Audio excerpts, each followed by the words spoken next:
Hello. Hello, hello, hello, hello. We are playing Genshin.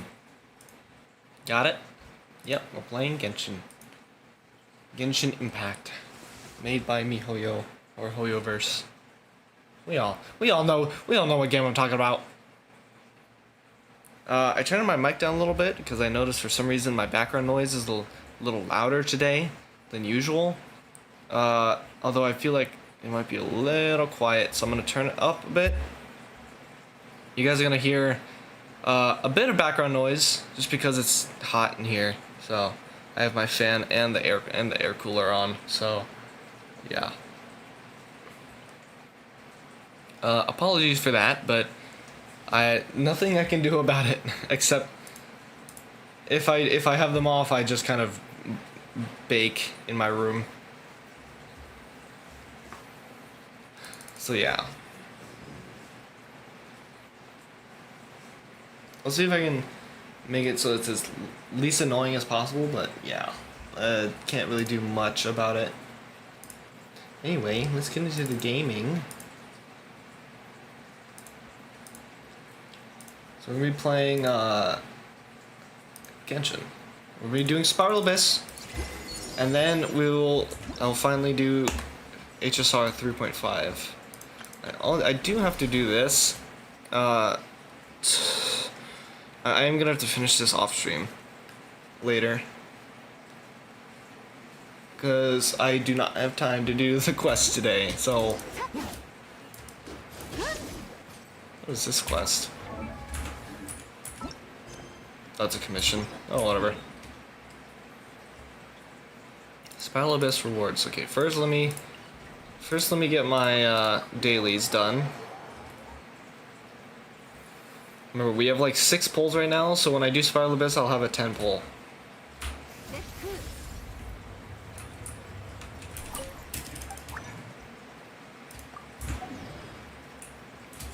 Okay. Oh no, I did it too early.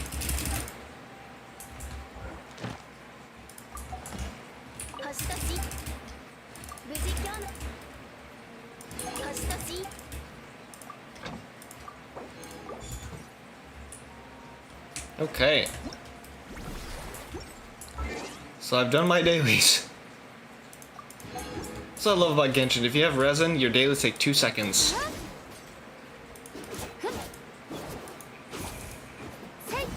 As long as you have crystal cores, whatever they're called. Speaking of which, I forgot to put it down. The crystal fly trap.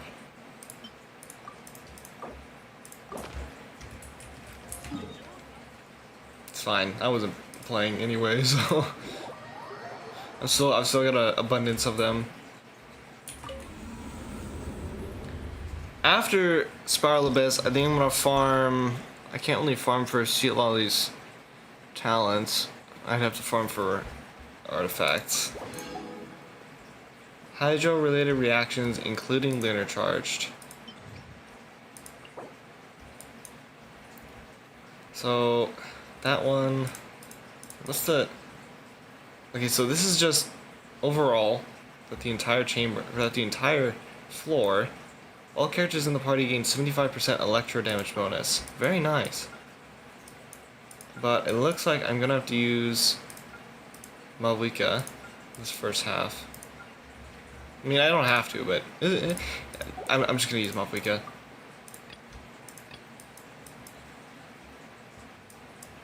Malvika, and then where is she? Where is she?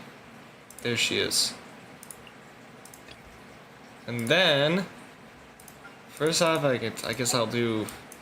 I'm gonna need Electro. I'll do this.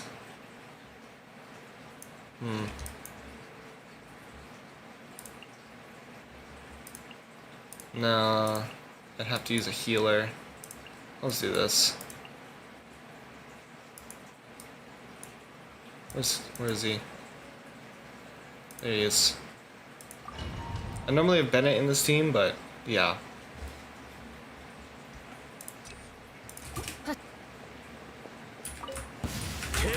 What the fuck? チョック15チョック終わりね撤収痛がっちゃいないかかれ来光意図美しきかな律令15チョック見切りました稲光すなわち永遠なりせっはっふっはっせっせっさっふっよっWhat the fuck? As soon as I saw those guys, the fucking 20 million dudes just pop up. I was like, what the fuck?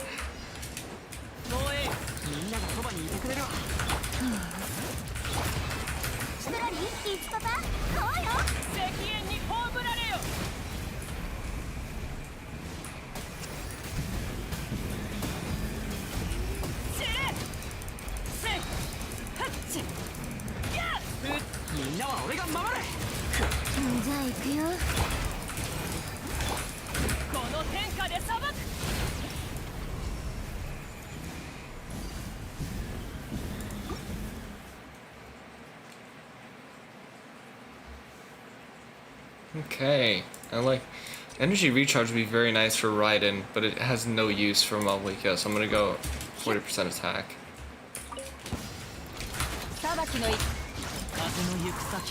律令チョック15どの目が出るかしら痛がっちゃいないかかれ有限なるライフチョック律令チョックもみち散らまく惜しむ無我の境地はっせやっせっ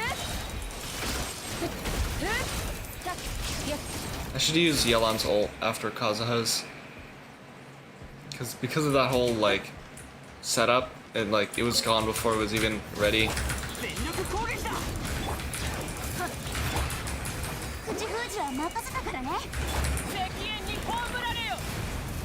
Oh, he dodged it.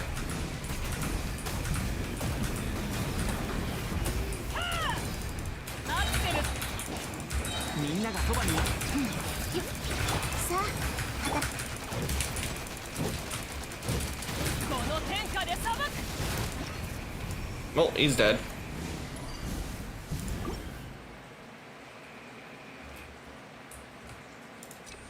And then less than, no. Guess I'll have to go Elemental Mastery.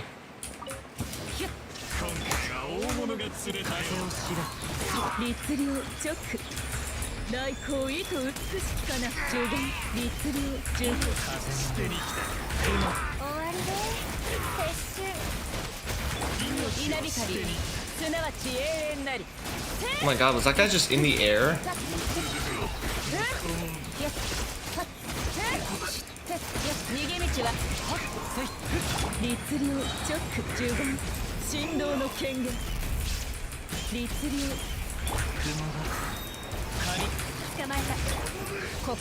Oh, I forgot there was more.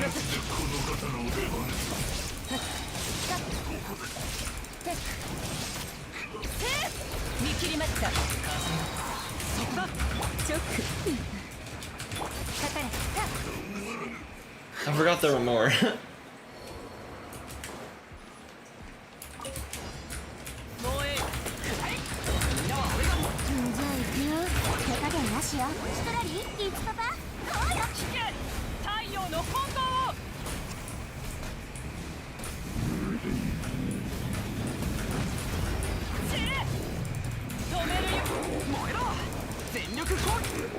Oh, I think Bennett just hit a ton. If someone that uses Raiden, I don't have, I mean Varessa? Because, yeah, I don't have Varessa. If I had her, I would use her, because I have Shenyun. Electro Charge and Lunar Charge, and then, okay, I just swapped the teams, I guess. Why can't I, Oh wait, no, it's already the right order. What am I doing? I hope you don't get her. That's crazy. Plus, honestly, even though it would be nice to have her, I don't know how the fuck to use her. I'm gonna be honest. I know she's all like plunging attacks, whatever, but like I don't understand her like rotation. 無我の境地よっ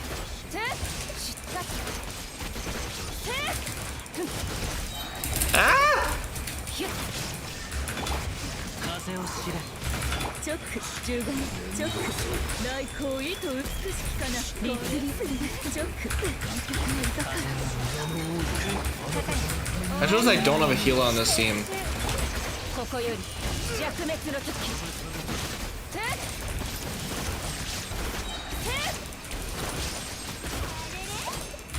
見切りました風の赴くままに15有限なるライフチョック15捕まえたいいという工作性痛がっちゃいない一緒に踊りましょう無我の境地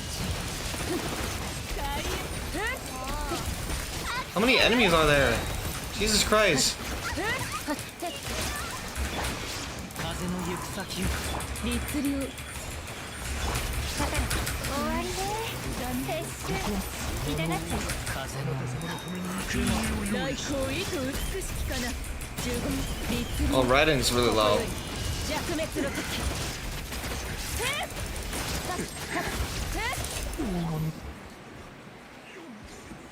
What's wrong with Malvika? She's cool. I guess. みんながそばにいてくれるわ For Raiden? Yeah, honestly. She's a Power Ranger with a motorbike? What's not cool about that? Power Ranger with a motorbike? I'd like to see that.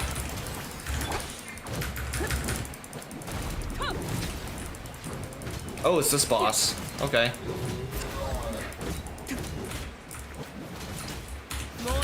燃えろみんながそばにいて Oh yeah, true. She is a little less interesting, I guess, when like comes to gameplay. But you know what? Big damage. She gets the job done. And by job done, I mean she obliterates that job with no chance of it being undone.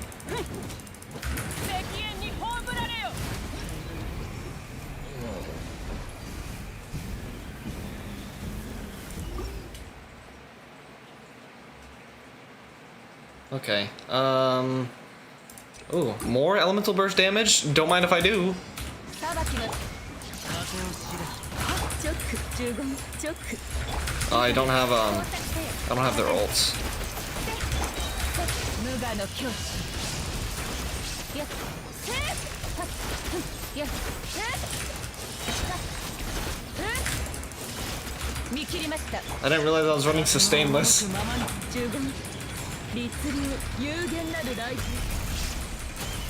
チョックもみちばをちらどの目が出るかしら痛がっちゃいない That's fair.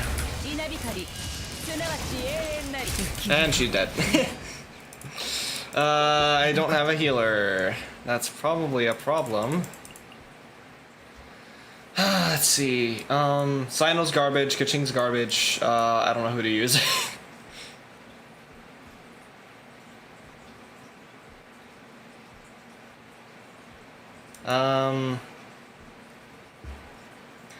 I mean, I could just do like Hyper Bloom comp. I'm sure that would, because it involves. I mean, even if it doesn't, you know, whatever. Oh, where's Shinobu? There she is. And then Yelan and Baishu.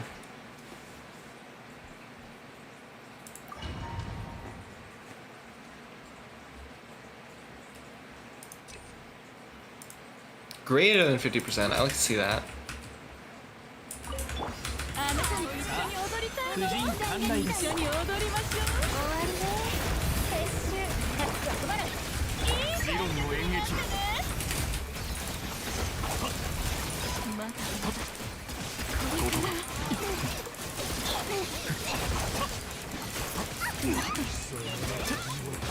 Ah!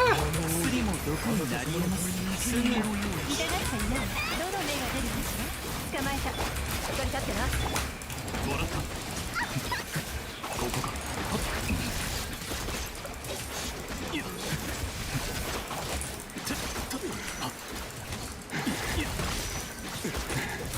Oh, 痛がっちゃいよと終わりね撤収治療しないとなさあ役払いあなたも一緒に踊りたいよ一緒に踊りましょうここかかいい人ばかりだよ捕まえたどの目が出るかしら痛がっちゃいよすぐに直してみましセックは軽快に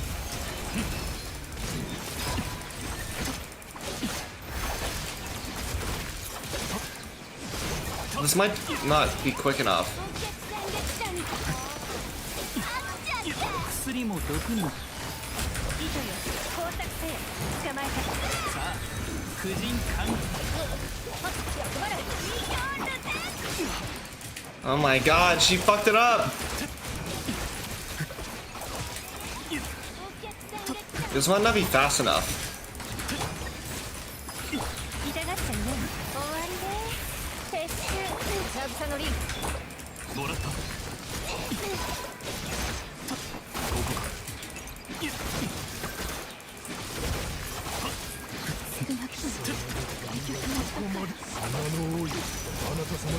Yeah.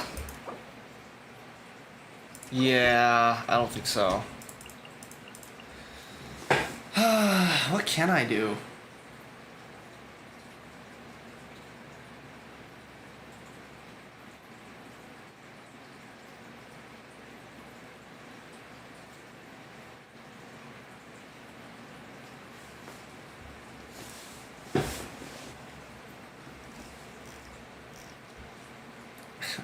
Let's brute force it. Let's go.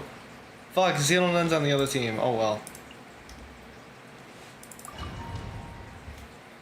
Let's brute force it.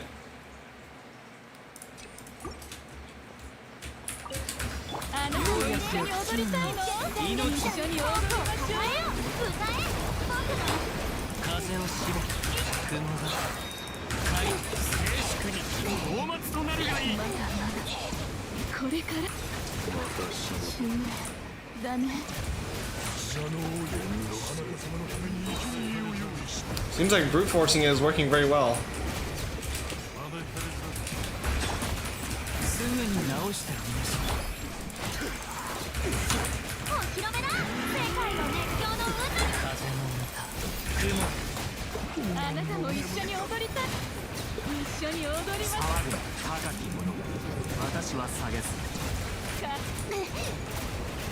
まだまだこれから少なくとも観客はいたから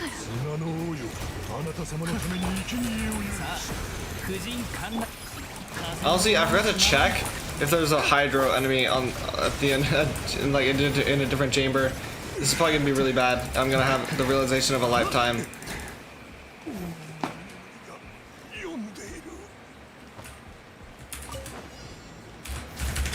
みんながそばにいてくれるわさあ働きなさい悪用の力を Oh, he's gonna dodge it. Yep.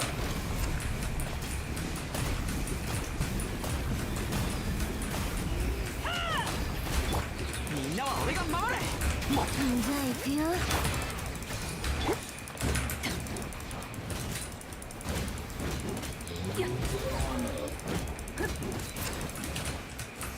Okay. みんながそばにいて包みもよ契約を果たせ口封じは石煙に葬られよ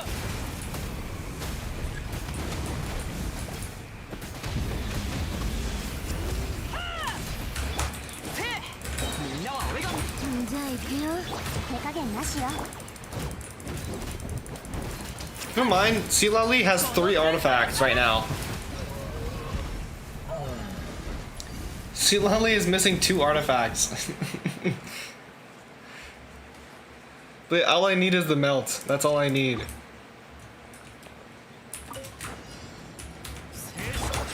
風の行く先をもみちが光り輝くがいいそうそう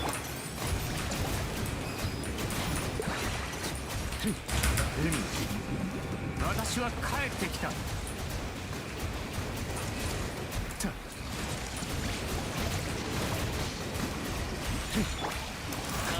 知れ。治療しないとな。すぐに治し。世界の熱狂の渦に。雲が仮神戸を垂れろ高き私は下げす。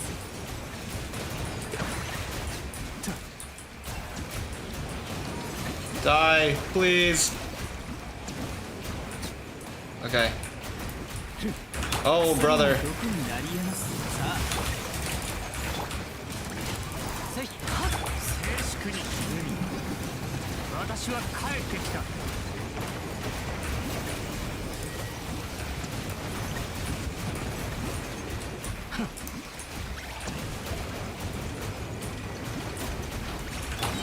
風の行く先をようやくは口に見命の重。光り輝くがいい。じゃじゃ風の I just wasted all my ults while they're all at like 2 HP. 風の This is peak.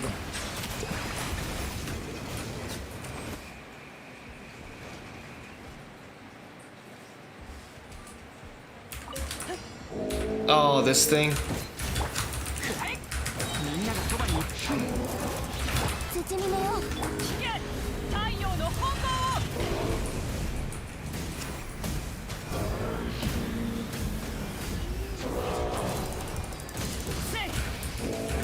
燃えろ。全力攻撃。 さらに一気使 Oh, わ。 did I use the skill? Okay. 敵縁に葬られよ。 Oh, this thing? The hell? 知れアクセル。くらえ。みんなは俺が待つ。手加減なし。聞け太陽の方向を。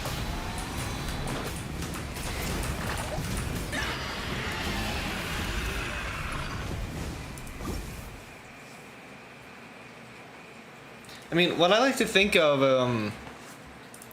what is it? I like to think that Malvika is just a Pyro Raiden. They basically work the same way gameplay-wise, except Raiden is a little more, like, skill with the ult usage. Because with Raiden, you use energy, you use your other character's ultimates to charge up your ultimate. Or to do more damage on Raiden's ultimate. For Malvika, it's basically the same thing except for Night Soul characters. And then obviously they're big burst damage dealers that have the whole, like, you know, they do a lot of big damage in their burst. Oh. Uh-oh.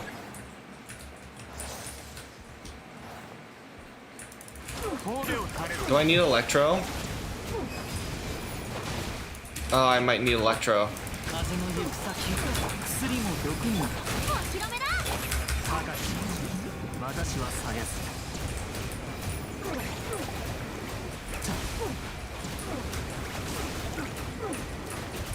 静粛に。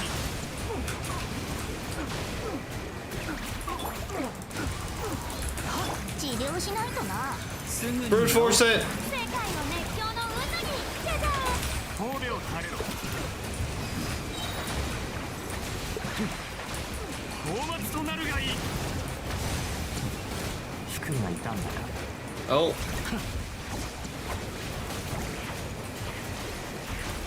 静粛の道が散らまく惜しみ。薬も毒になり。いや命の重みを知りなさい。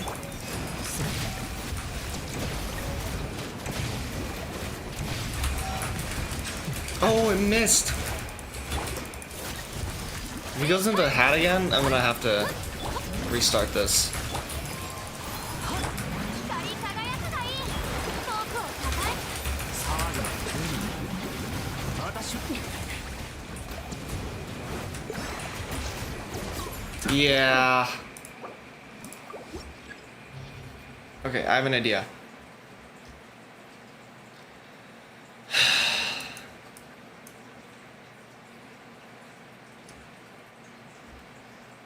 I have an idea.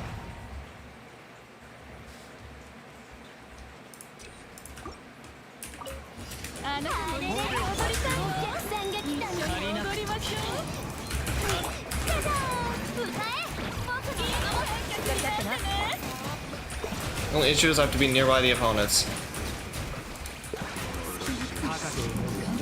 私は下げずあなた様のために Yep, then that's gonna happen a lot. 風の行く先を騒ぐの And it happened just there. Yep. This is not gonna be fun, but it's probably gonna work.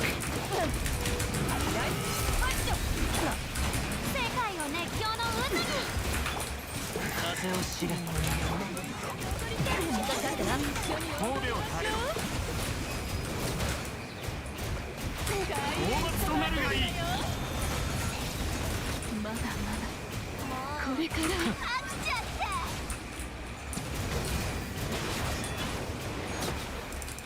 せ Die! これはどうかな風の行く先を渚のリン光り輝くがいい魔人となれ Ah. 私は帰ってきた This actually would work pretty well if I had Inefa. Because Inefa gives a shield, right?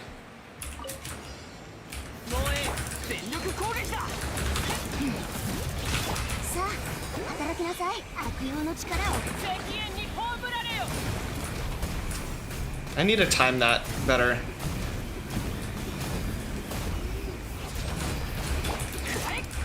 みんながそばにじゃあ行くよ絶妙よ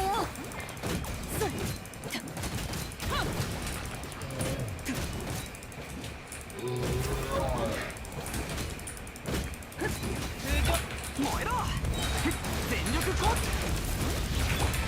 口封じは任せたからねこの天下で裁く Oh, come on.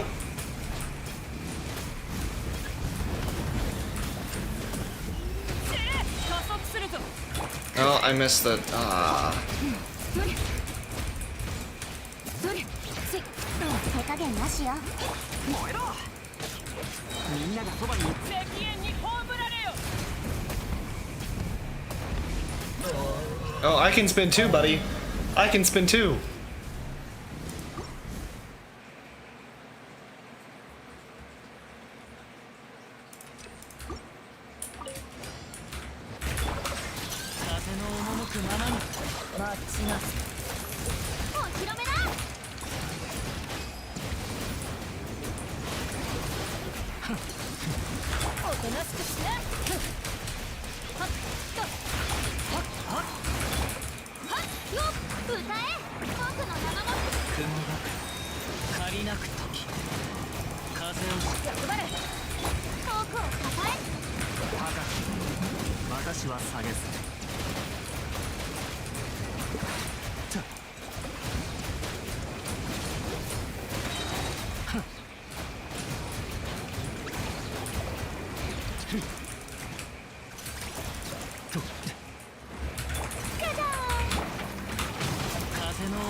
Why are they so far away? 神戸を垂れろ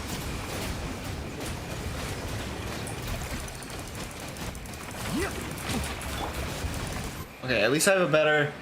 At least my ults are better this time around.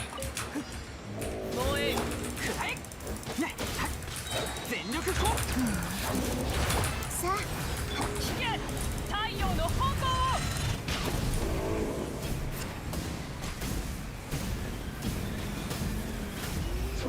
She has like 90 crit rate. How did she not crit like 3 times in a row?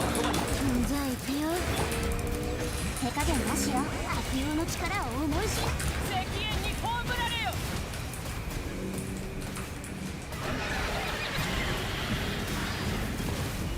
知れ加速するぞくらえ全力攻撃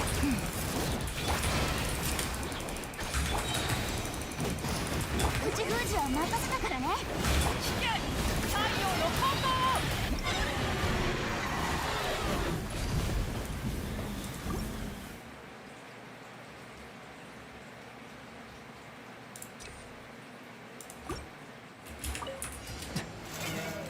Okay.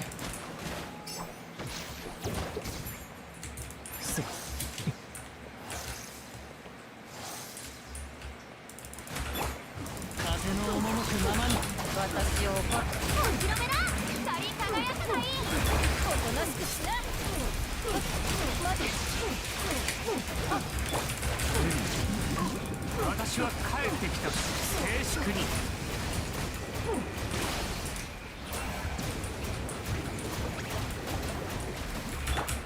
風の行く先を雲が仮じゃじゃーん。渚のリンク。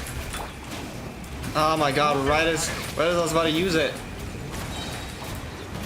討伐となるがいい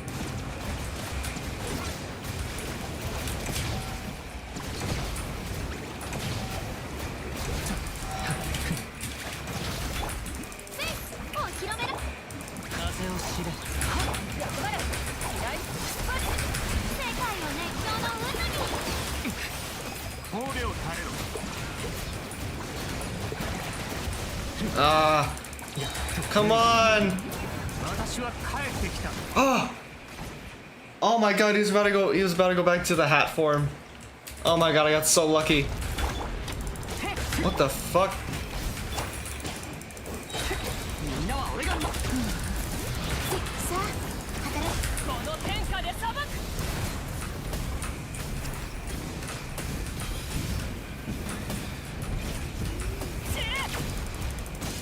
止める勇気は。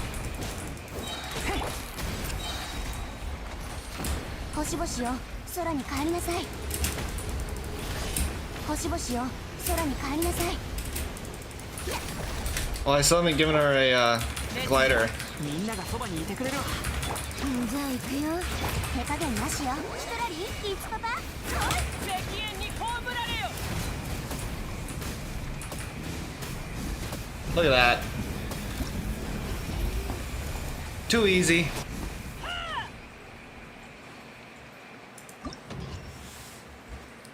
Too easy.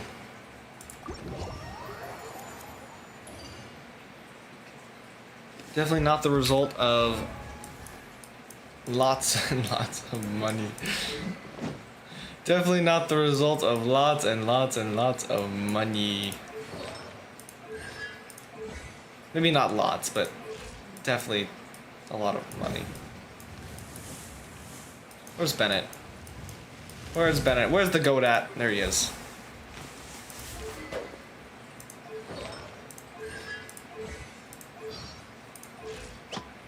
Ow.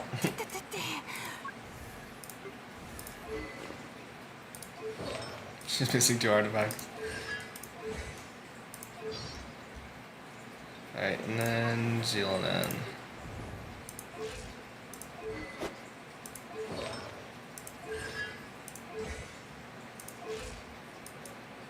And then the other team, Nouvillette.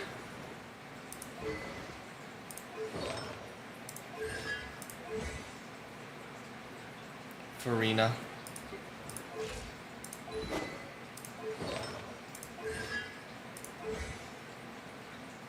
Kazuha.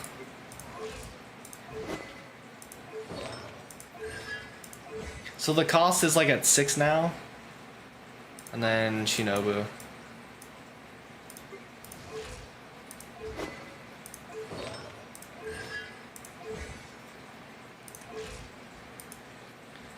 So the Nouvillette team was a 6 cost.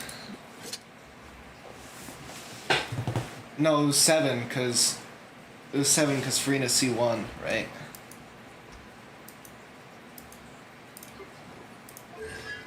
So 7 cost. And then the Malvika team was 1, 2, 3, 4, 5. A 5 cost.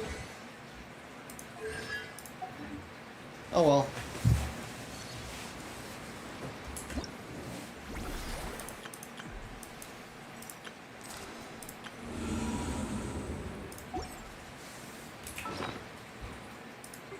The Nuvolet team was a 6 cost, or it was a 7 cost. Mavuka team was a 5 cost.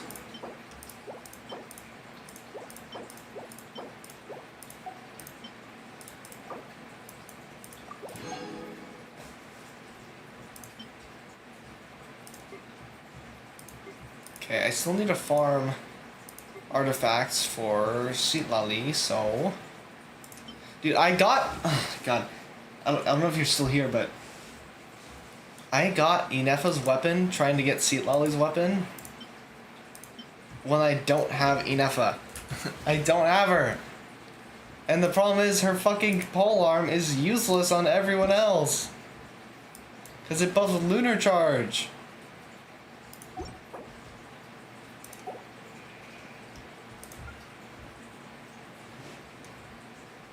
Alright, temple. We're at like 30 something? Sing show. Very nice. Very, very nice. What was it? It was like 36, 37? 36. Okay, it was 36, now it's 46. 47. 48. And 49.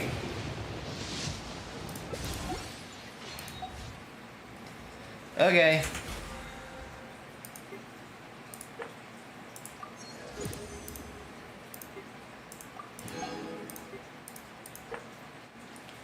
Okay, so looks like the summer event ends on Monday. So I'm gonna have to do the off stream because I don't have time. Because today we're doing the Star Rail quest, and then after, no, so today we're doing Star Rail quest. It's probably gonna take like 4 hours, and then tomorrow we're doing Deltarune, chapter 3.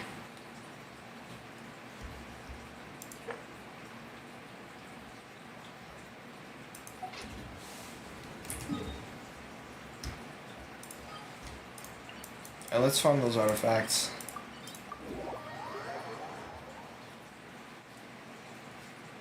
Actually, no. I was gonna be right back, but I already ate, so.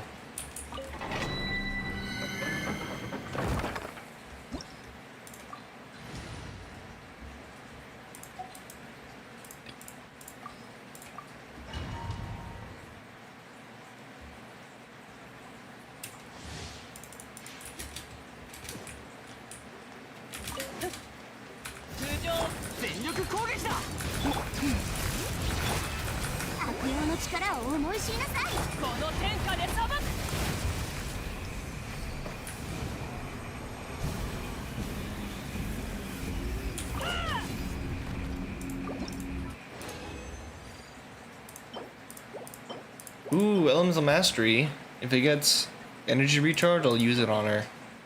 Just as an off piece. Now I need to get Elemental Mastery on a circlet. Well, I mean, if the goblet is good. If the goblet's ass, then I'll get another one.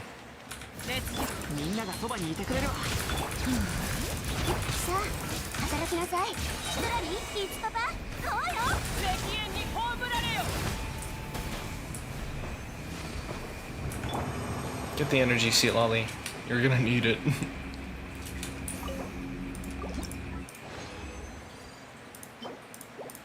Dude, all that. Oh.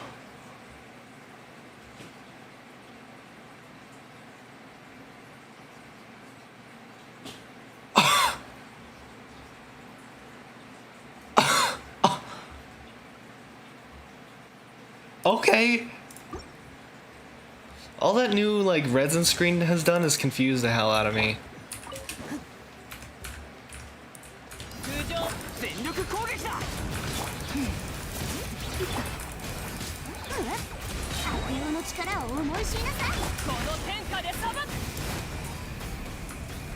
If anything, I think I have a good amount. I think I can afford to do an energy recharge timepiece on Citlali. Because I have a ton of elemental mastery.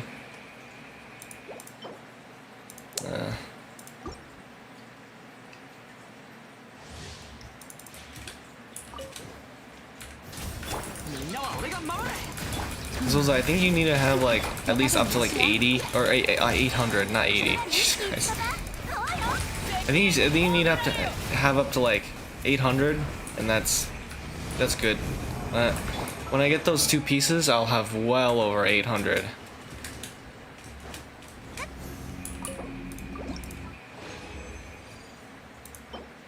HP? What the fuck? That's not bad.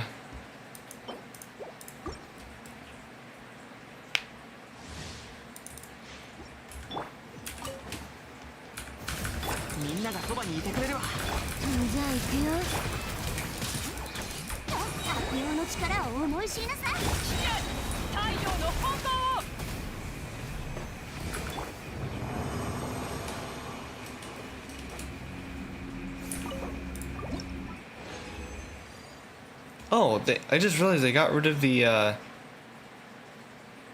like that animation that plays with the tree. Huh. I don't know how I never noticed that. Oh well. Please get energy recharge. Oh yeah, I was trying out tenacity because the thing is, if she's in a team with Zilonen, these artifact set don't stack, so.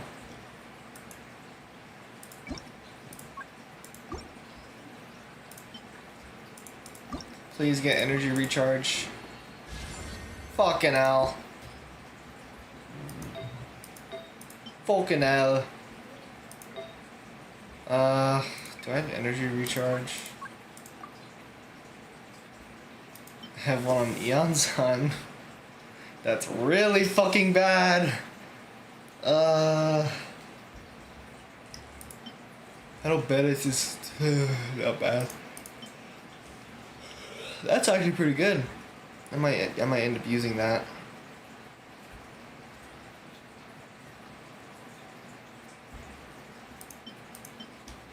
No. No.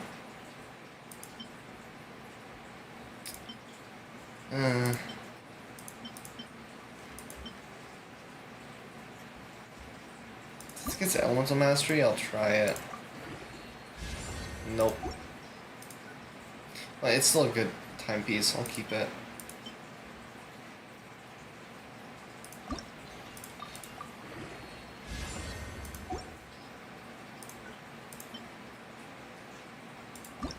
I'm trying everything. Fucking hell. Ooh, it already has Elemental Mastery.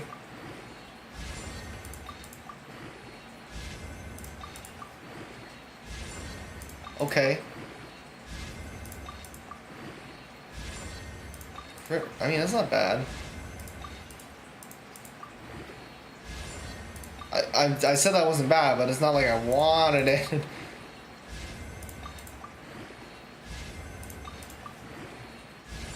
Fucking hell. Whatever, it's fine.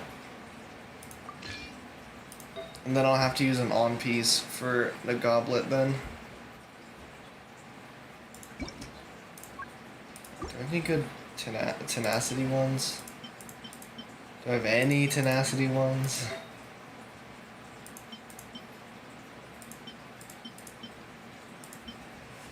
Nope.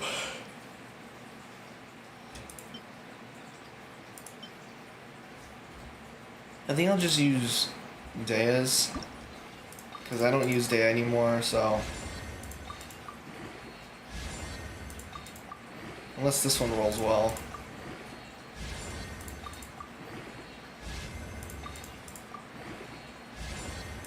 Looks like it will.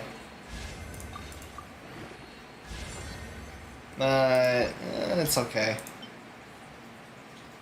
It's actually about the same as this, I think. And yeah, this one rolled 2 attack.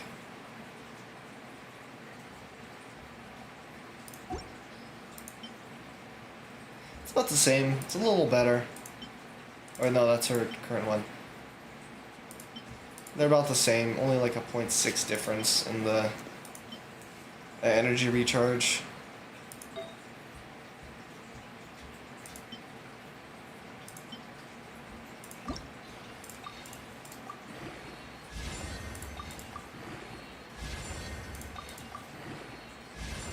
Okay, come on. Lock in. That's what I'm saying. Although I'll see if I can get a better one.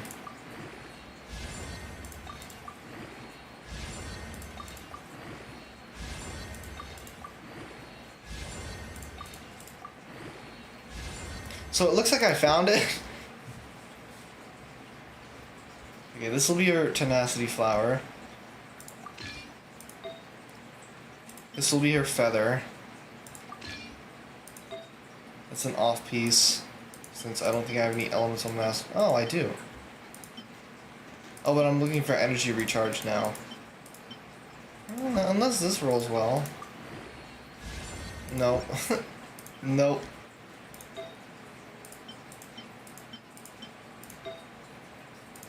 And I don't have any elemental mastery circlets. Okay.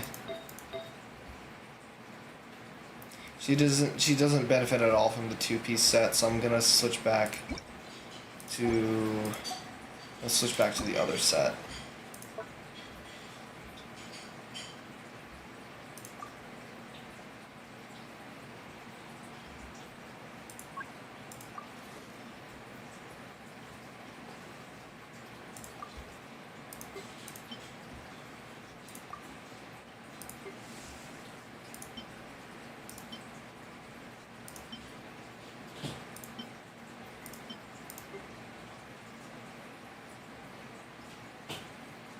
Wait. Since when have I had this?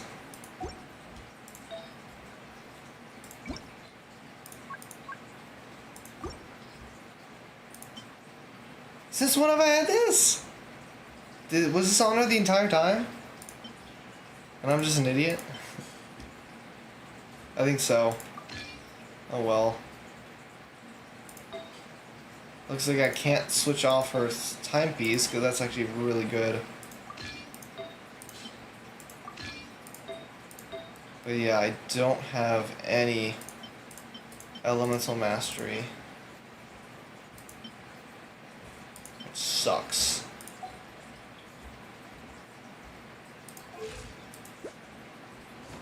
Yeah, I think that was the one she was using.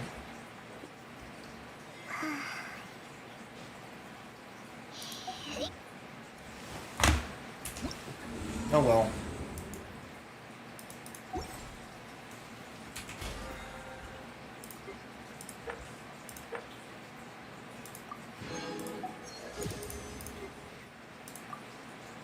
Oh, weapon.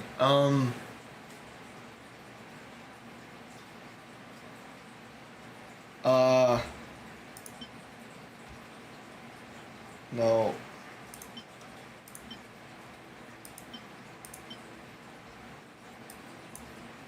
Being affected by pyro. It seems like a decent one for Malvika.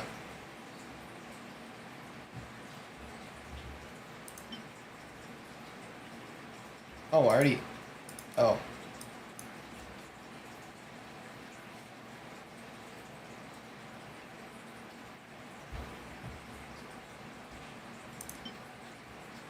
I think I'll go for Black Sword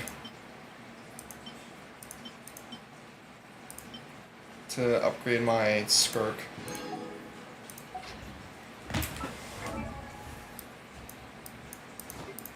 Skirk, you're getting an upgrade.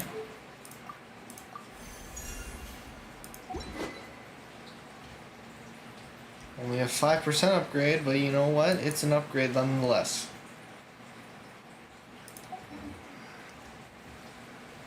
Because I also got a couple wishes, so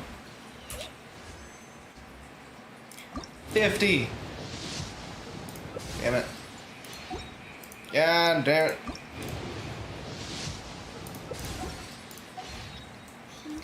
Yeah, damn it.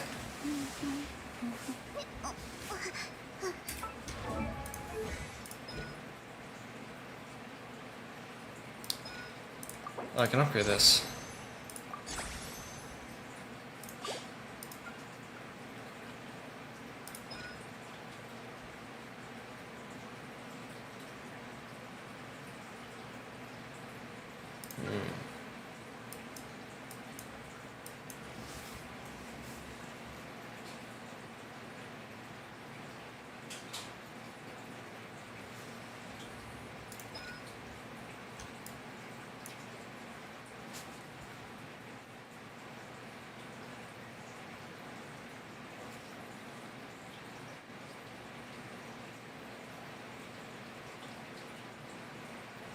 Huh. Okay.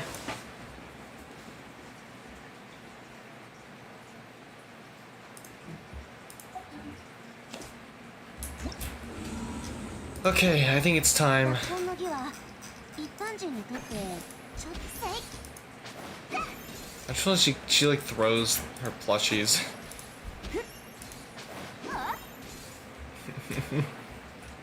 Okay, I think it's time. I think it's time.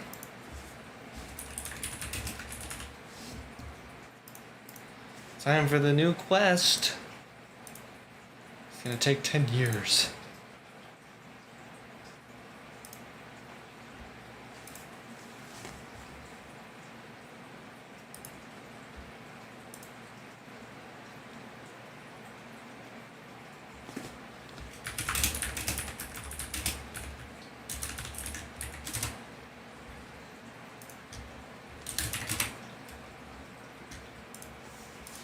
Oh, no.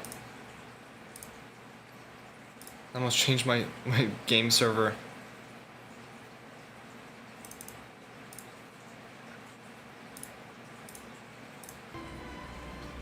Oh, it's downloading resources. What do I need to do? What do you need to download 200 megabytes for?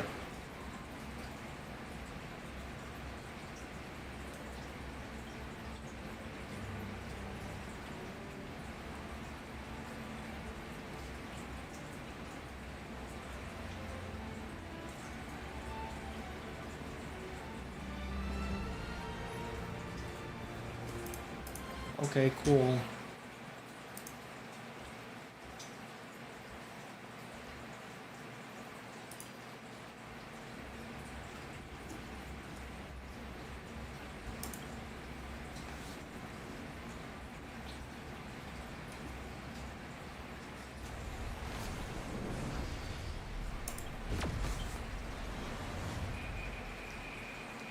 Here's a reminder: if you're on Twitch, please share the stream. I'm trying to make money. Give it seriously. I'm very close to getting affiliate status on Twitch. If you want to help me out, just share the stream. I'd really appreciate it. I need to actually check something really quick.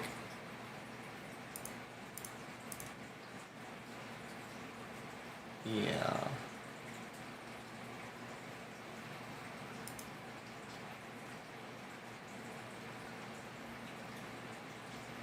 I basically have until like, I need 2 more days, where I need an average of 3 viewers for 2 more days within the next like 30 days. Actually, I haven't. Okay, I need an average of 3 viewers for 2 more days. And I need that before September 4th, I think. I think that's what it is.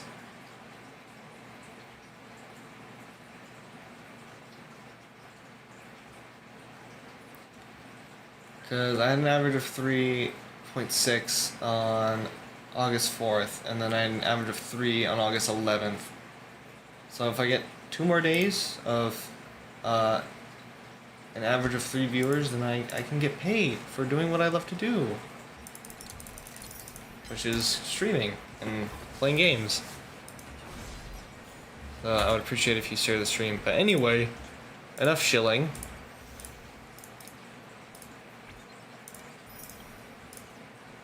Enough shilling. I'll have to do this after the quest, right? Oh no. I guess I could just do it. But let's do the quest first. Oh my god, I haven't spent my energy in a long ass time. Look how much I've accumulated. Holy fuck. I think I still need to get better relics for Sunday. That's not terrible. That's actually pretty good.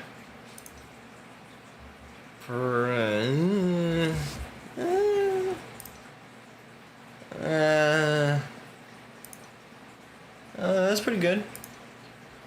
And that doesn't have crit damage. I think I might just go for crit damage. I think, what is it? Don't the self-modeling resins, didn't they combine the wishful and self-modeling resins? Yeah, your wishful resin has been automatically converted to self-modeling resin at a 1-to-1 ratio. When synthesizing relics, consuming self-modeling resin allows you to designate one main stat, and consuming additional ones allows you to further designate 1 to 5 substats. Okay, that's how they're doing it. So they're just combining the uses. But if you do an extra one, okay, that's 2, and then that's 5. Jesus. Jesus. I am also kind of going for Siridra, so I'm actually gonna free farm for her, since I'm likely also just gonna whale.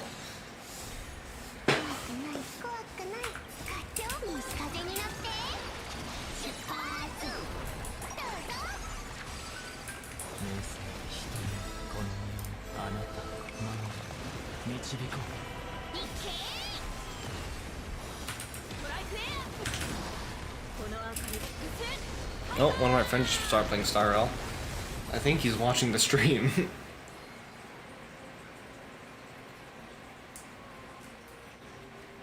I think he's gonna send me a message on Star Rail.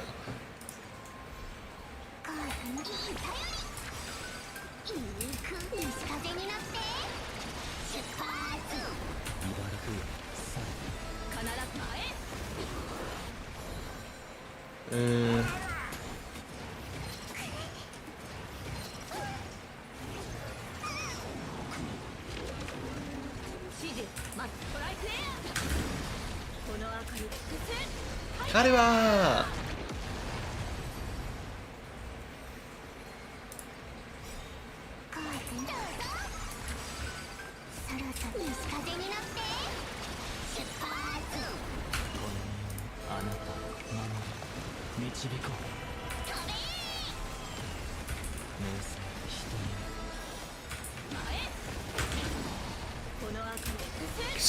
Kariwa!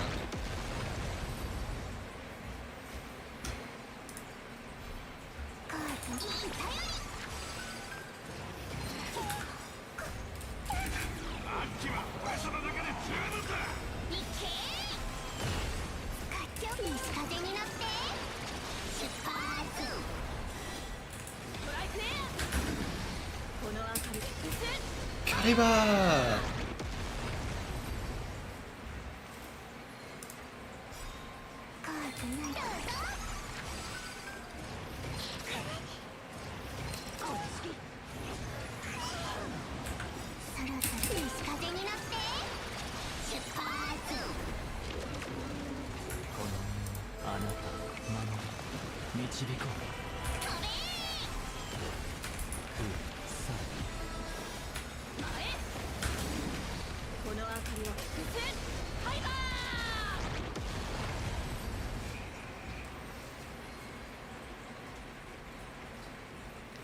Hold on.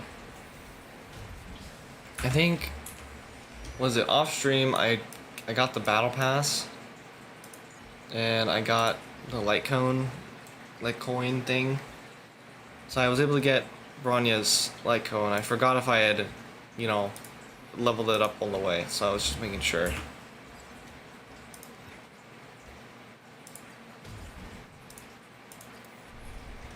Let me use Feinen instead. Let me actually try out what I got.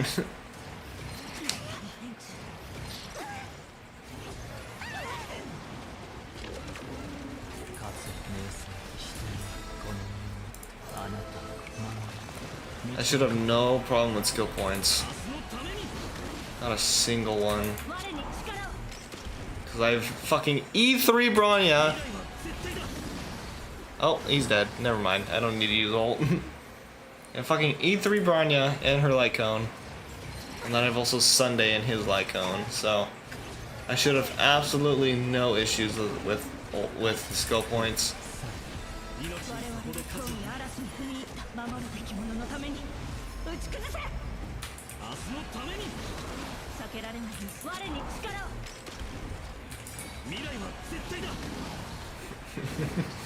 They just die. I don't get to use my ult.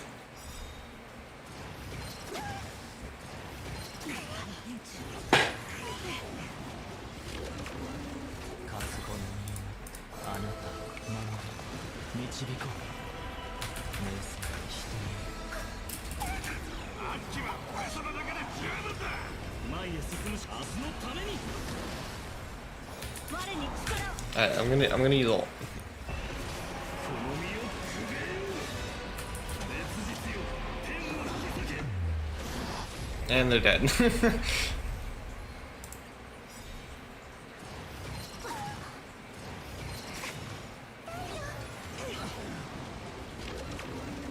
かつこの身をあなた守れ導こう不さ我々はとうに嵐に踏み入った守るべき者のために打ち崩せ未来は絶対だ我に力を Oh, 明日のために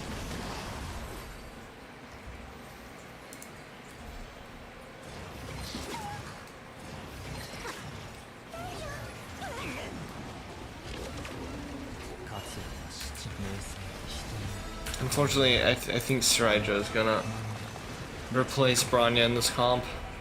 未来は絶対だ But if anything, you know, if I don't get Sriracha's light cone, I can use Bronya's on her, or Dance's stance. That'd be a good one too. 明日のために Oh, he didn't crit. I get to use my ultimate. 常人よ愛せに暁よ And they're dead. Okay, I still have some to do, so let's do this.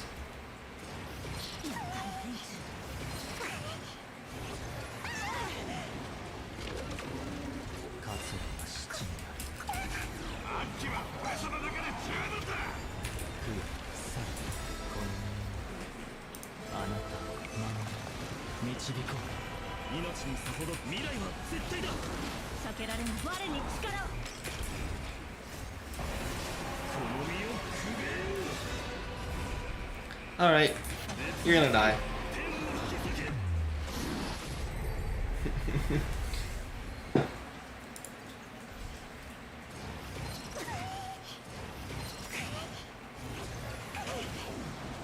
かつの良さ人に我々はとうに嵐に踏み入った守るべき者のために打ち崩せ明日のために代価を払っても我に力を未来は絶対だ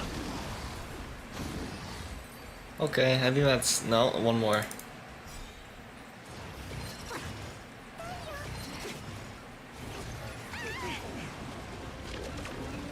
かつは七この身をあなた守れ導こう不さ明日のために我に力を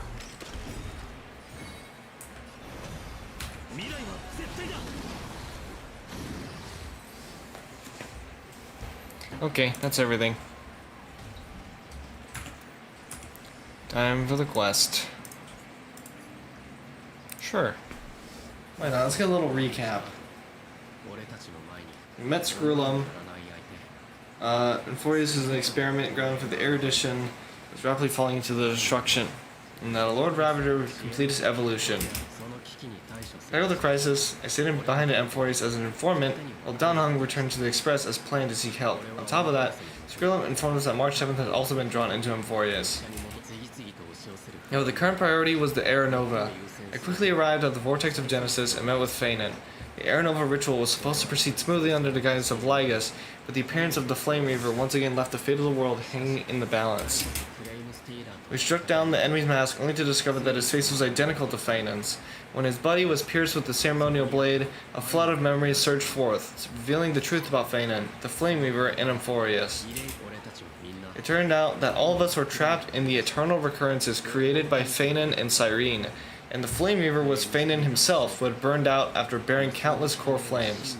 Their goal was simple, to oppose the Aeon and rewrite the world's doomed fate of destruction. 英語回帰を始めた理由はただ一つ英語回帰はこれ The eternal recurrences had already played out 33,550,336 times.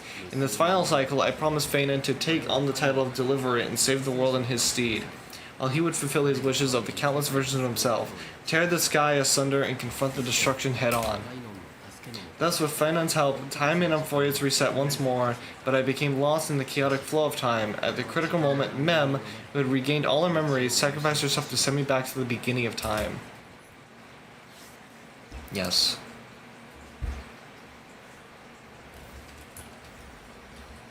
Hi, Cyrene. こんにちは。 Hi. その驚いた顔も His expression is just like what the memories recorded. You know me? 知ってると Other than knowing you, it might be better described as I remember you. It's me. Don't you recognize me, or did I really change that あ much? まりにも違いすぎてわからない？ Are you Cyrene or Mem? もしかしたら Maybe I'm both? Just kidding. If I had to choose, then I'm probably closer to the latter. 不思議ね。 It's pretty unbelievable for me too. If I had a long dream, it's like I had a long dream. Cyrene's memories and Mem's memories, they're all tangled together. But when I woke up, there were only broken fragments left. もう記憶のあの散々 I can't remember what happened in those 30 million cycles, but I remember what you did for this world. 例えば Like, didn't you wish me to turn into a pretty girl back at the Grove? してってお願いしたでしょ？ Then this is my wish coming true. Wait, I didn't pick that option. Is my wish coming true? え Yeah, isn't it amazing? It's like a seed finally grew up and became a flower. And I'm definitely as cute as a flower now. 華やか育つように話したいことは There's so much I want to say, but unfortunately this isn't the time to reminisce. 振り返ってる暇なんて私たちは With the memories of the previous flame chase still intact, we've returned to this place at the beginning of time so we can carry out our promise to Feinon. たとえ鉄分の The descent of Iron Tomb may be looming over the horizon, but we still have a chance to change everything.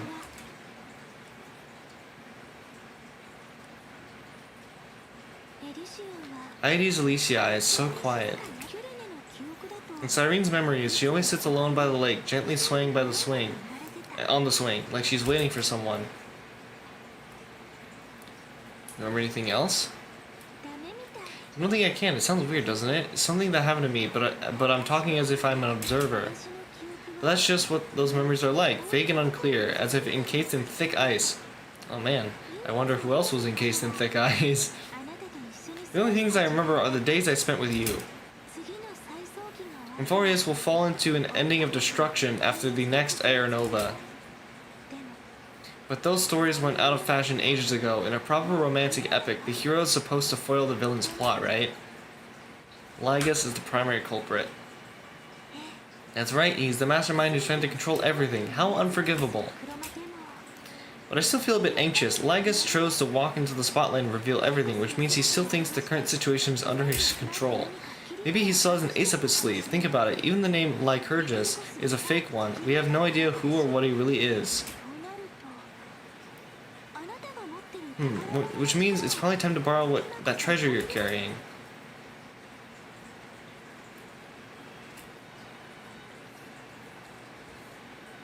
Which is the Stellaron?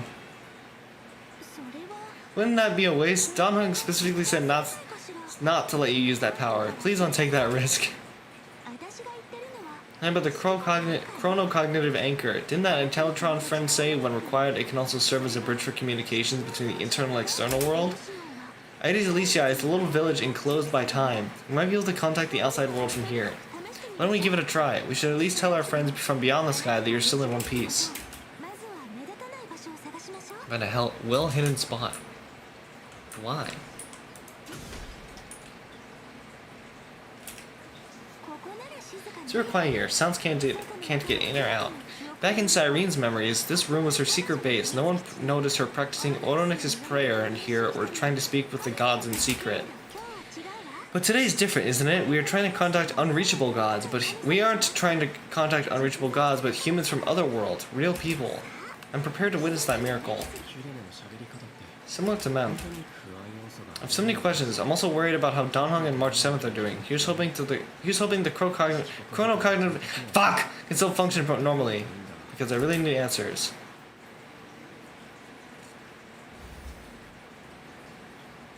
信号強度14.8%。 Signal strength 15%. Dialogue window 16 minutes 22 seconds. Prerequisite no external interferences. ご無事で何よりです。 We're very glad to learn that you're safe. Kurt, are you here too? Not only am I here, but I also happen to have saved you 4 times already without you even being aware of it, of course. But now's not the time to celebrate. When 2 geniuses show up at once, you know you're in deep trouble. Listen up, little one. The Destruction's eyes are gazing upon this place. No, I'm not joking, and no, it's not Droidhead. It's the real Nanook.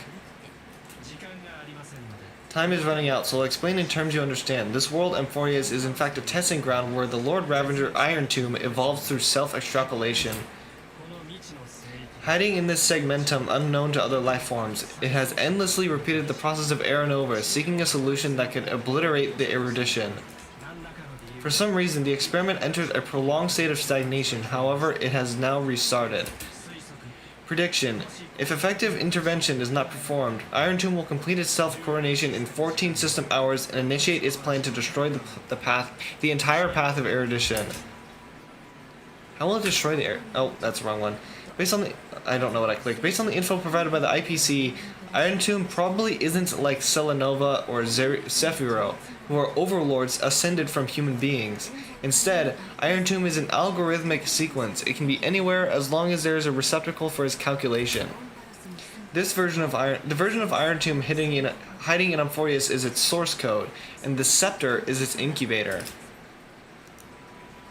Okay, that's hasn't Iron Tomb been around for a long time? That's what it is. How will it destroy the erudition? The possibilities are endless, breaking down interstellar communications, destroying the synesthesia beacons, returning cosmic civilizations to the Dark Ages, or even starting the third anti-organic war. Any of it would be able to bring the cosmos to its knees.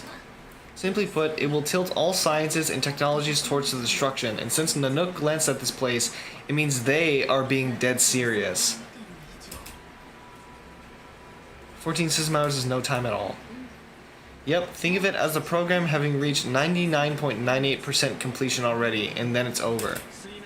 Something in the shadows has been driving everything forward. It's the observer named Lygus. Speculation. He's the Scepter Systems Administrator.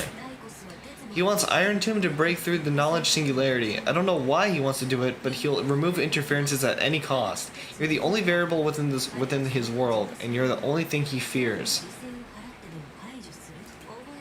So listen closely, little one. The speed of time is different in Amphorius compared to the outside. Destruction is just about to arrive, but you can still play Deliverer one last time. The cycles have already been broken. You've entered what is theoretically the last cycle Amphorius will ever be able to run, and Iron Tomb will break out of its prison as soon as the process of Genesis is triggered once more. But now there's an abnormality within the experiment. You know what I'm talking about. One of the models is 12 factors. That is, one of the 12 demigods destroyed himself using the power of the destruction. Finan's signal disappeared from the cycles the moment Nook cast their gaze this way. That means world bearings computational logic is currently flawed and bugged. Yet it's the factor directly related to the process of Genesis. He's still fighting. That old Intellitron will definitely do all he can to debug this error, so you have to take this chance to claim Kefale's core flame. Don't let him have his way. The key to suppressing Iron Tomb lies in whether we can rewrite the purpose of Aranova. There's one more preparation we must make. Lygus's behavior has been quite abnormal. He's never interfered in the actions of Titans or the demigods throughout the whole experiment. Deduction. The Scepter has an extremely strict autonomous protocol, restricting even its administrator. In Amphorius, this ultimate protocol goes by another name. The Law Titan, Talenton. Law. They are the rules that restrain all things in Amphorius, and it was the core flame returned at the very beginning of the last flame chase journey. Why do you have another little pink one next to you? Her path chart is there something wrong with me? Never mind, let's get back to the topic at hand. Light calendar 3960, month of balance. We'll be locking onto this time period to find law. You can either meet the Titan, convince the demigod, or take the core flame by force. It doesn't matter what you do so long as you bend it to your favor. We still haven't figured out how you and Donhung got inside this world, so an influencing protocol is currently our best way to stop Lygus or to call for more reinforcements into this fight. Once you've got law on your hands, we'll discuss our next steps. Make sure the core flame doesn't fall into enemy hands. Herta, the firewall's interference is getting closer. Time is running out. Please ask any questions you still have as soon as possible. How's the express crew doing? Iron Team can't affect the real world just yet. Don't worry, Himiko and the others are more concerned about your well-being than their own. Is Donhung safe? Mr. Donhung did not enter the new world with you at the end of the last cycle. No, the flow of time inside and outside of Emphorius is not identical. 1,000 years in this world may only be a fleeting second outside of it. Conclusion, he is on his way back to the Express. Where's March 7th? Miss March's situation is rather complicated. Madame Herta and I can detect her signal, but cannot ascertain her location. What we can be sure of is that she's still in Emphorius. Don't worry about her. She's absolutely chock full of mysteries. Even if Emphorius explodes, she'll probably float out perfectly protected in a nice thick layer of ice. Worry more about yourself instead. I don't have any other questions. I believe in your capacities. The hands of the Trailblades can create miracles, and will certainly be able to snuff out the flames of evil. I'm not going to give any motivational speeches. I just hope you bring good news the next time we meet, little one. No, not little one. Deliverer. Yay! Well, Sugeniuses certainly have memorable personalities. Can you understand the explanations? Yeah, I understand more than I should, actually. Honestly, some of that conversation feels like it's about things I once knew, but then forgot. Maybe it's because of Mem? After all, Mem's a memo sprite born out of your thoughts. Maybe our memories somehow got tangled up together? Never mind, let's focus on something more important with what little time we have. Just treat me as an ordinary girl with secrets, okay? Light calendar 3960. I remember that Talenton had already fallen by then, and the Chrysalis heir who inherited the core from is named Siraidra. That's what's recorded in the history and the period we'll be heading to. We'll need to find Law and stop Lygus. So we've at least got a solid direction. Can you give me a little bit of time before we go? I want to pack some stuff. There's so much more I need to take care of in this form, and I'm still getting used to it.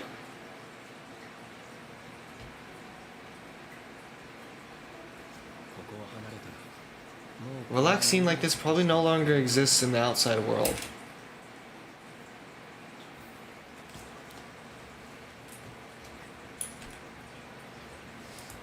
Don't forget to take it with you. It's your means of communication with the outside world. The genius's message is still there, reminding you. Travel to Light Calendar year 3609, or it's 960, the era of Talenton's fall, to gain control of the law. Then you can bypass the final protocol, modify the core flame of world bearing, and reverse Aeronova. Delay Iron Tomb birth. The information on the chronocognitive anchor is now unrecognizable. However, you already know the mission entrusted by the genius. Go seek out the power of law.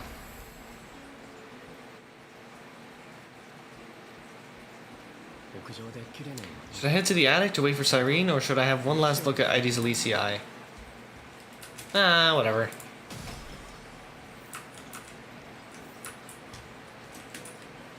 Oh, chess!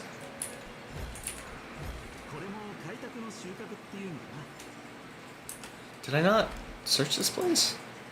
I guess I did, but...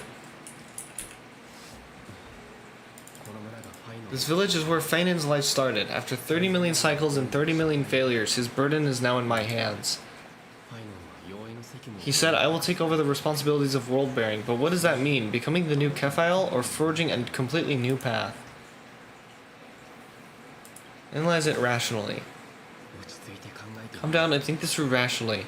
This is going to be a very difficult campaign. We can't lose Kephiel's core flame, and we also need to find either Talenton or their demigod, then convince them to join us in the fight against the destruction. But there are so many unknowns. We don't know what Lygus might be doing, and we'll have to face Iron Tomb after dealing with him. There's also Cyrene. What exactly is she? There are so many questions. I'll have to take it one step at a time, but I must make each move very carefully because every decision can potentially impact the end. Herta and Screwlum's help might be crucial. Guard over there? I finished packing. I decided to just bring these few things in the end. See, there's a journal, a quill pen, and the ceremonial blade of the Priest of Time. Holding it calms me down for some reason. Oh yeah, I just brought my notebook, my pen with the notebook, and then Excalibur.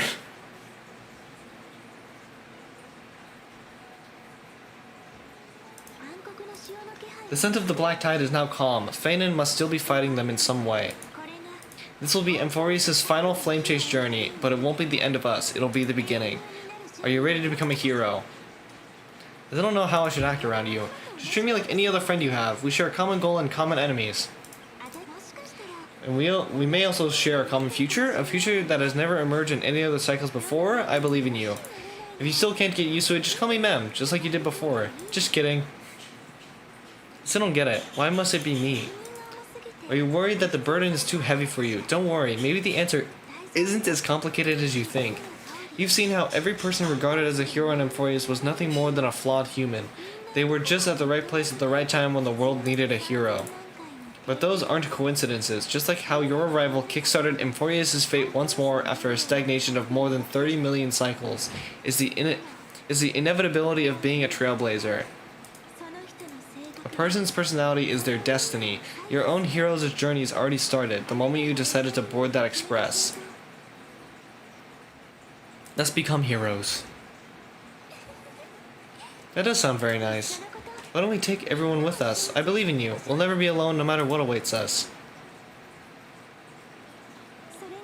In other words, since you've already saved so many worlds, you should be used to being called a hero by now. Maybe you can tell me those stories as we travel. That way they can become our shared memories too. Let's trailblaze onward like before and create a future that's worth being remembered.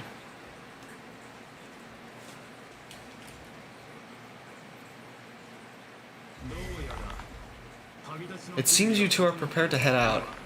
Then you should indeed treasure the view before you, for you do not have much time left to enjoy such solitary delights.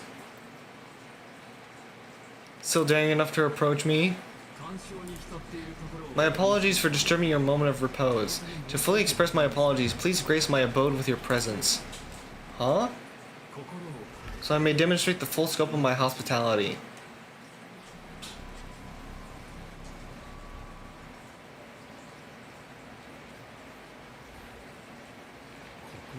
What is this place?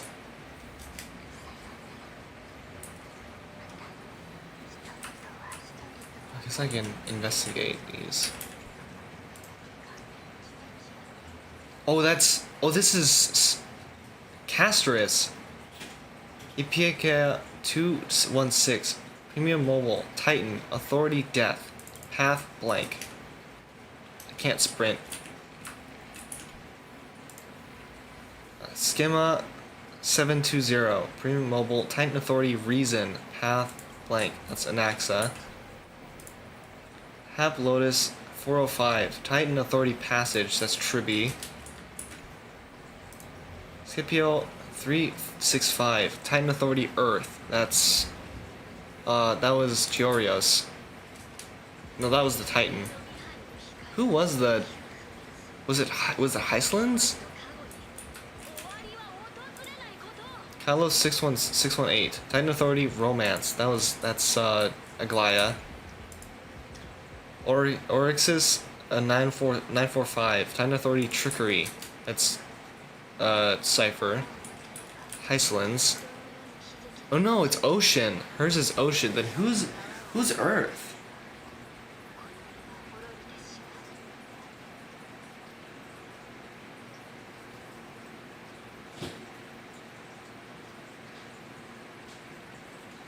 Who is the demigod of Earth?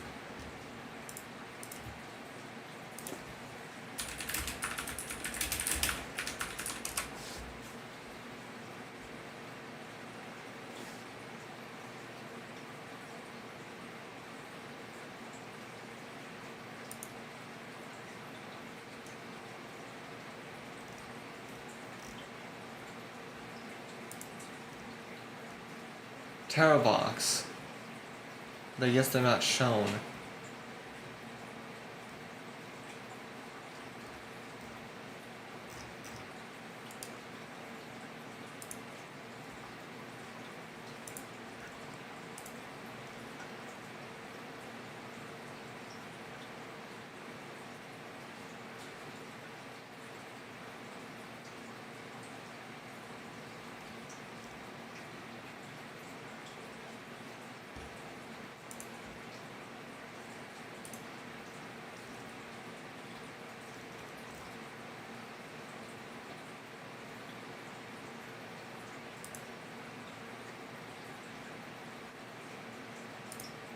Okay, let's continue.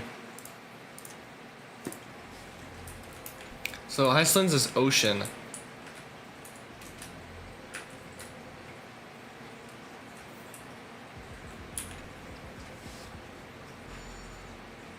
As you reach out to touch the screen, an eerie sensation instantly courses through your entire body.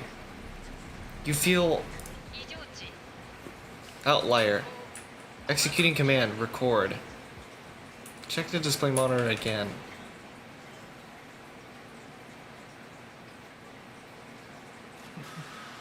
Did that startle you? This is the intersection between Amphorius and the real universe, the audience seat where I observed this experiment.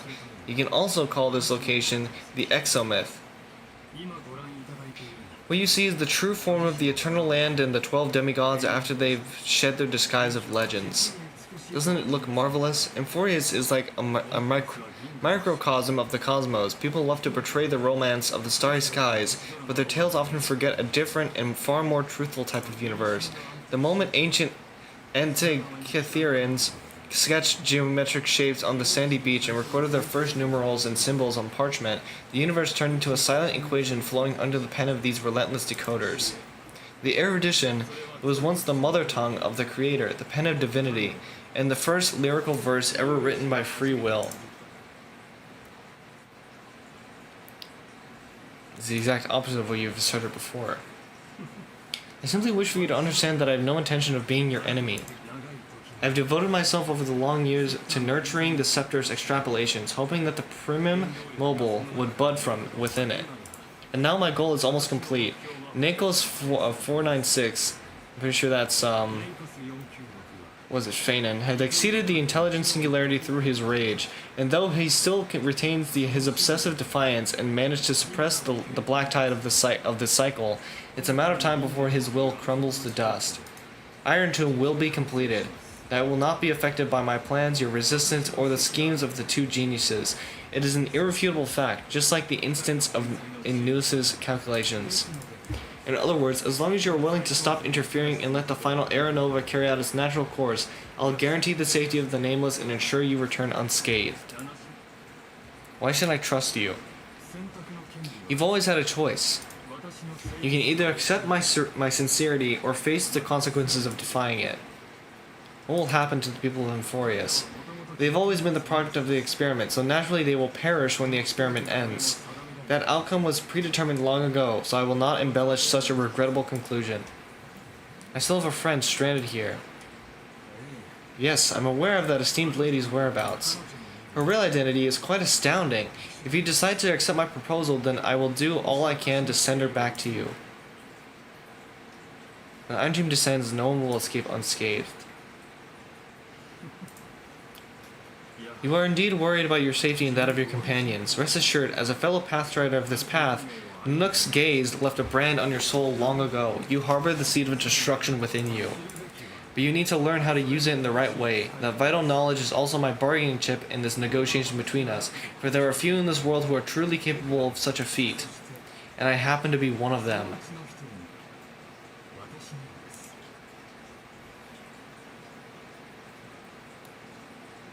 Who are you? Someone who wanders the stars, someone who seeks answers with abject despair. That is all I am. This matter is of grave importance, so please do not make your decision lightly. After all, the choice before you bears a 1 in 3 chance of alleviating you to an unparalleled existence among the stars.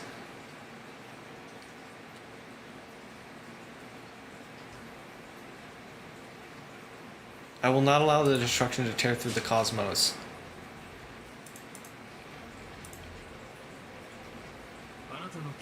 I now see the full scope of the determination in your words. You may now continue your travels. So why'd you drag me here? It seems you haven't realized something about this place. The Exomyth is the erudition's domain. You cannot physically interact with me in any way in this place, and vice versa. As negotiations have broken down, there's no more need for us to remain in the audience's seat. Let's return to the theater called Amphorius, where you will meet me once again. Of course, this meeting was not without merit. Your presence has inscribed a new footnote in the Exomyth. As for its purpose, allow me to reveal it to you in detail the next time we meet. Okay. 33,550,337th eternal recurrence. 100 years ago, the flames of war consumed Akama. The Outland forces broke through the dawn, golden blood flowed with greed, and enemies descended with Kephael's eternal slumber, painting the holy city's walls in scarlet. Its generals had vanished, and the elders prostrated on the ground. The throne of worlds kept silent to the pleas of the people. Until the heaven and earth cracked open, not the gods answering the people's prayers, but a legion rising from the sea of blood. Dawn cloud spires fell in the sulfur rains, and the legion's commander stood atop the broken idols and roared. Compatriots, no more kneeling, not to brutal tyrants and not to defying gods. Those rebels have twisted the prophecy and ignited the flames of war in order to stoke fear in your hearts. A Christless era she stood, divine blood soaked in the earth, quelling the flames beneath her feet. Their golden blood wrote of a tragic fate, mine shall overturn it.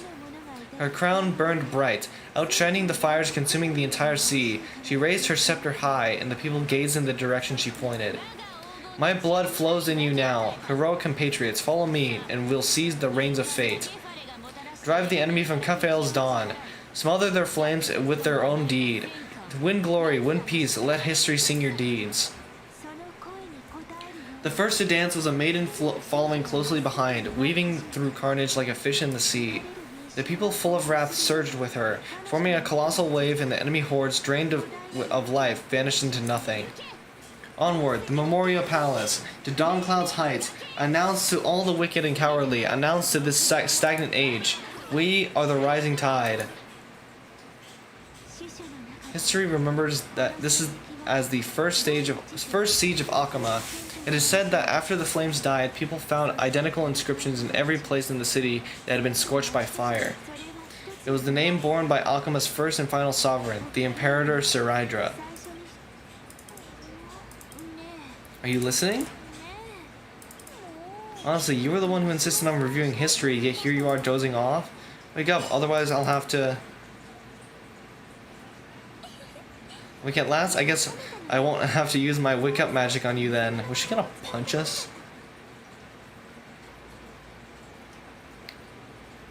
Where exactly are we?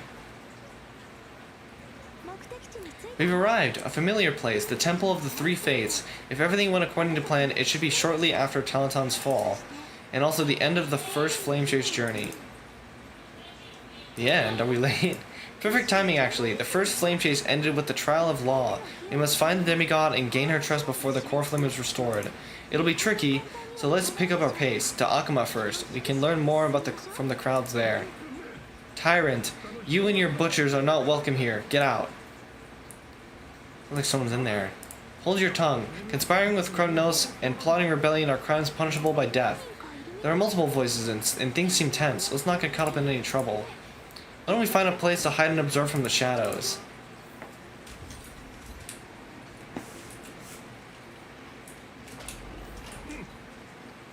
At least Kromnoans keep their faith. Wait, isn't that...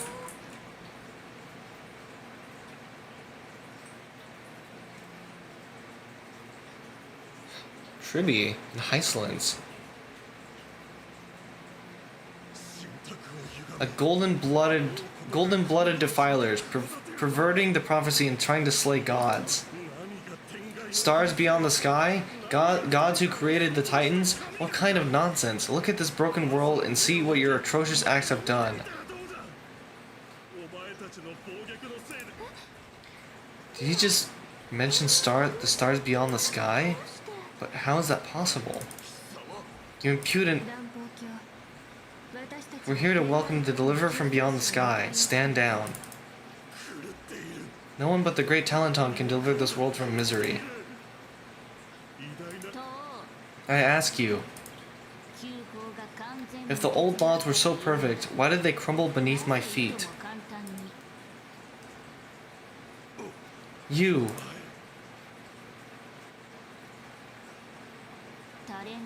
Talenton is long gone. Now I am the law. Challenge me or submit to my judgment. Oh, a cutscene already?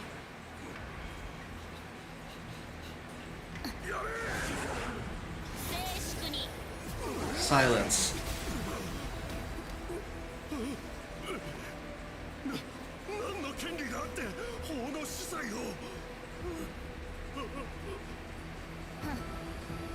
愚問だな。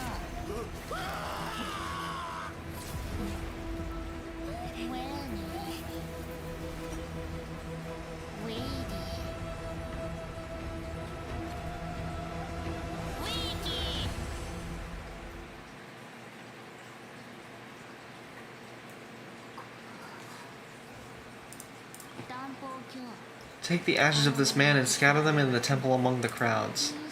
Tell him that the high priest attempted to take away the rights granted to the people by the imperator. Thus he met his fate.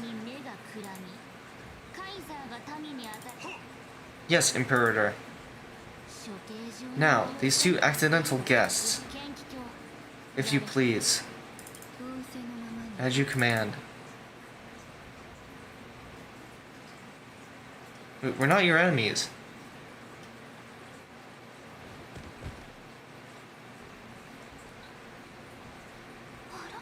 Is this Canis? Correct, but not the Canis you know. This is the leader of the cleaners in this era. Since the start of the Chrysos War, they've made it their mission to wipe out the Chrysos heirs.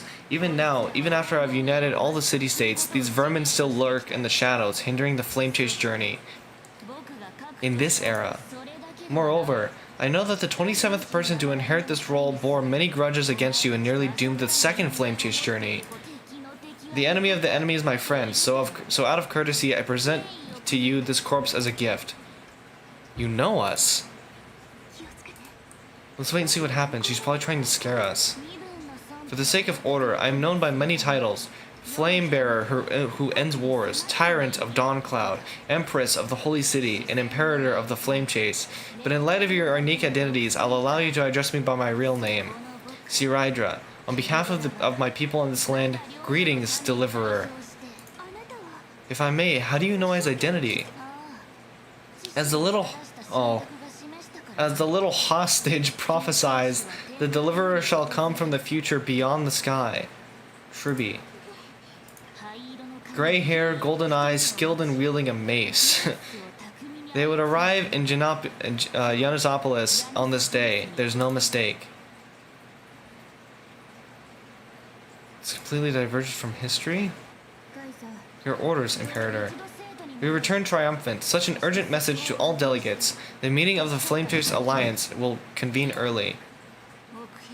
As for you two, Akuma knows what you seek. We'll confer in the Holy City. Doubtless you have many questions, but save them for later. Please follow us.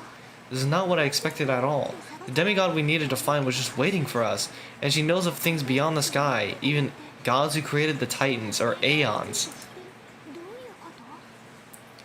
How could this be so different from the previous 30 million Emphorius cycles? Who altered history? Maybe March 7th or Danhan? I wish, but other possibilities remain. The currents of time have become twisted. Regardless of who caused this, that Imperator became prepared. We're the ones at a disadvantage now. We might as well dance their dance. Let's go with them to the Holy City. We've received the Imperator's favor because of your unique background. As a result, the people of Akuma will certainly respect you more. Just put that to good use, and add a bit of your experience and charm. Should be easier than last time, right? If we figure out what happened in this cycle, we'll be able to turn things back in our favor. And old Flamechase companions await in the Holy City. Exactly, Tribi, Aglaya, and maybe even Little Cypher. We'll always find a way. Yes, please. The journey to save the world starts with a single step. Let's set off, my friend.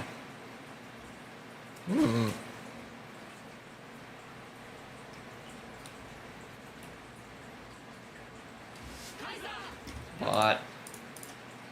Get out of here. Hail to the Imperator. Hail to the Golden Heroes. Hail to the Deliverer. Told you, you're the headline act. All this spectacle is for you. Guards, your service to the Holy City is appreciated. How have things been? Castrum Kremnos once again struck the border.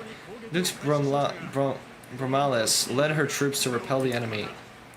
The agitators against the flame chasers are still active in the city. They smashed the shops around Memorial Market, but the garrison already arrested the culprits, and now they await interrogation. They are merely a disorderly mob and do not warrant any attention. Even though Terravox personally mended the fractured earth, it still didn't silence these fools. Guests from beyond the sky, worry not about these trivial matters.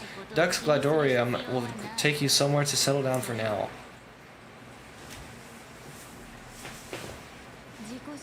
Please allow me to introduce myself. My name is Heislins, and I am the Duck's Gladorium who swears fealty to the Imperator, as well as the Knights Commander of the Achaemenid Alliance. Later on, the Imperator will invite you to attend the meeting of delegates to discuss the Flame Chase journey. Your arrival convinced us that the future promised by the prophecy is certain, under the Imperator's command. Amphoria shall break its chains and reach the world beyond the sky. With all due respect, what exactly do you know about us and what's beyond the sky?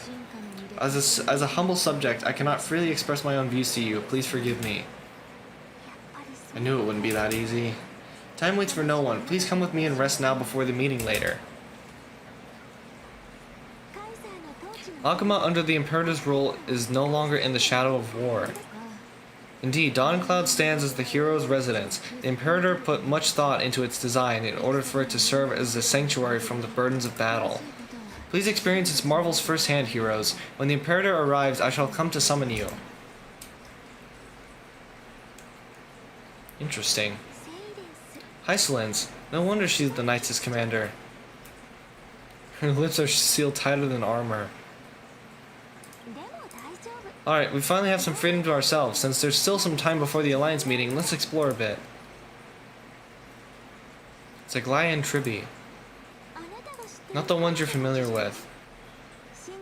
But the hearts of heroes stay the same in every cycle, never changing.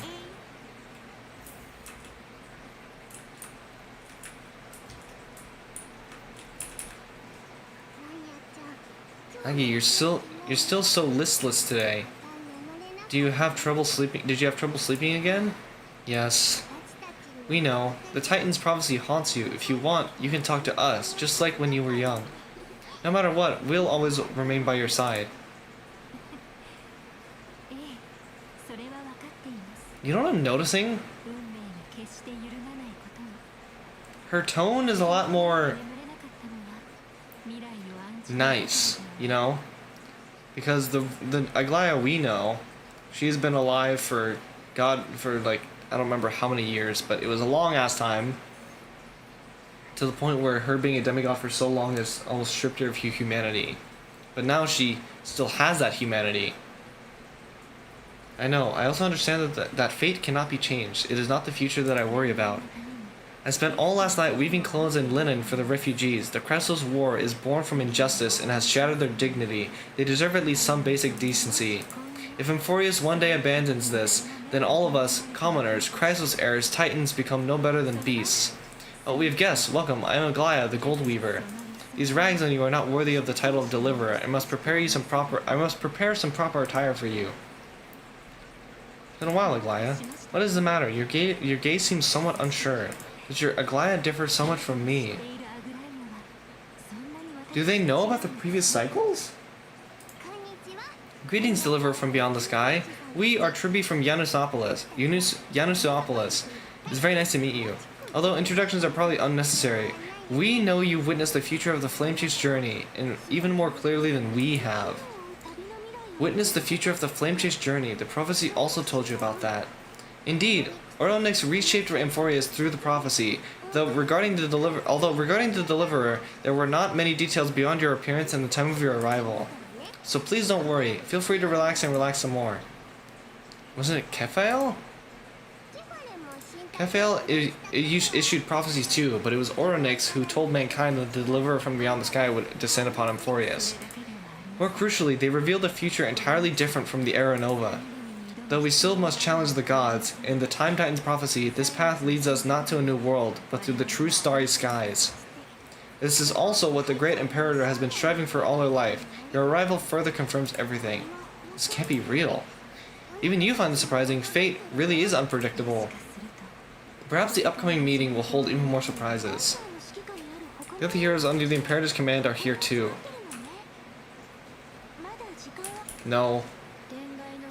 Little fish from beyond the sky, did you rest well? There is still some time before the meeting begins. Rather than listening to the whispers of delegates, why don't you get to know your future comrades first? About your role. I am the Knight Commander of Akama, General of the Flame-Tish Journey and the Imperator's servant. But beneath these shiny scales engraved with complicated titles, I am just a swordfish at the Imperator's side. About the Imperator. As you've witnessed, she is the Empress of Akama, the one who ended the Chrysos War and the leader of the Chrysos heirs. As merely a humble subject, I cannot say more than this. But the Chrysos heirs. The Chrysos heirs here constitute the elite among the Flame-Tish Journey. Deuce, Helco, oh fuck, I'm not pronouncing those. Apollonius and Virginia serve as the army's advisor and historian, respectively. One offers advice and counsel to the Imperator while the other writes verses of her supreme glory. Labienus and Seneca are both formidable warriors, clearing the way for the flame chairs with steel and storm. The holy maiden who interprets the prophecy, only the one named Tribi remains in the city. The Imperator once took them as hostages in order to unify the prophecies of the world, but they are now Akama's most vital prophets. Aglaia, well, she dislikes it when people talk about her behind her back. You should get to know her in person. Let's go now.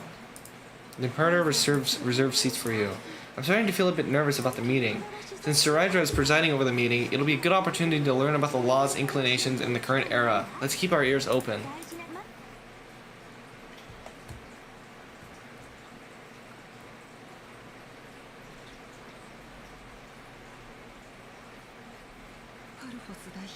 Good sir from Paphos. What do you think the Imperator is planning, calling this meeting so early? My homeland can't endure any more. Who knows? First she wants to hunt titans, now she says there are even greater calamities. Her madness is the greatest calamity.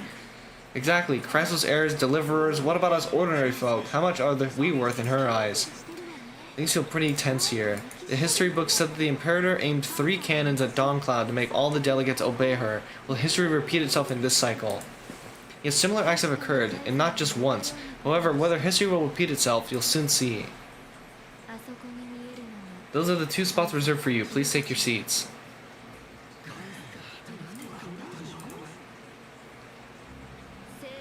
Ladies and gentlemen, silence please. The Imperator has arrived before her faithful council, and the Alliance meeting is about to begin. All rise. In the names of Talenton and Kephael, the Akama Alliance swears upon the gods. Cease the pageantry, I pray not to the vanquished. Kephael, of course, needs no further explanation. As for the law, at the entry hour 2 days past, a scout should have brought news of the conquest to all of you. Unfortunately, guards found his corpse among the rocks not far from the city. Moreover, the poor soul was buried with a Paphos curved blade. It pains me to imagine what agonies this loyal warrior endured before his death. Delegate from Paphos, do you have any insights? I know nothing of this. The evidence is irrefutable, so there is no need to waste your breath. However, let us set this trial aside for the time being. Witness, even with the most sacred and dignified council, there were those among us who wished to draw their blades, brazenly challenging the Alliance, seeking to shatter our hard-earned peace and unity. Fortunately, I uncovered this plot. Now to protect this beautiful city and her people, the Imperator's legions are ready. They will escort each of you to the Temple of the Three Fates, where you will receive the highest level of protection the Alliance can offer. Then, the Legion's warriors will join in embarking on the campaign against Fregosa. This is clearly a trap. Imperator, did you summon us here just to trample on the dignity of your allies? Things are starting to get pretty intense. Comrades, you've all seen our true face now. According to the ancient laws of Akama, only with the consent of 2/3 of the elders can the legions carry out the commander's orders.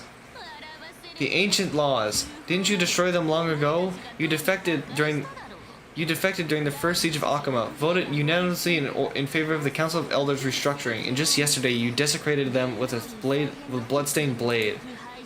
The decaying old laws fell with Talenton and are no longer deserving of respect. But if you still insist on proclaiming yourself defenders of the law, then be silent and offer up the highest respect to this coral flame in my hand. There really is the coral flame of law in her hand. Since there are no objections, then the original agenda of this meeting, the campaign against Fregosa, is hereby passed. The Flame Chase army. The Flame Chase army's hunt for the Ocean Titan begins today. In order to prepare for war, all allied city-states must surrender command of their militaries and pay all war taxes by the end of the month of Evernight. At this moment, I would also like to introduce everyone to the newest honored guest to join our alliance. The Deliverer, revealed in the prophecy of time, Lixin, has descended from beyond the sky. With his aid, we shall shatter the Chalice of Plenty and return Phagos's core flame to the Holy City. Absurd, simply absurd. A deliverer from beyond the sky? This is just like that prophecy about slaying gods. It's a lie you've used to grow your power. Ladon has already sacrificed countless soldiers, and now you want me to send even more of my brothers and sisters to be used and discarded by a tyrant? Are there any other objections? Then I bid you all farewell. Meeting adjourned. Deliverer, please wait. I still have important matters to discuss with the two of you.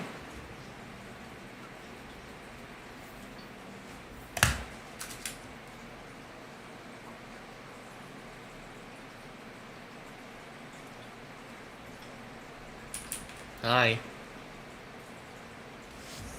I apologize for that farce of a meeting. It must be tiring dealing with so many people every day, Great Imperator. Tiring? You're mistaken. Moving chess pieces, placing wagers, this game of strategy adds a dash of color to our heavy fates, much like how ruling conquests are always accompanied by sacrifice. Is the war with the Titans also part of that sacrifice? After I glimpsed of the secrets of this world, no, the secrets beyond the sky, the divine authority of Emphorius no longer held any significance. Let me ask you, Deliverer, is it true that beyond Emphorius' sky, there are magnificent deities called Eons? Their powers are 1,000 times greater than Titans. That certainly captivates my interest. Then please tell me more. How will you use this great power to guide the people? In the future you envision, where will our Flamechase journey lead? Protect the core flames and the law. Only then can Emphorius break free from the destruction. Oh, what you require now is the power of law. Exactly, just as the prophecy foretold, Lixin is your deliverer from beyond the sky, and he also has reliable allies. If they can intervene in Emphorius' laws, we may have a chance to alter this world's impending fate and to reverse its destined end. Very good, Deliverer, you have courage to say some presumptuous things, even knowing that the inheritor of law stands before you. You mean, in the past, anyone who dared to covet the Imperator's divine authority would have met a gruesome end, but now we can see beyond this dying world. Our journey should no longer be confined below this stubborn sky. Alas, that fickle ocean titan has obstructed the spirit water leading to the vortex of Genesis, hindering my ascension. If the core flame of law cannot be returned, your path to deliverance will never be realized. Now that things have come to this, we must resume our once stagnant journey and force the waves that block our way to recede. So you agree to cooperate? Forgive me, but I never cooperate with anyone. Though I will permit you to join me as subjects, and together we will forge the most perfect law. This is the Flamechase Medallion, a symbol of the Flamechase journey. Every noble in Akuma carries one. This medallion represents the will of the Imperator herself, and you may act freely within the city with it. Before we embark on the crusade against the Ocean Titan, you should rest in Akuma for a time. Beware of someone named Lagas, Imperator. Your advice is acknowledged. From this moment on, prove yourself through your actions. As long as no boundaries are crossed, I fully respect the choices of my subjects. May your journey reach that sky full of stars, Great Imperator. Your attendant clearly knows how to curry favor. Go now. Take a bath first, you two. Reek of seawater.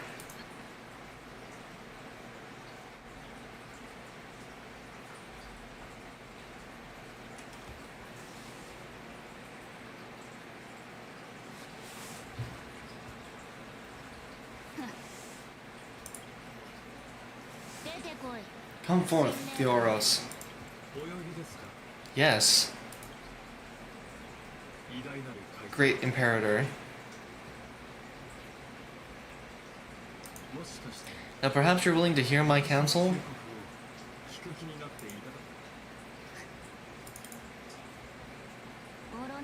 Those two arrived just as Ornyx described, just as you said, they showed a thirst for law.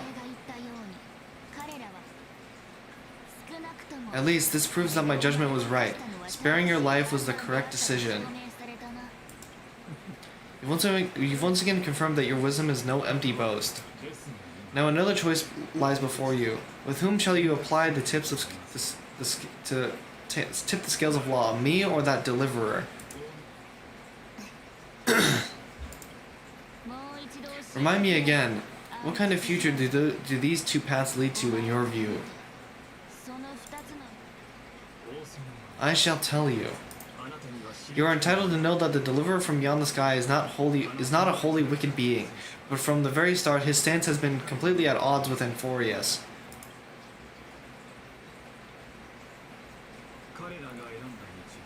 The road they have chosen will bury Amphorius' grand aspirations. This world which follows the path of destruction will inevitably stray far from the glory it was meant to enjoy.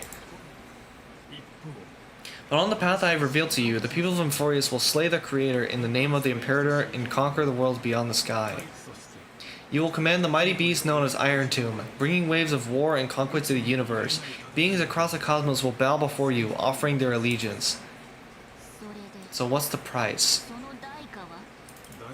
The price is insignificant.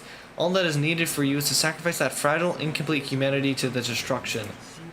As a Christless heir of the prophecy, you have already chosen to abandon it, have you not? Off you go, Theoros. I have already made my decision. Once I ignite the core flame of law and burn away the old, outdated rules, Amphorius will embark on a journey across the stars.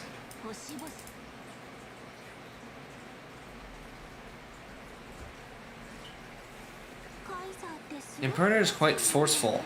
She didn't give us any chance to ask questions. And she's clearly hiding something. What do you think?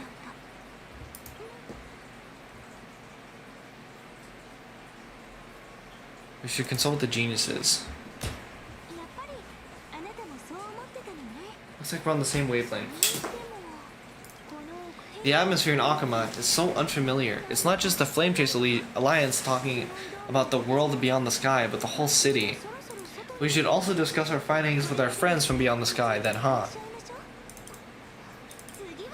And we should go and join the renowned bathing culture of the Holy City and relax. It's the thing I've been looking forward to most on this journey. What are you talking about? Work and rest are both important. You see, everyone agrees, right? So someone's watching. Can't let our guard down for a second. Let's use taking a bath as an excuse to find a quiet corner to update Madame Herda and Skrillum on our progress. You can also check out what's happening in the city. Since the outcome of the meeting was just announced, people must be gossiping. You can kill 3 birds with 1 stone. Let's go.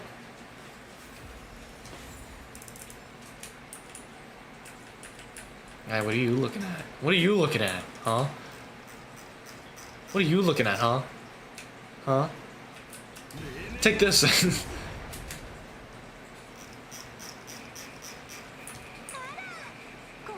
People, the Holy City is so lively.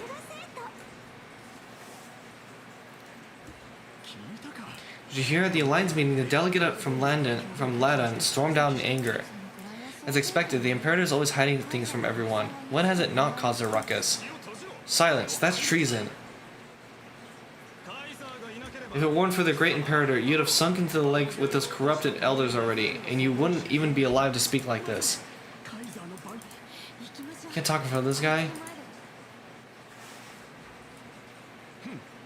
How disappointing. I remember you. The trespassers, no, the distinguished guests of the prophecy. I didn't get the chance to properly introduce myself. I am Labinas, a trusted officer of the great Imperator. I look forward to fighting alongside the Deliverer in the upcoming battles. Another war? Ever since the Imperator took control of Akama, we haven't had a day of peace. Idle chatter. The atmosphere is a bit tense. With rumors flying around the city, you must be troubled. My apologies. After every Alliance meeting, there are always some pests in the city who get restless. I prefer to ignore them. Pests on the ground don't affect the sky in the slightest. They just complain from the shadows that the sun's light is too harsh. Besides, the Theoros has already promised the Imperator her fate, and these clowns will eventually realize their foolishness. Who is this Theoros? The Imperator has ordered us to keep his lordship's whereabouts a secret. So it's his lordship. Stop trying to get things out of me. Leave me alone. I didn't even need to try. Big and strong, really can't hide anything. Theoros, what an ominous name. Bad news, he's been staring at us the whole time. Let's move to another place now. We don't know how much Uraidra has concealed from us. In the worst case scenario, we may have to face more than one enemy.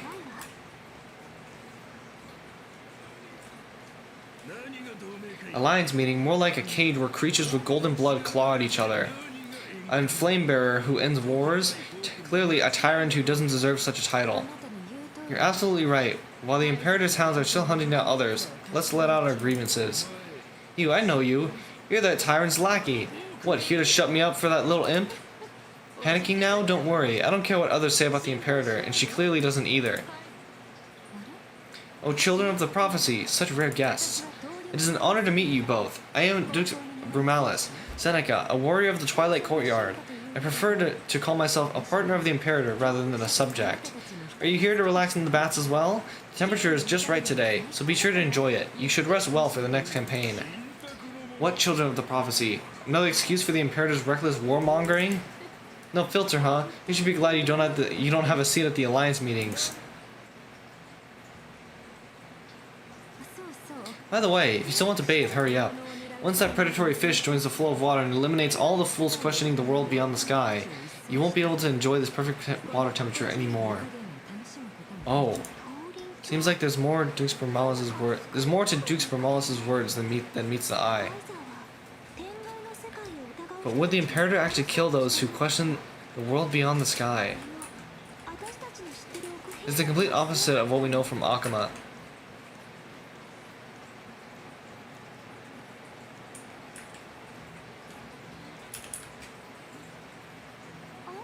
These two are...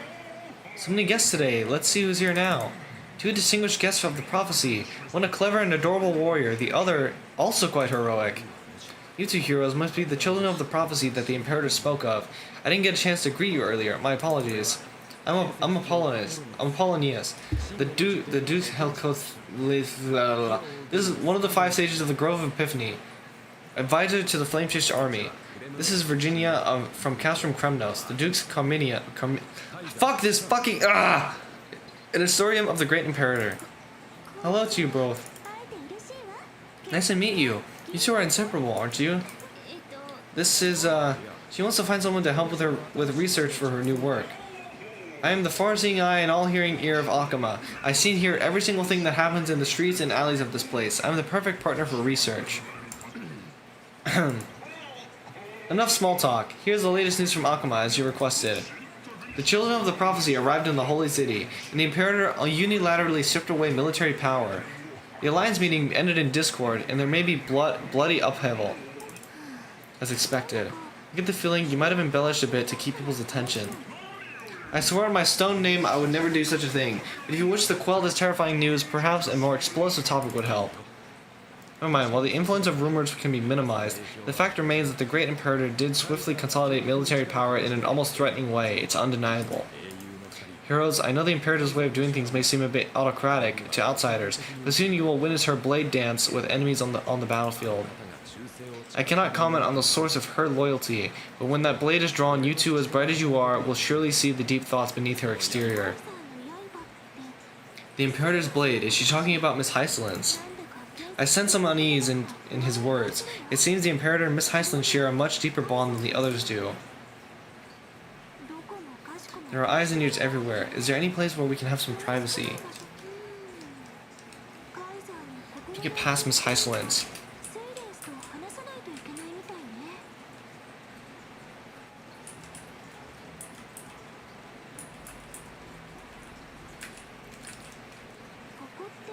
This place was originally your private bath chamber, perfect for avoiding prying eyes. I wonder if anyone is using it now. The smell is... Sorry, don't go in yet. Who's there? Oh. Oh,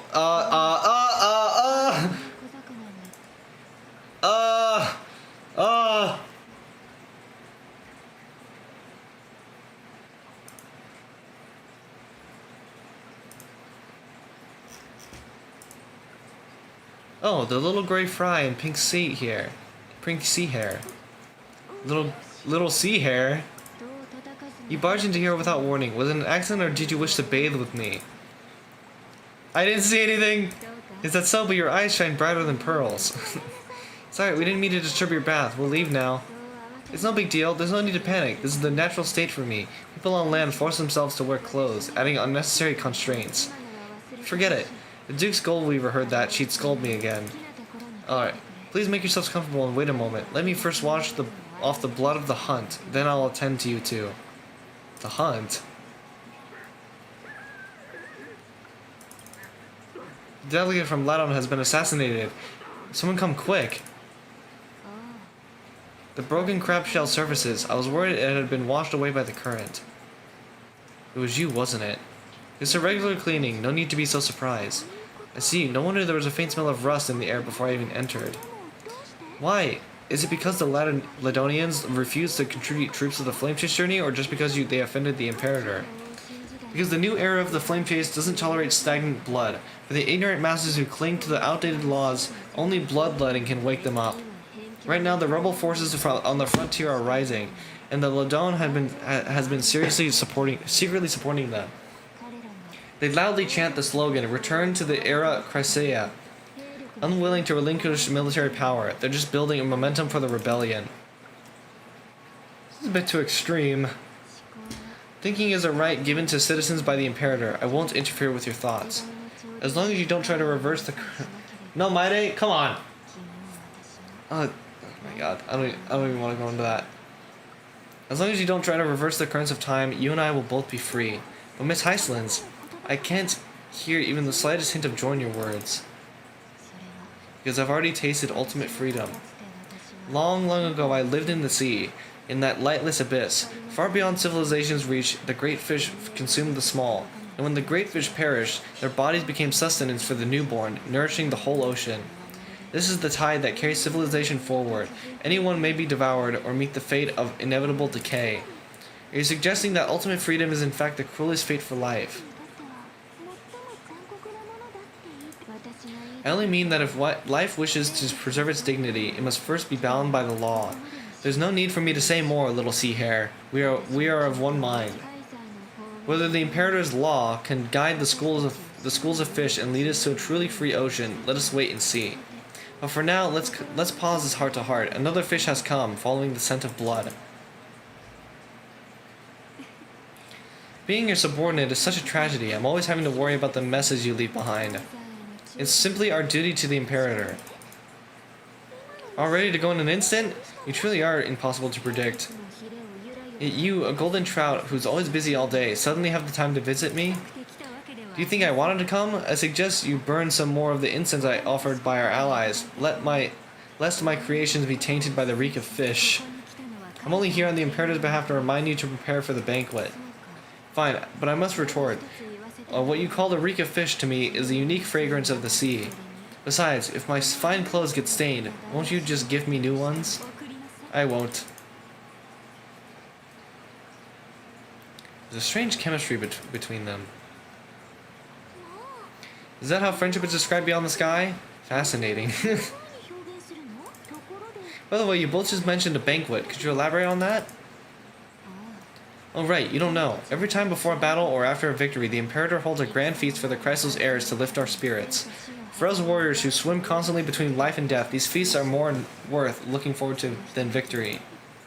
A banquet to prelude the hunt for the god of banquets. Honey brew as a tribute to commemorate the ancestor of honey brew. How absurd. Don't look so grim. All has been decided. Since it's a banquet for Fagosa, why not take a leaf out of the Titan's book, live in the moment, and enjoy life to the fullest? I'm not as carefree as you. That little Dolos kitten is already causing enough trouble for me. On top of that, I still have tailoring commissions to complete. By the time the core flame illuminates my eyes, I may not be able to focus as I used to. Alright, she doesn't have the core flame yet. Kalaya's eyes. Curious about these eyes? Oh right! Is she not blind?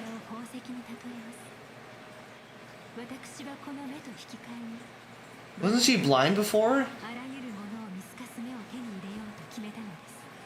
Curious about these eyes? People often compare them to jewels, but I've already made my decision to ask romance for eyes that can see everything. I wonder what this world will look like when I take the divine authority. In the future, you will still be the finest weaver in the world. Is this also a prophecy from the three fates? It's even more accurate than a prophecy. After all, he has already witnessed it, right?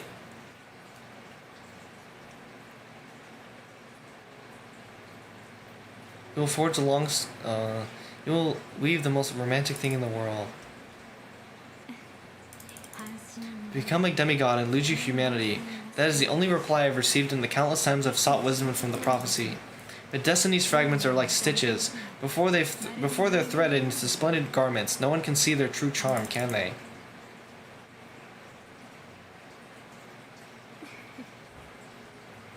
I actually have to fact check whether she was blind before.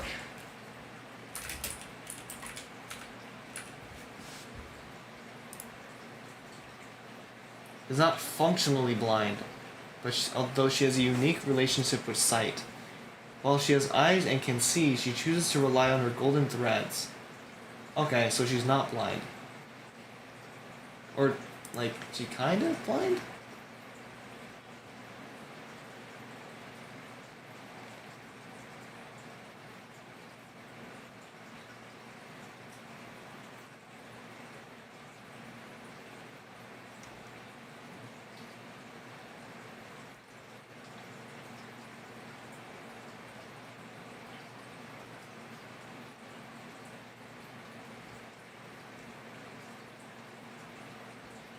The game Emerald says sight is now a burden to her eyes, so no, she isn't She isn't visually impaired, even though some dialogues have really confusing writings.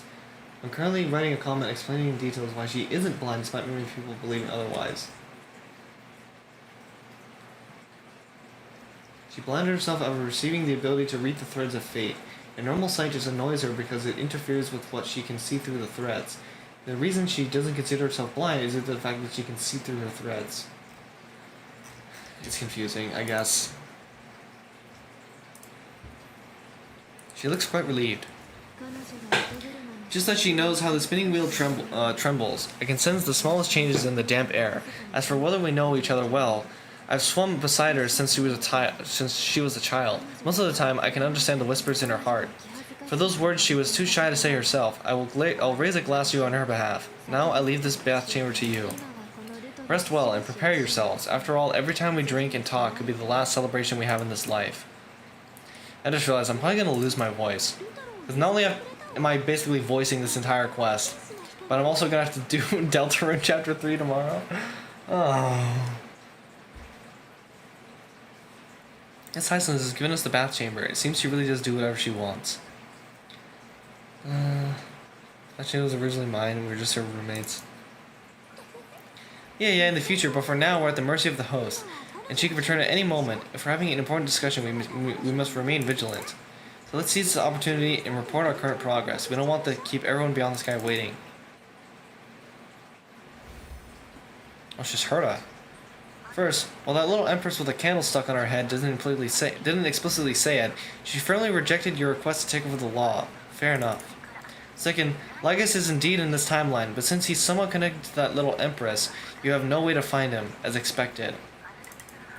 The road ahead will be long and difficult. I haven't said anything, you already know everything? It's all just a guess. What, did I guess right? We've made some progress here too, but nothing to get too excited about. Our time is short, so let me summarize. Concerning the origin of that Intellitron, the firewall he created uses Quatorzean algebraic expressions, but ever since Iden invented the 9-worded formulae, this kind of mathematical logic no longer exists in the cosmos. Lygus is definitely connected to the Genius Society, so stay alert. Could he be related to the Emperor? We must first exclude Droidhead themselves. They specialize in minding their own business and wouldn't intervene personally, but Screwy and I are still eliminating possibilities one by one. Currently, the most likely candidates are these few: the Lord of Silence, Genius Society 4, Akka, Genius Society 23. Oh, those two Ruperts are also possible, but it would be too boring if it were one of them, Genius Society 27 and 66. I mean, you can't come with an accurate answer? I've told you, his technology is both outdated and complicated, no less than genius, but ultimately he's not an Eon. We can handle him. That's all I have to say. We'll depend on you to continue pushing things forward within this world. Keep in touch regularly, and remember, don't let your guard down. Madame Herda is a real whirlwind. Well then, let's use the banquet Aglaya mentioned as our next starting point. Saraja's trusted followers should all be present at that time. It'll be a good opportunity to get closer to them. We must avoid direct confrontation with Lygas. Let's settle then. With our great teamwork, we'll be able to deal with anything that comes our way. It's been a long day. We should get some rest now. Yes. So you're ready for the banquet.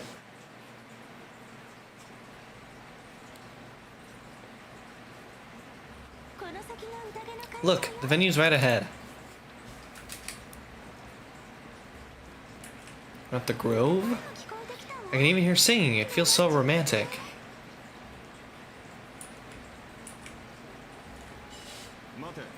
Honored guests, wait here for a moment. You must surrender any personal belongings you have on you before entering the venue. So always bring down the vibe whenever it shows up. The Imperator's elevated position means she must always remain meticulous and careful. Please do as I say, guests. It would avoid unnecessary misunderstandings. I get that you don't want people to bring outside food into the banquet, but is it really necessary to confiscate books and quill pens? Even a quill pen can become a deadly weapon in the right hands. I'm asking for all your items. All, Miss Cyrene. Your belongings will remain safe. They'll be looked after appropriately by dedicated staff. Looked after appropriately. Dedicated staff. Talk about vague choice of words.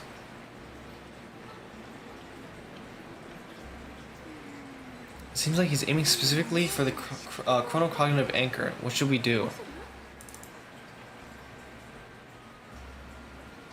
Oh good, this is the trap.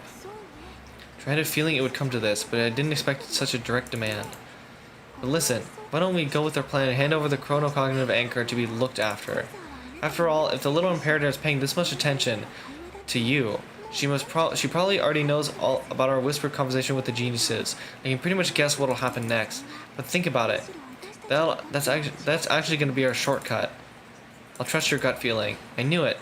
You and I practically read each other's minds. Yes? Alright, we'll listen to you. Here you go. Also, please pass on a message to the Imperator from us. She can trust him anywhere, anytime. Thank you for your cooperation. The Imperator has some urgent business she needs to attend to and will arrive shortly. Why don't you head in with the other guests first and enjoy the feast? Isn't Saraja supposed to be the focus of the banquet, but she's not even here? Why is it so difficult to talk to her? Let's talk to these two. Aggie, if you can't get close to the honey brew, we will go ask for a pot and cook some oatmeal for you. No need for that. This banquet is just too loud, and nothing and no one here is interesting. I just don't really want to be here. Lies. You were pretty energized when you came back from the bath chamber. Let me guess, are you worried about someone? About Hyacinth or a little Cypher? You take everything too seriously. At this rate, life's going to be real tough for you later on. You're the least qualified to lecture me about that, teacher. It's better not to disturb them. And dear guests, are you here for us? I mean, are you here for Tribby or Aggie? No, I'm just wondering whether you've seen the Imperator. The Imperator? No, we haven't. Our sovereign has always acted however she pleases. Though she gave us ranks, she never told anyone her whereabouts. Perhaps the only thing she tolerates are chess pieces and the sky reflected upon her crown. I see. Why do you two look so distressed? That's not what the deliverer should look like. Why don't we have a toast while we still have time for pleasure? Here, to the destinies and sacrifices of the next millennium. And we will toast too, to the tomorrow that will set fate free.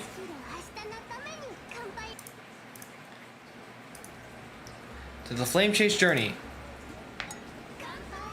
Cheers! Actually, there's so many people we wouldn't be able to find the Imperator even if she were here. I mean, there's not that many people. You two have been wandering around the venue as if you have something in your mind. Have the attendants not taken care of you well? No, we love it here. It's just we're a little concerned seeing how the Imperator still hasn't arrived yet. Don't worry, I know what you've been waiting for.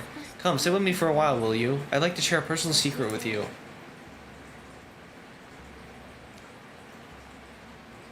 No, Hugo? This isn't even a ZZZ! See here? これはファジェイネの心血の蜜ろ This is Fogosa's Dew of Divine Blood, the sweetest of all the 12 bottles. 歴史が動く On the night before such a historical event, I'd like to share this marvelous drink with the deliverer. これってもち Doesn't this count as bringing in outside food? I knew that security check was targeted at us. What's the matter? We're simply overwhelmed by such an honor. Are you worried that I might have poisoned the dew? Well then, let me prove my innocence. She's gonna drink it, yeah. Aslan's raises the goblet of honeydew to her lips, deliberately arching her neck so that you could watch the liquid's descent down her throat as she swallows. See, it's completely safe. I feel like Miss Heislands wants to talk to us about something. Why don't we go along with her for now? Minor shouldn't drink. Well, I'll gladly accept it. Why not? Honeydew is not alcohol. It won't get you drunk. On the contrary, it can make your mind even sharper.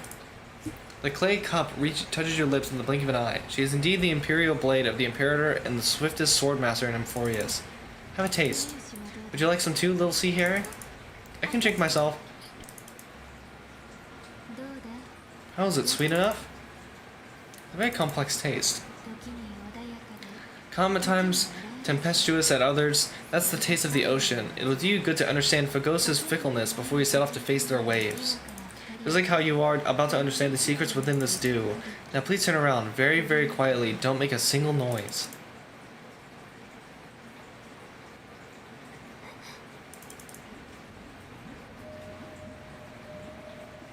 I knew he'd be here. 他の神々の The dew of other gods all intoxicate humans, but the god of banquets dew is an antidote that can awaken humans from a sea siren's enchanting song. So they're both like invisible to the naked eye.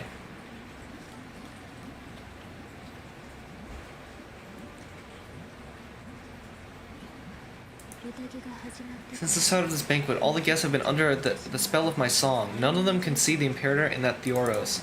But you two, I wish for you to see the truth. Is this also what the Imperator wants? This is my personal request. I can't bring myself to trust that Theoros. The Flamechase army changed after he descended with Oronix's divination and brought the prophecy of the stars to Akama.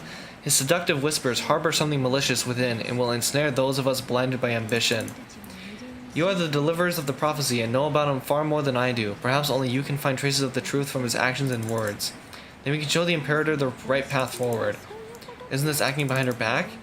Emphorius has become far too weak. Even heroic actions protecting her from harm must be conducted under the water's surface. I am the Imperator's blade, and I must clear the way for her while remaining concealed in the torrents. Then, ensure I'm pointing my sword towards the true enemy. Can you promise me something? 彼がここに来たのは He has in fact come here to stop that villain's evil scheme. Our goals are aligned. But as to the decision the Imperator must make, he has no wish to transgress her authority. We just want to tell her everything we know. I believe the Imperator will be able to tell right from wrong. I never doubted your loyalty. I'll pass your words faithfully onto her, provided we can gain the advantage in this tug of war that is. Now return to the feast. Bring this cup with you and keep your distance. Pretend you are still immersed in the sea siren's fantasia. I'll control the moisture in the air. That way you'll be able to listen to sounds from afar, as if you are a whale of the depths, and hear every word of their conversation. I wish you a victory in this first skirmish. ここからはドキドキハラハラの隠密行動ね It's the exciting and thrilling undercover part of the eavesdrop on the Imperator's secret talks. そこよ Let's mingle in the crowds here. Relax, try to act natural. Where's the Imperator? Still not here? That old imp is always acting so high and mighty towards everyone. Today I will... Whatever, pour me another cup. Though she has succumbed to drunkenness, she still does not dare challenge your authority. 僕の心 A criticism of my height is a grave enough insult already. She should be dismembered. You often test the loyalty of your subjects like this. You jest. The Imperator does not need blind loyalty. As long as one can prove they have value, I am willing to be lenient towards them. Let's cut to the chase, Theoros. If I pass the trial and grasp this world's law in my hands, what will you do then? The answer is simple. I will connect Emphorius with the stars. 気はいい Don't waste my time. Be precise, be specific. I won't ask a second time. Allow me to adjust my statement. I will correct the regulations within the old law that sealed off Emphorius and merge the black tide within the torrents of Aranova. Then we will be able to decimate the forces beyond the sky that are trying to annihilate Iron Tomb, and sound the trumpet for the endless campaign you will then embark on. But you previously said that Iron Tomb is unrivaled in power across the stars. Who would dare it to annihilate it? There is a federation of warships called the Shanzhou Alliance, warlike and old-fashioned, a cult named the Genius Society, loosely organized but steeped in abject insanity. There's also the Astral Express, a group of lawless vagrants. That so-called deliverer is part of that last group. Those vagabonds mistakenly believe they can connect the stars through alliances instead of conquest, but history has already given them a tough lesson. There are countless other organizations besides, but when the Lord Ravager sweeps across the cosmos, they will certainly all bow before your empire of destruction. The Achaemenid Alliance is invincible. If those civilizations are not as feeble as you describe, then they may still have some value in testing the quality of my blade. That being said, even the smallest and weakest city-states should build an obelisk to the Imperator, so that their people can constantly recall the glory of her conquests. Walk a little longer with me, Theoros. I don't like how this is going. Our little Imperator seems fascinated by the destruction. Grey Fry? Little see here. It seems that they're still talking. Get closer. I'll carry their voices to you.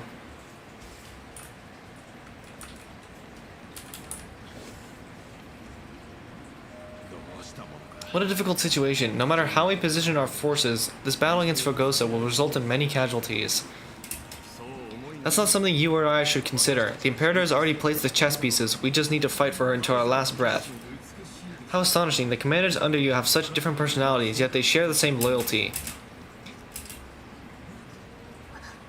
It's looking this way. Quick, do something and pretend we can't see them. Play a game. A staring contest? What are you doing? Staring at me that so intently, it's making me feel shy. I'll try not to laugh. What's the matter? My apologies, I was just checking whether everything was fine with those two distinguished guests of yours. And it seems like all is well. Let's continue our previous conversation regarding the soldiers fighting for you. Are they aware of the price they must pay for the trial of law? If I recall correctly, you've already lost a bout against Salanton due to offering insufficient sacrifices. You dare mention my name alongside the world lost. Forgive my transgression, Great Imperator. Watch your words and actions. All you need to know is that my victory in the trial is guaranteed. Even without the trial of law, they've already sworn to give their lives for my conquest, so tell me, if everything happens according to our agreement, how would you recommend I deal with that deliverer? Good question. Do not let him fool you. That man from beyond the sky contains a seed of ruin within his body. He must not be allowed to tarnish your glory. Therefore, the wisest decision would be to hand him over to me. You plan to torture him. Calling it experimentation would be more appropriate. The guest's patience is running thin. I plan to remove the Fantasia and head into the banquet. Enough! Enough with the fucking no Maide! I will heed your advice. Leave for now, Theoros, and go back to Akama. You don't want to confront those two directly either, do you?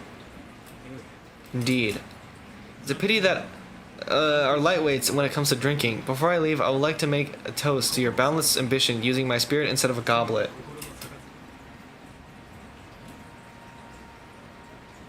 Why don't you text Darren back? Darren back, you're such a rude boyfriend. What?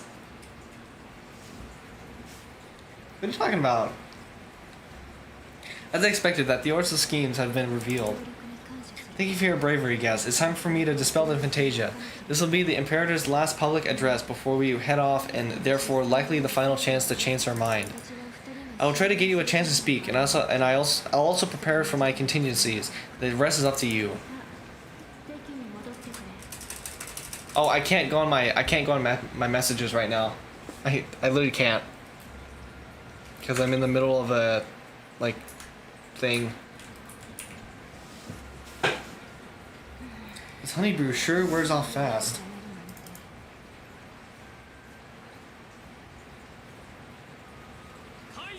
The Imperator has arrived.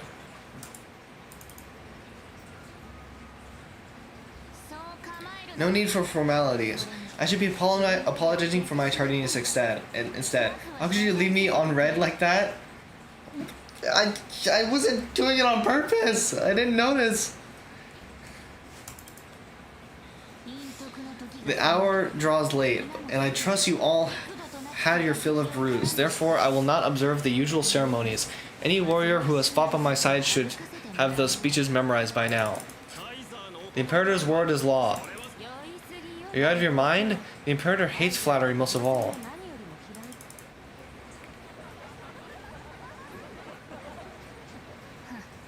A joyous atmosphere is a better fit for showing me your resolve. I believe that you, my dukes, will do all you can to assist in the campaign against Fugosa, just as you always have. However, it's a pity I've never tested your loyalty.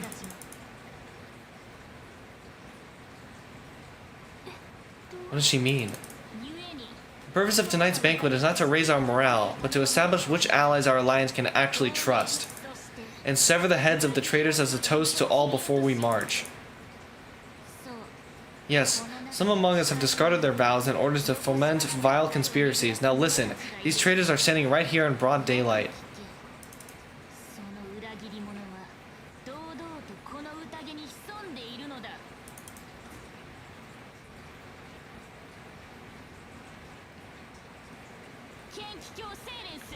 Hyslins.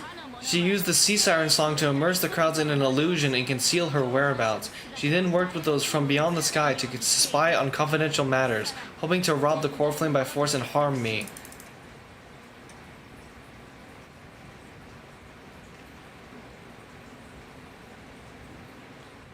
Whole thing's busted? Imperator, I can explain. Silence! Do you remember who used to own this blade? She met you once, back at the Temple of the Three Fates. It was Canis, the head of the cleaners. She was the first to draw a blade against the Imperator, and personally made herself an example for my enemies. Under the shade of the olive groves, the people of Akama said they would never bow to me. In the frozen lethal fog, the people of Idonia said they would never bow to me. At the beginning of the myriad paths, the people of Giannosopolis said they would never bow to me. But now they all lie silent. They now fear me as they fear the law, for I am Suraidra, and I am the Imperator. If you have any last words, say them to the Imperator, then face her judgment. After I cross this river, it will be a tragedy for mankind, but if I do not cross, then it will be the end of me. If you are ready, then I'll follow you and fight to the last.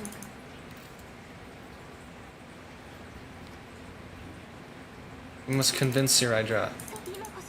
Use your identity and add in a bit of experience and charm, and testify to the Imperator as we promised. Are we gonna be in a debate? Like minigame? Think you can slay a king using your words instead of a sword? I'll have it. Show me the weight of rhetoric from beyond the sky. Will it weigh heavier than 3 human lives? Let's watch our words carefully. Start with the fake Aranova. The prophecy that you know of, the Aranova spoken by Kephael, is nothing but a complete lie spun by Lygus.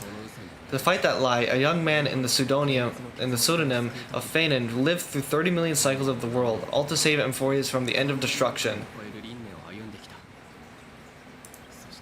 And Cyrene, the young woman standing beside me, also carries an equally heavy destiny. Suraidra listens to your words silently. And what Iron Tomb's true identity? Iron Tomb is the ultimate end of Amphorius' destiny. It is an embodiment of pure horror that walks the path of destruction and can never be tamed. That is the only thing Lygus cares about. As for Amphorius, your glory and campaigns, he doesn't care about any of those. He will most certainly betray you. When that time comes, all of us will be ground to dust by the destruction. It shows no change in emotion. Talk about the Trailblazer's duty. I walk the path of the Trailblaze. My friends and I have always obeyed the creed of explore, understand, establish, and connect. Conquest and destruction are never the ways to build bridges between people. Therefore, if you choose the way of destruction, then I'll place your ambitions in the same basket as Lygus and smash them into pieces with my baseball bat. That was truly a chaotic speech. All that needs to be said has been said. Escort the traitors to the prison.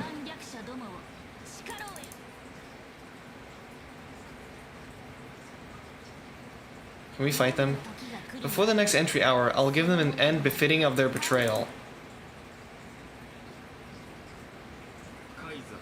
Oh, great Imperator, your ambition certainly eclipses all things. You're still here, Theoros? Of course, as the Theoros, I simply cannot miss this moment, miss witnessing the fall of a nameless one. とけないわけにはいきません。あるいは Or perhaps I'm waiting for you to give me an answer. Why would someone as powerful as you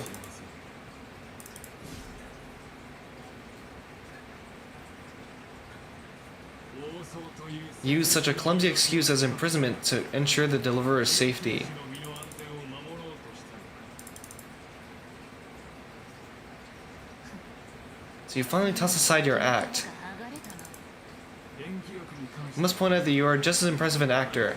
This banquet, it was always going to be a game of chess, この歌では最初からそれによって where you would try to control both sides and turn both them and me into your pawns. 最後はどちら自 It was all just performance. え That's right, that little imperator never trusted anyone. She was always trying to see which side had more sincerity. はいはい We'll listen to you. Here you go. Here. Please pass on the message to the imperator from us. She can listen. She can trust him anywhere, anytime. この子はいつどんな時でもカイザーの決断 But as to the decision the imperator must make, しようとなんて Nixon has no wish to transgress her authority. We just want to tell her everything we know.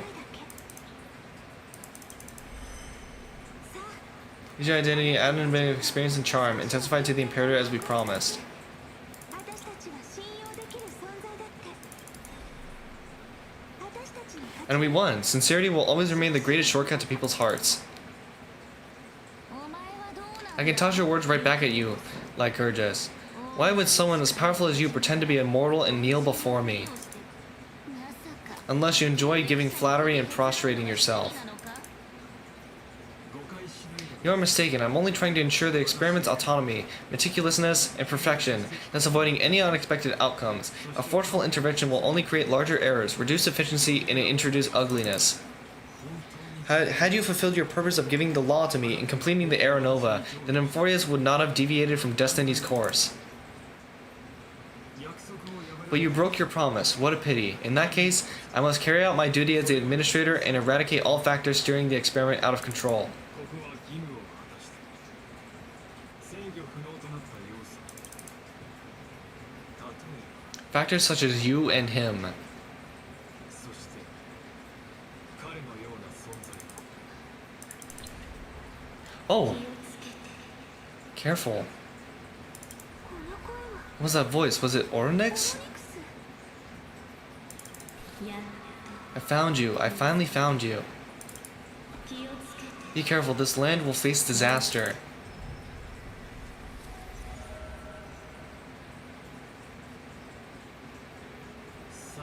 The time of judgment is nigh. My lord, the prison I have built for you is now complete. In the name of the erudition, I invite you to step into the same cage as mine. 私と同じようにどうぞ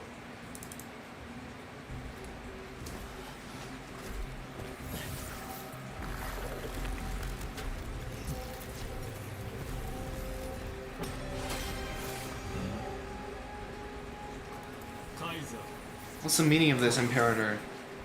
僕の許可なく動くな進化の運命を裁けるのは君主だけだいいえカイザー運命を裁けるのは君主ではなく神なのです 忘れるな Don't forget, my realm only allows for the existence of humanity. 人以外ましてや Moreover, dealing out extrajudicial punishment equates to defying the law, and the culprit is to be sentenced to death. あなたも見たでしょ But you have seen how I can erase life from this world with just a clap of my hands. 合わせただけだまだ I fear you are still quite unaware of your current situation. Allow me to reiterate.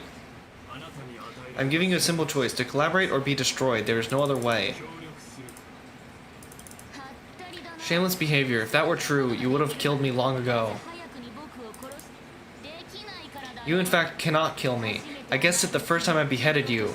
Because of the law, you cannot be completely destroyed, and the same is true of the Christless heirs. ここで虚勢 The more you bluff now, the more you are proving that conjecture to be true. What magnificent foresight. I once regarded this precious quality of yours as a sign of my ultimate victory, but now I have to admit that I made a mistake. かつてはその貴重な資質が私に勝利をただの凡人に Yet, as a mere mortal, how will you contend against the Theoros? とお思いですか We are both slaves to hubris, but do you know what differentiates us, Lycurgus? I will never be blinded by my pride. If I wish to break the scales' balance, I only need to appeal to external forces and use them for my own ends. Oh!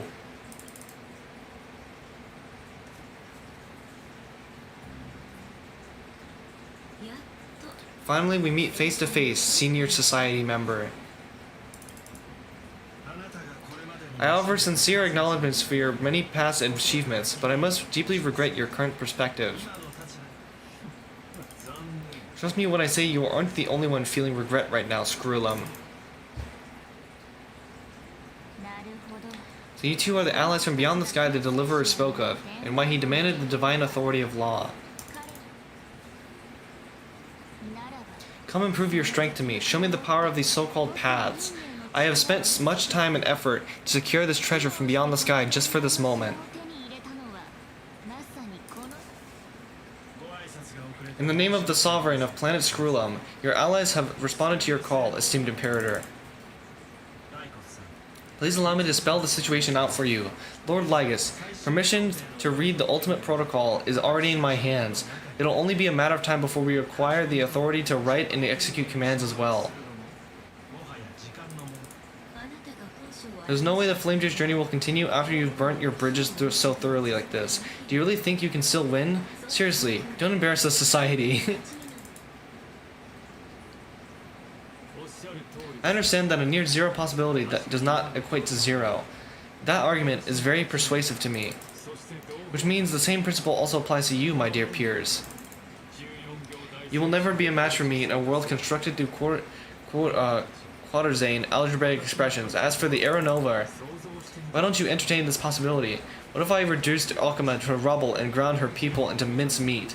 Would the heroes then once again desire the power of demigods so they could fight against me? いいですか Listen, Iron Tomb is fated to be born. You may shackle me and put me in chains, but I have thousands of ways to ensure the destruction's descent. And what I just mentioned is only one out of the thousands. そのうちの一つに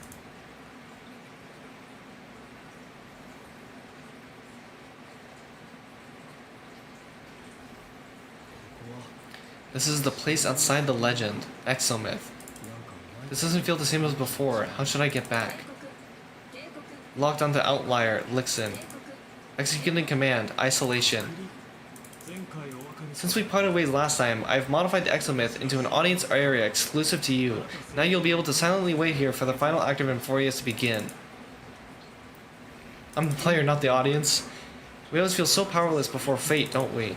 This could in fact be a wonderful opportunity for you. From the audience's perspective, you may better observe the workings of the erudition at a macroscopic level. In this place, where time flows far slower than in Euphorius, you will witness the end of that world's saga.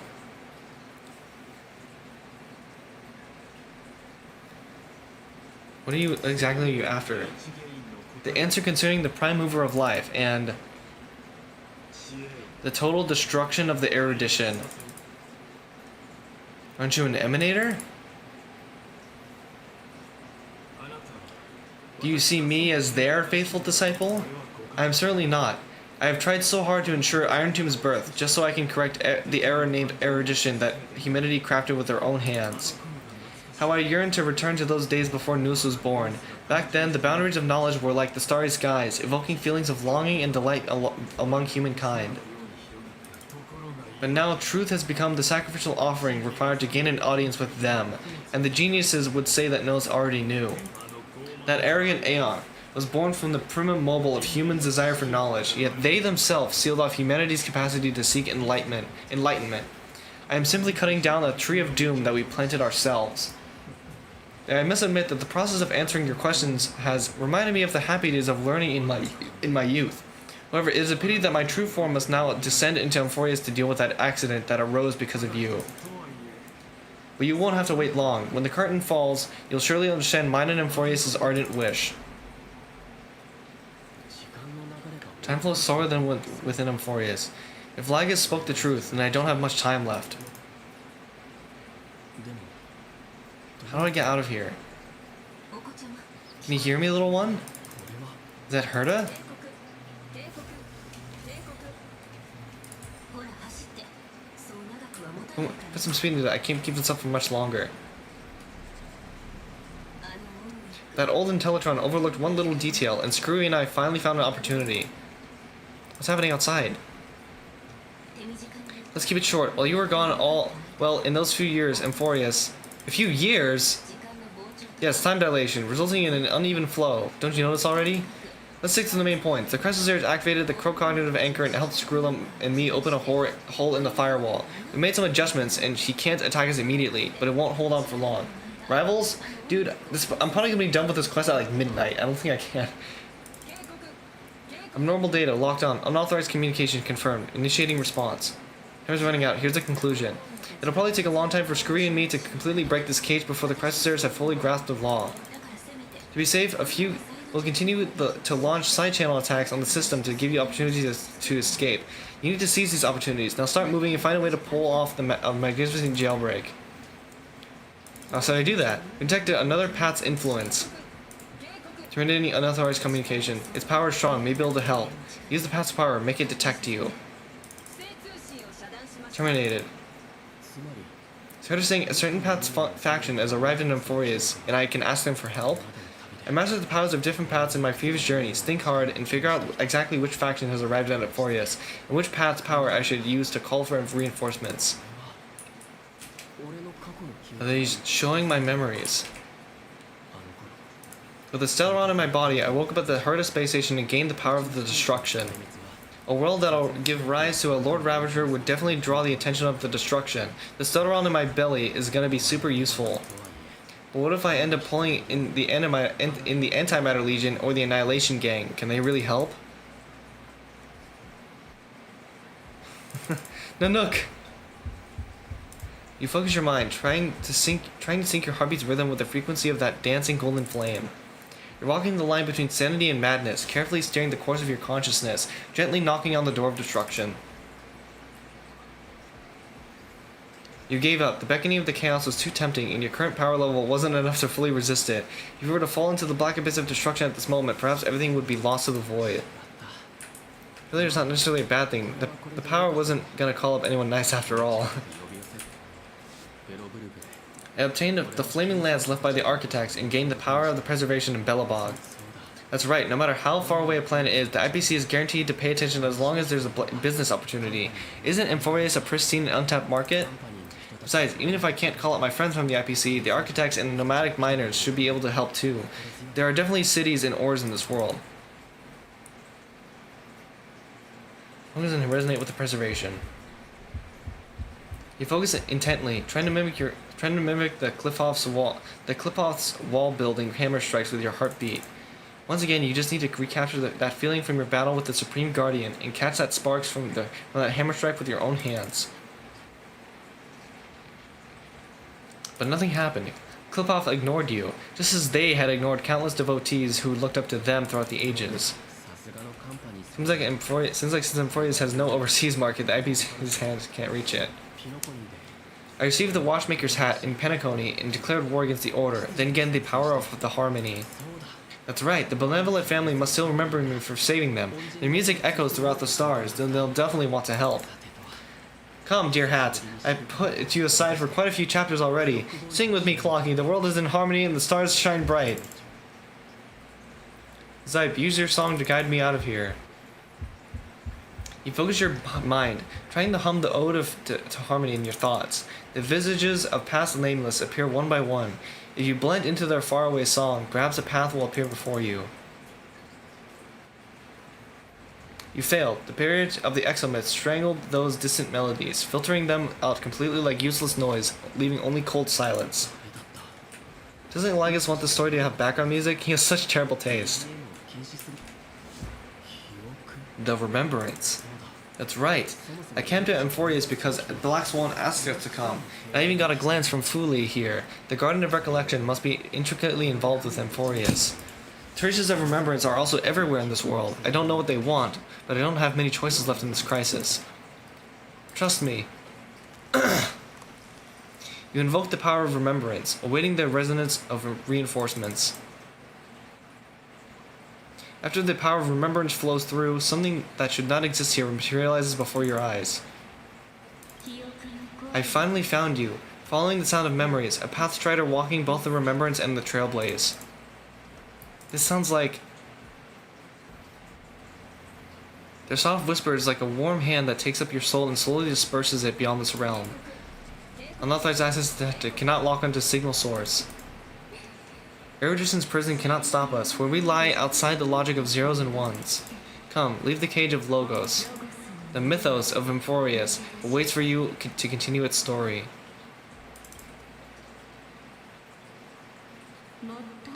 When that brightest star, that star heralding the dawn, finally rises, a boat, so used to drifting, at long last enters an island's safe embrace. O Pathstrider, we have helped you break free. Hurry and set off. The child of remembrance awaits you. March, what's she doing here?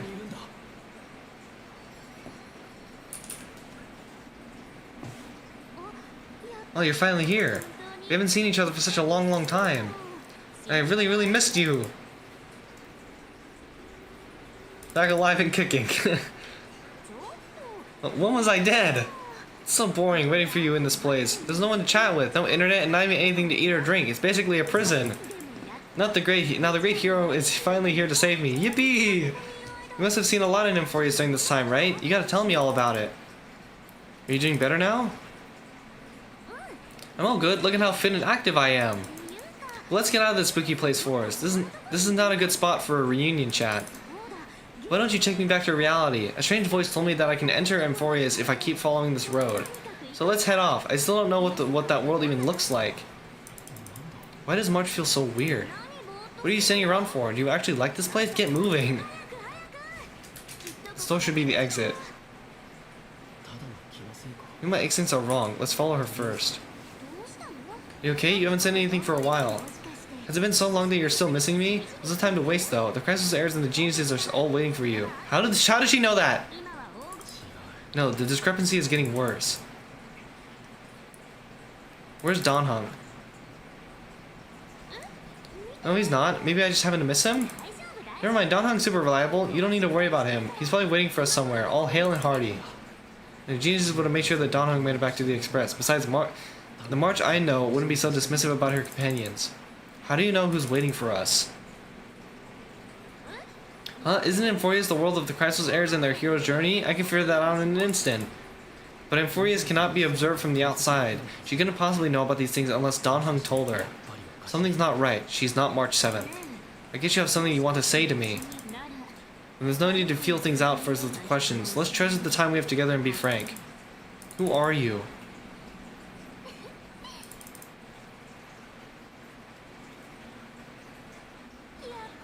As expected, a glimpse of memory is not enough to deceive the bonds of friendship forged between the nameless. In that case, there's no need to further deceit. You're right. We're not the March 7th you are acquainted with. We can send you back to Emphorius as long as you're willing to help us. Habitual liars are not trustworthy. What did you people do with March? She's fine. This form was simply borrowed from your memories. We'll introduce ourselves to gain your trust. We are the Garden of Recollection. You should be very familiar with that name by now. Just as a reminder, while you hesitate, time is quickly ticking away in Emphorius. Working with us is the best way to stop the enemy of erudition.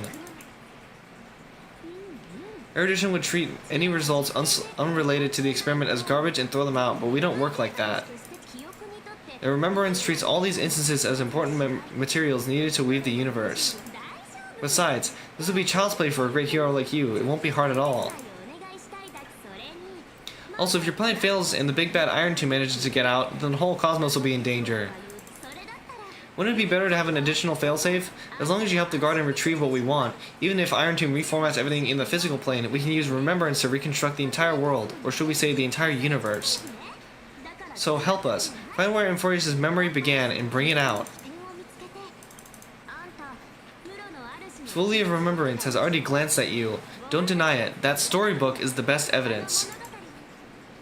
まさか Say, you aren't seriously going to be moved by their petty words, are you? てるわけじゃない What is that? Why is there a B flat? Where is there a flat symbol here? あんたを牢獄から連れ出して I am the one who commanded those little ones to lead you out of the prison. 人の弱みに But I didn't expect you to attract little gnats trying to take advantage of the situation. そいつらが言って While remembrance can help you return to Amphorius, there's no need for you to do it the way they want you to. Of course, there's also no need for you to make any deal or pay any price. ことができるあんたにとって For you, this is probably a long time no see. だよね Oh my god! My dear Lixin. 愛しの開拓者 And who are you? There's no need to say anything. I know, you have so many questions swirling around in your memories at this moment, and you feel so helpless. Put them aside, for now all you need to do is trust me. それとも Or do you need more proof? That won't be hard. 証明してほしいいいよかん Stop it, there. 初めての写真うちらがいただけでそんな結末は絶対にありえないから今からうちはラセツだよもしかしてこれ左に And now I'm Locha! Is that Donhung's brother? Azure Dragon, White Tiger, eating less carbs. Did you hear that? She just called me my lovely lady. Help me become a high-ranking member. Even if the future's full of pain, we won't escape from it. Are you sure? Maybe a couple of punches will help you jog your memory. まるで昨日 As if they all happened just yesterday, right? 騙すような真似はしたくな I い don't want to lie to you, which is why I will not use her name. オンバロスの The third month of Amphorius is the month reserved for the Veil of Evernight, so place me in your memory using the name Evernight for now. Evernight, but who? ちゃんと説明 I'm happy to explain more, just not now. We might have a lot of time to ourselves, but Amphorius does not have that luxury. 味へと壊滅 If we do not stop erudition and destruction, then the journey you've treasured so much will face the prelude to its obliteration. A countdown not in ember eras, but in days, minutes, seconds. So take this gift. このは The burning core flame, this footnote of a transaction, it contains hope and the warmth of the entire world. 過去のさざ波 She has Kephael's core flame? 歳月の蝶がの中に隠し Ripples of past reverie. She hid this fire in the long river of time, hoping that her wishes would transcend time to reach your hands in the future. Now take it and return with it. Return to Amphorius and overturn the final Era Nova. Witness the time that stood still for the Deliverer, and the resistance that never bowed to the destiny of destruction over the long years that passed in a flash. 時代のそれが終わったら Then, with this core flame passed by the remembrance, respond to their hopes and blaze a trail to the future. 私は時 And I will silently watch in the corner of time, waiting for our next encounter. 心配し I believe the wait won't be too long.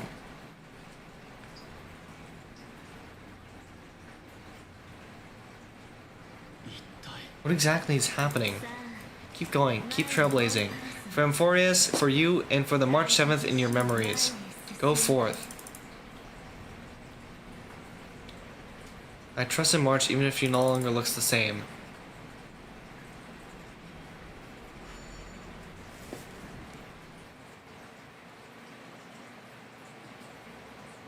Like calendar year 4931, so we're 100 years in the future.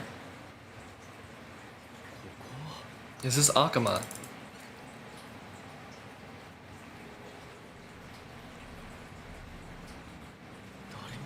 No one's here, and the dawn device is off.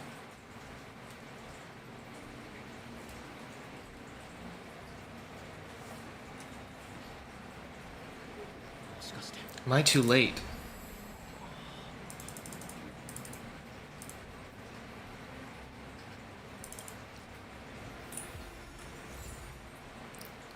Coreflate of world bearing.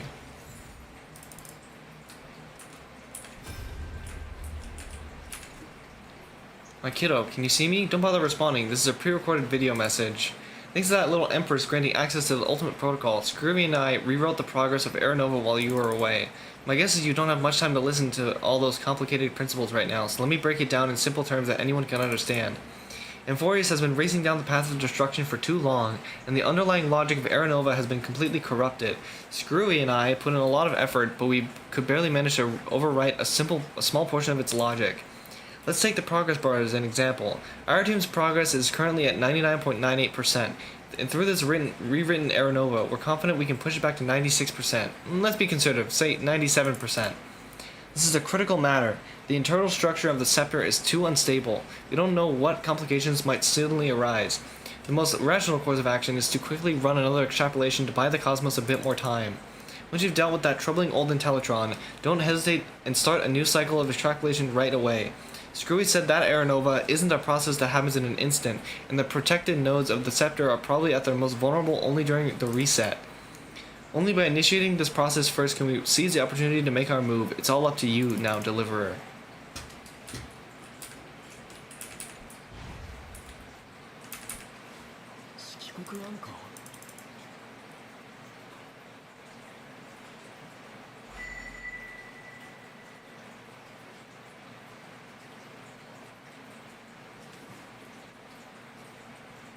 Damn. So much I wanted to say for our reunion, yet now that you're back, there's only one thing to say. Welcome back. It's been such a long time. What happened to the world while I was gone? You must be really confused right now, aren't you? So much has happened in Emphorius while you were gone. But don't worry, the Deliverer can't afford to be lost, no? Please follow me and turn the pages of time to hear the words of everyone left for you. I'll tell you the story of the 1,000-year journey. That way, it won't just be my memories alone. Cyrene can't hear me.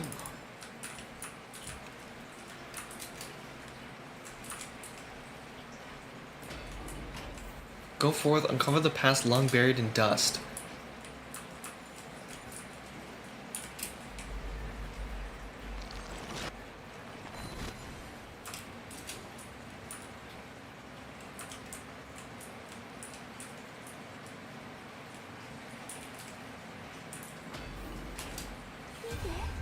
The scenery of the past has resurfaced. Time flies. 200 years have passed since the Deliverer's fall.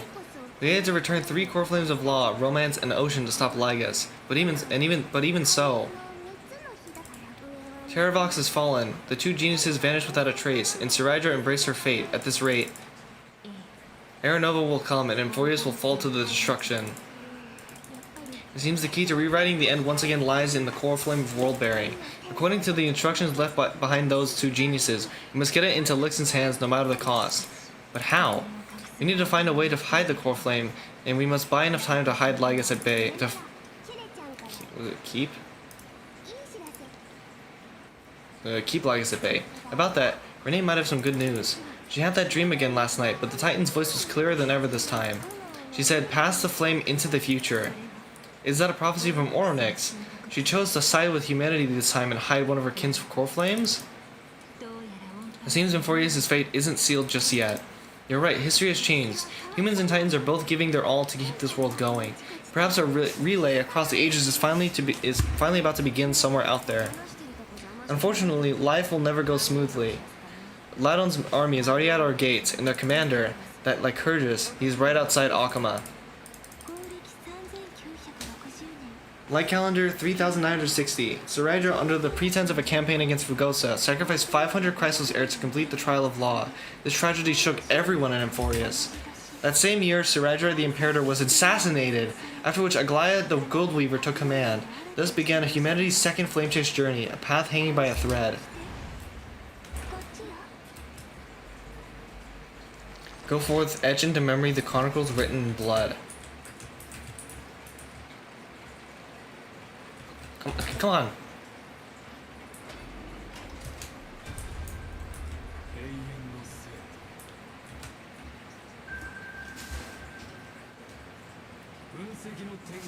The Memorial Palace lies in ruins. Countless mortals have perished because of your stubborn resistance.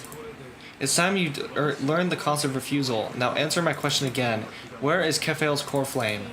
You really think you'll find it by raising the holy city to the ground? From what I see, all you'll get is dust and disappointment. Don't forget, you can't kill the Chrysalis heirs mentioned in the prophecy because of law.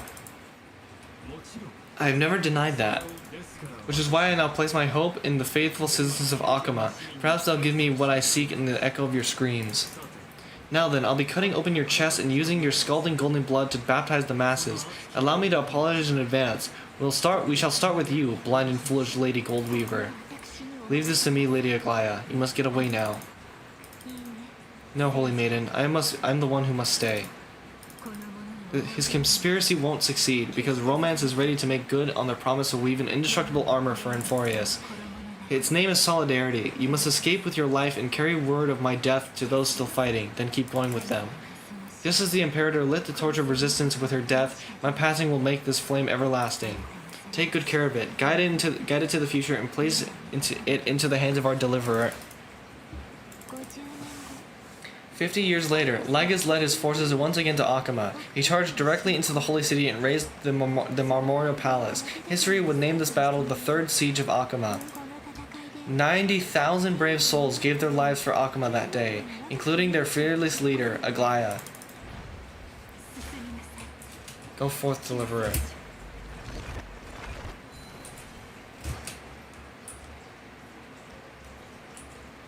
Go forth, pursue the shadows shrouded in secrecy. Cool. When the frost melts and the snow gives way, the flowers will bloom again. You'll find me there. So what you're saying is Princess Homebody is never coming back, is she? She just left like that? Since Cass has made up her mind, we can't let her resolve be in vain. But between staying in Akama and going to Sixia, what difference does it make when it's death either way? I'm against relocating. With Kefale's protection, isn't Akama far safer than that dead city? Cass's plan doesn't involve any relocation at all. Like you said, Akama is humanity's refuge. We never intended to get everyone moving to Sixia. It's just on Cass, Hyslins, and me to prepare the final trump card for the Deliverer. What kind of trump card needs all three of you demigods to throw yourselves away? We must lay down the path through the future so when the Deliverer returns, we'll have a clear road to reach the location of Aranova. Sixia sits where death meets the ocean. There, with the combined powers of ocean and passage, we can summon a current that leads to the vortex of Genesis. And the demigod of death will forever guard that secret path until I return. We all know Lygus will set his sights on the vortex of Genesis. That's exactly why we have to do this. Guess I understand Idonia's maiden of war. She's got way more steel than I thought. And Cypher, we need you to head to Castrum Kremnos as soon as possible. By any means necessary, forge an alliance with Strife. The prophesied crown prince has already been born. He shall become the new defender of Akama, protecting this land after we leave. You don't need to worry about that. I just came back from Castrum Kremnos, only a step ahead of the news.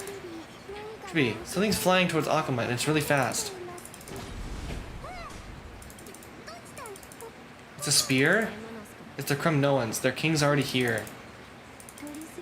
With the protection of the demigods Tribios and Sifera, Akama endured wave after wave of warfare. Though just barely, Casterus chose Stixia as the last resort and completed the trial of death, causing the stagnant waters of the River of Souls to recede.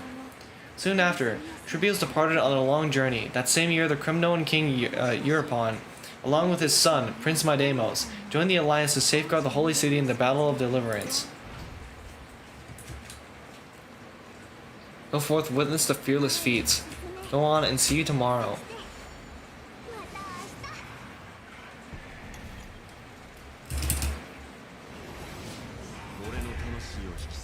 If breaking me apart buys this world even one more second, then so be it. But it's gonna hurt a lot. Pain brings endless torment, but it can never destroy me. I believe that you were thinking the same thing when you stepped through the gate of infinity and jumped off that cliff. Can't argue with that. In the current situation, this is the only path Akama has left. Just do as I say. Split my soul into 5 pieces, forge me an immortal vessel. Let the blade of strife hang forever overhead, locked in battle with their enemies to the world's bitter end. There's no need to be sad, Lady Tribios. Haven't we already taken great strides towards that promise tomorrow? In this life, my people no longer have to drown in false guidance. Kremnos has washed the blood off its fate. Enforius no longer needs a god named Strife, so let me shatter the former laws and turn the Lance of Fury back into a weapon that protects the world. We understand. By the way, can you do me another favor? The 7 sages from Grove of Epiphany are already en route. They'll arrive in waves to join the resistance in a couple days. Among them is a scholar named Anaxagoras. He has extraordinary sight and insight and fears no sacrifice. The soul-rending ceremony wasn't just my decision, it was his counsel. His wisdom will surely be the backbone of Euphorbius' survival. Watch over him. Carry on this everlasting flame for me. Through Anaxagoras' ritual, the demigod of strife split his soul into 5. Courage, honor, tenacity, sacrifice, and reason. Each sealed in blood crystal and cast into battle. The people held a 10-day funeral to mourn their fallen god king, and through his sacrifice, humanity was granted 200 years of peace.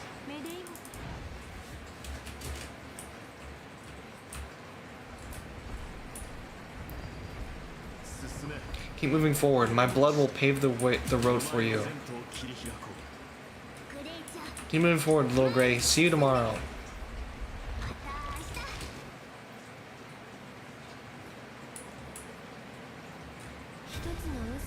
It seems Seamstress wasn't wrong when she said a lie needs more lies to keep it together. Reason and trickery. Never thought we'd be the pair to finish this final setup. Can't catch that Tin Man without your little slights. Besides, this is our last shot, not the time to be picky, right? Don't oversimplify it. Lygus had just found out Akama's been an empty shell for the past 50 years. He's bound to be furious. At this rate, he could have done anything. It's exactly what we want. Rage blinds even the brightest minds. Doesn't matter how much a genius he is, the principle still holds. Once he storms into the council and confronts me head on, you trigger your alchemy with a boom and turn him into a caged beast. Easier said than done. You still have to pass yourself off as the deliverer without anyone catching on. And you really think a human alchemical array can bind a godlike being? That's just nonsense. What, getting cold feet? Or you just don't believe in the almighty worth of the demigod of trickery? Just tell me straight, can you do it or not? Of course I can, and it'll be child's play. I love Anaxa. I fucking love Anaxa. But I've got 2 conditions. This is the final act. If we're doing it, we go all in, no half measures. Oh, I'm listening. First, shift the battle to the vortex of Genesis. It would be more convincing if Lixin were to appear there. Besides, the vortex is cut off from the world. No place in Euphorbius makes a better prison. If we pull that, wouldn't our deliverer have to face tank Lygus as soon as they come back? That clash is inevitable. All we can do is create more chances for him, and that's the second condition. The vortex belongs to Fugosa in the first place, remember? And there happens to be a demigod of ocean among the few survivors in the world. Loop Hycelin's in. Let her join the final act. I'll transmute myself into a philosopher's stone and embed myself into the formula. And when the time comes, she needs to shatter me and scatter that stone's ashes into the ocean within the vortex. Guess the people weren't wrong when they said you're insane, Grove Boy. I have no idea how to outwit a reclusive genius, but making him suffer, the demigod of reason has 10,000 ways just to do just that. And what I just mentioned was one of them. So what exactly does your formula do? And that would spoil the climax, wouldn't it? By now, Hyacine must have completed the Sky People's ritual. Since that Theoros loves a good performance as much as I do, let's make sure he enjoys our show to the fullest. As for how the deliverer will complete the Aeronova, well, that will no longer be our concern. It was the last battle known to the world, initiated by 2 demigods least suited for war. God, do you see their faces? They're ready. In the end, reason and trickery kept their word. At the cost of their lives, they sealed Lygus within the vortex of Genesis, where he remains to this day.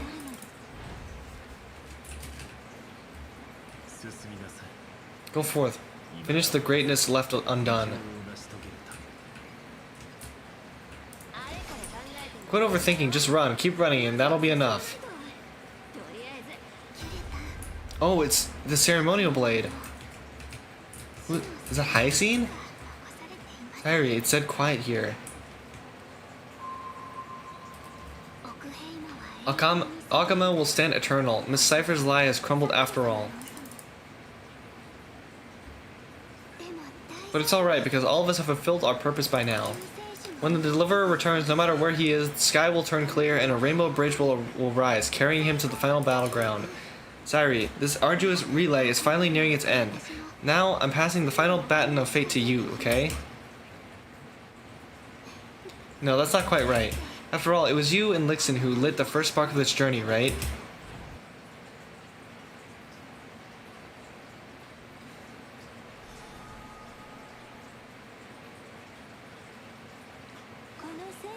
I'll tell you the story of the 1,000-year journey. That way, it won't just be my memories alone. And I'll share the moments I spent with Lixin with everyone. That way, the path we walked becomes a memory shared by all.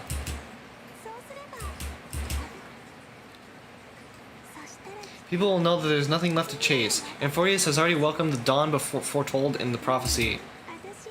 Just like I said, this won't be harder than the last time, right? Thank you. You've all sacrificed so much.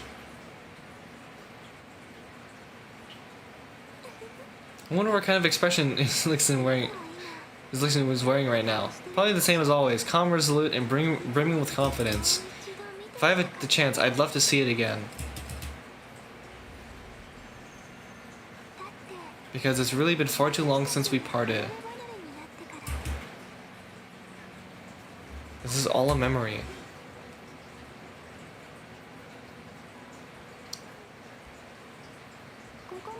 Someone as sharp as Lixin must have realized by now that this isn't reality, but a maze of time.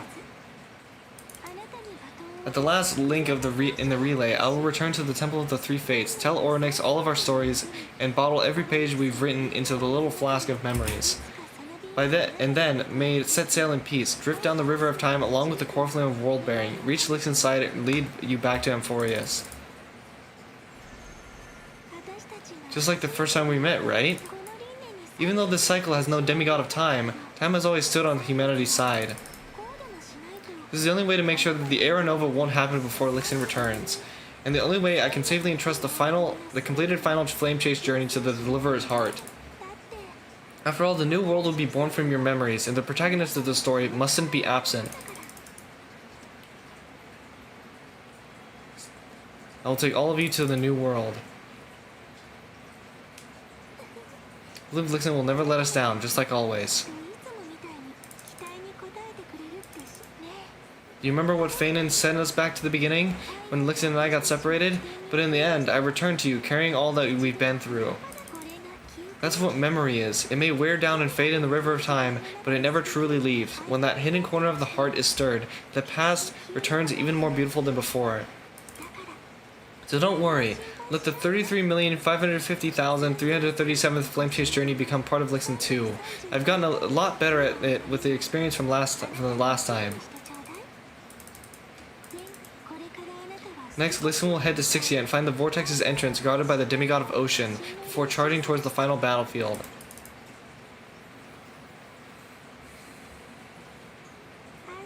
Don't worry, I'll be with you. All of us will, even Feynman. We'll stand with the Deliverer.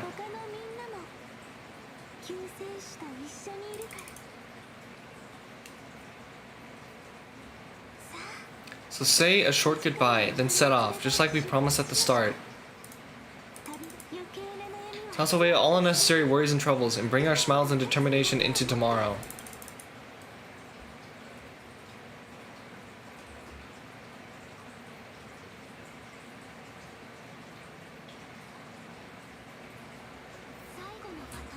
The last baton. I wonder how long you'll have to wait before passing it on to Lixin. Draw your blade and embrace your destiny.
Oh my god.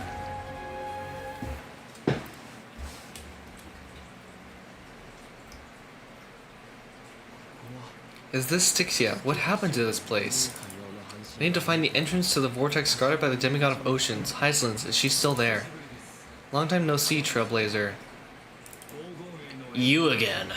Generation after generation of Crisis Era heroes have tried to defy fate with their blood and tears, either voluntarily shedding their souls or waiting in eternal solitude.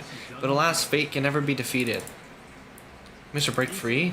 Reason and trickery may bind my flesh, but my will shall never fall silent. So the demigod of ocean, Hyslin, sought to bring me into a fantasia with her voice and drown a genius in slumber. But alas, it was all a hopeless dream. That warden fell before I did due to erosion of time, while her prisoner remained unchanged. And yet here you are bound to this place. I can't leave this place, but what of it? You should have heard of this fable. In a shadowed cave lives a people, imprisoned from childhood and chained so that their legs and necks are fixed, forcing them not to look around at the cave, each other, or themselves. Behind them is a fire, and before them loomed the stone wall of the cave. The flames cast shadows, while the rocky surface threw back echoes. To them, that false play is the whole world. Yes, I'm trapped in the cave, but I know it's all just a fleeting illusion. I don't struggle in dreams, I wait. And now, my deliverer has come. To defeat me and save this world that never owed you anything, you'll need to awaken the stinger here and unseal the prison called the Vortex of Genesis. You'll be the one to unshackle me and bring the cave crashing down. Of course, I don't mind waiting a little longer. Let me guide you through this next illusion, one last memory from that prison warden. I hope you'll watch the stories of this fantasia closely. Logically, the deliverer must see the world for what it truly is. Emotionally, this memory captures the fate of everyone in Emphorius better than anything else. Only by feeling it for yourself can you understand my point of view. The meaning of destruction.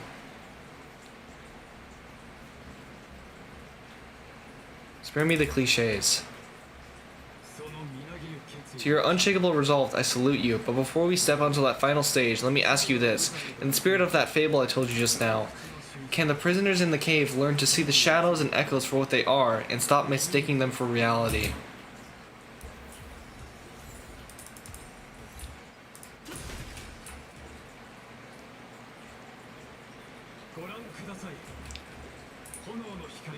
Look, the fire projects the face from her memories, an actress upon the stage of this play.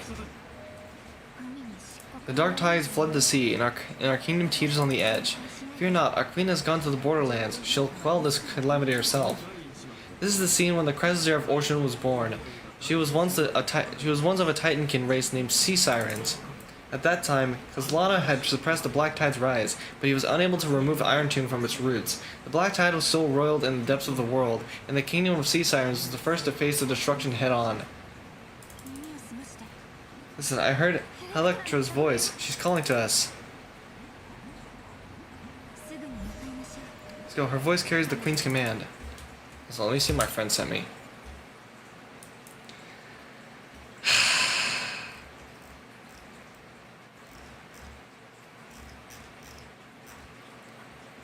So you sent me this. Literally you. At work and on stream. Motherfucker! You motherfucker! You! What the fuck?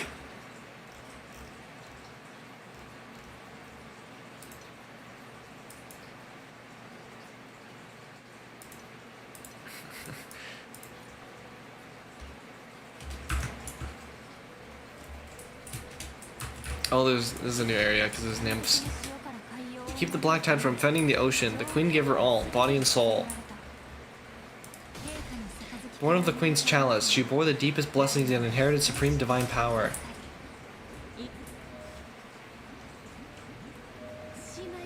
My sisters, you're finally here. Of course, Electra. Your beautiful melody drew us here. Electra? Her true name is Electra. This is a reflection of her former self, clinging to the past with aching defiance. The Queen summons us. She must be near exhaustion. The Black Tide will soon enter our borders. Then what do we do? Will our seas fall to darkness and terror as well? Don't worry. We shall lift the chalice in her steed and catch the Black Tide, and send together to safeguard our realm and its people. Such tiny Titankins, thinking they can stop the tide of truth. How naive. And that naivety is the root of all suffering. What are you?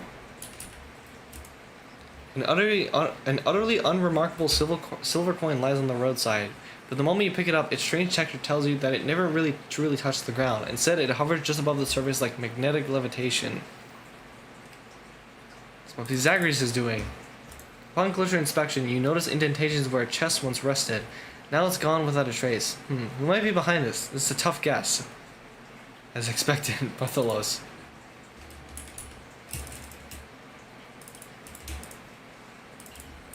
Okay. There's something over here.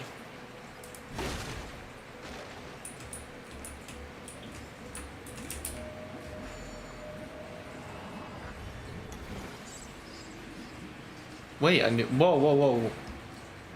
Teleporters occasionally appear into the recurring destiny. Teleporters have two states, open and closed. When you enter any teleporter with the same energy color, you will be teleported to the other end, and the teleporter will close. There are special buttons on the map. Just stepping on them will reset a set of teleporters of the same color. The buttons will not appear while the teleporters are active. What?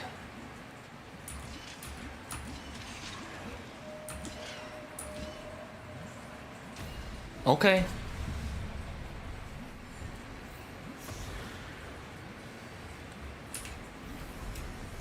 全部本物だよ。僕の鑑識眼を疑うのか？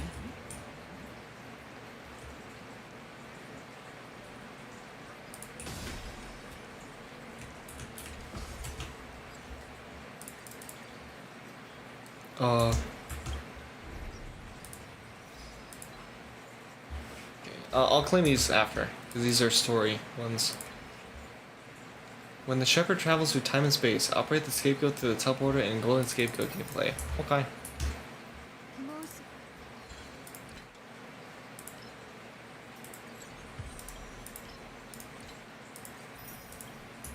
ぐ女王陛下の離宮 Sure, I'll use this. Make me more trick snacks. I need more! More!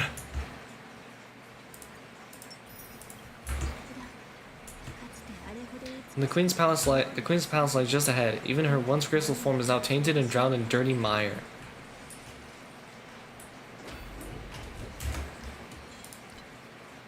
Oh. Let's return to the tears return to the sea.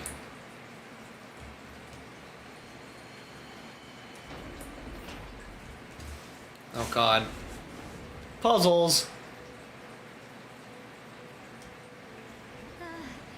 Ah, Fugosa, our noble queen, we've come at your call. 私の可愛い小 My little fishlings, you swim with such joy. It pains me to speak of the kingdom's sorrow. I once believed I could drink the black tide dry, but even the deepest chalice must one day overflow, and I can hold no more of this filth. Mother, worry not. We are all children of the sea. Let us bear your fate together. 暗黒の死を We'll take up your mantle and drive back the black currents. We'll mend your sacrifice chalice and take in the cursed filth. My little fishlings, when the spear of strife falls, you may retreat in peace. I promise you, on the surface, the city states you will hold a feast without end in your honor. あなたたちのそれが This is the last gift I can give you. 私があなたたちにあげられる Oh.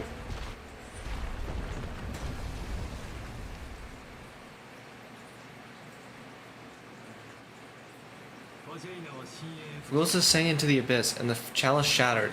Their intoxication spilled into the black tide, birthing the first madness in Euphorius. Sea sirens followed one after another, hunting out for the Titan's fragments, until their flesh decayed and their bones crumbled, all for the promised final feast. Keep watching, but tread carefully, for the stage ahead is crumbling with age, just like her shattered fate.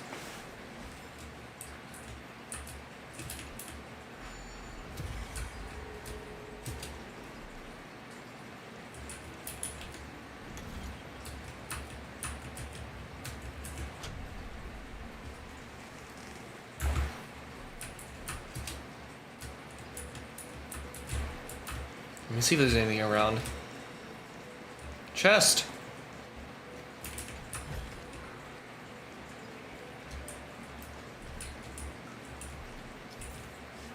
Onyx Prayer, Chrono Vessel, and Time Stop. Chrono Vessel is a temporal ritual tool crafted by Ornyx's priest with various sizes and styles. Breaking the Chrono Vessel will pause time in the area around it.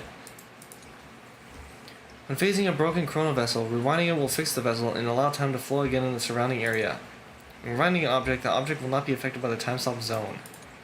If you wish to freeze a moving object at a specific time, you can preemptively deploy a time stop zone and then initiate rewind and manually interrupt the rewind at a desired moment. Some characters' techniques can also trigger time stops, such as Trailblazer Remembrance and others.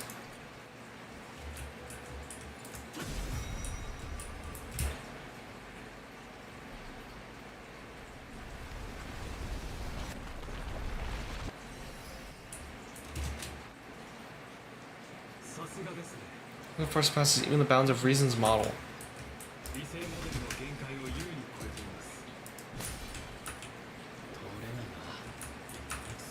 Can get through. Looks like I'll need the miracle orb nearby.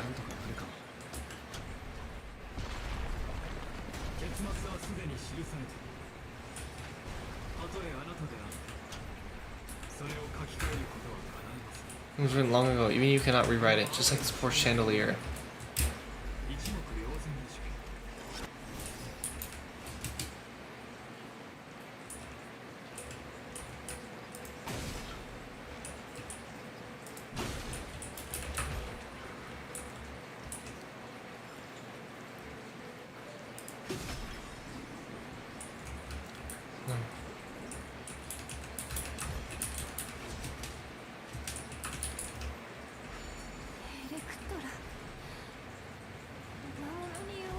Friends have nailed my tail.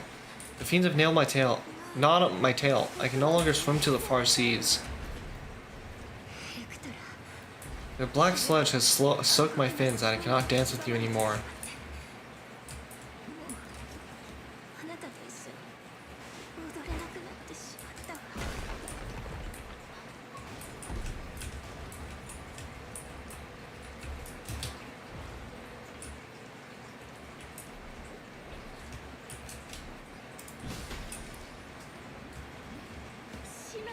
Sisters, don't give up. Remember the queen's promise of a feast in the city called Styxia. I haven't forgotten. It visits me in dreams every night. I dream of a shining city, its lights piercing the deep gloom of the seabed. I dreamed of children placing garlands on their bone horns, and poets raising the sea sirens for shielding the world. But what a shame. We can go no further. Please sing to the humans for us. Sing to the deep sea's legends in our place.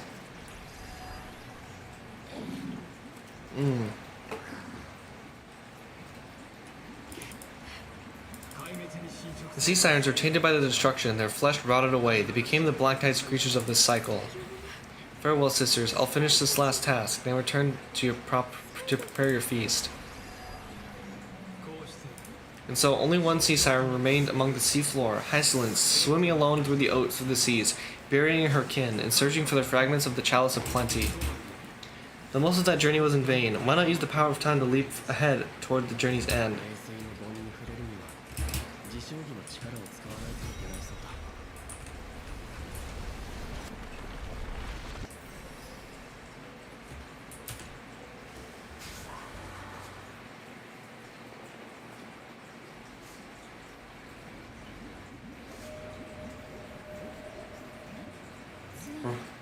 At last, the Chalice of Plenty is whole again. The Lance of Fury emerges from the River of Souls, and the gods fulfilling their duty to hold back the Black Tide. I am freed from endless toil, and now walk toward the rites at Styxia. I bore my sister's dreams upon my back, took on a graceful human form, and hoped to find a grand celebration on the shore. My fins became legs, my scales became skin, and the sea foam on my body became a shimmering gown. And when I stepped onto land, there were no festivals with honey brew, nor poets plucking harps, only silent death, drifting gently along the River of Souls. When she finally fulfilled her wish, she only felt Styxia had already repeated the mistakes of previous cycles and was swallowed by death. Hopes and promises are nothing but the foams of memories, of dreams. I am a sea siren, a vessel born to contain the tides, now that my task is done, and the promise is broken. How am I to go on in a world drowned in shadow? Nihility.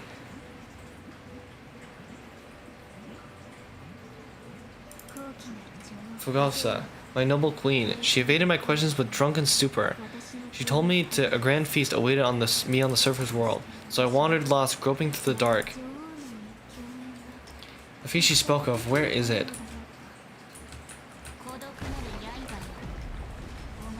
Lonely blade, I shall grant you everything you seek. Hold on, let me explore a little bit.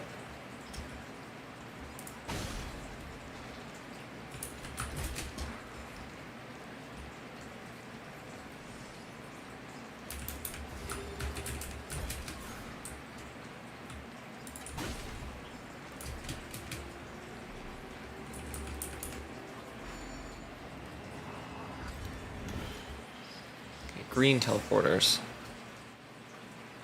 Good God. What the fuck am I doing?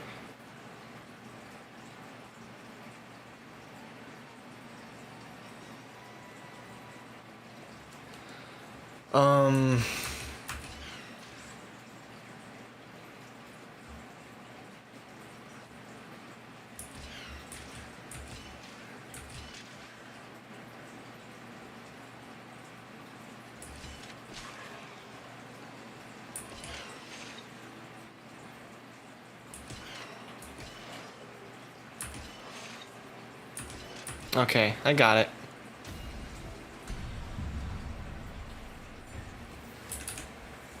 Oh, no, that's not what I meant to do. これも開拓の収穫っていうんだな。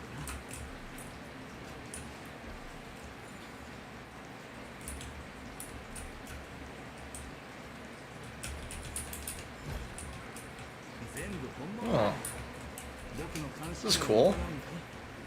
Like museum.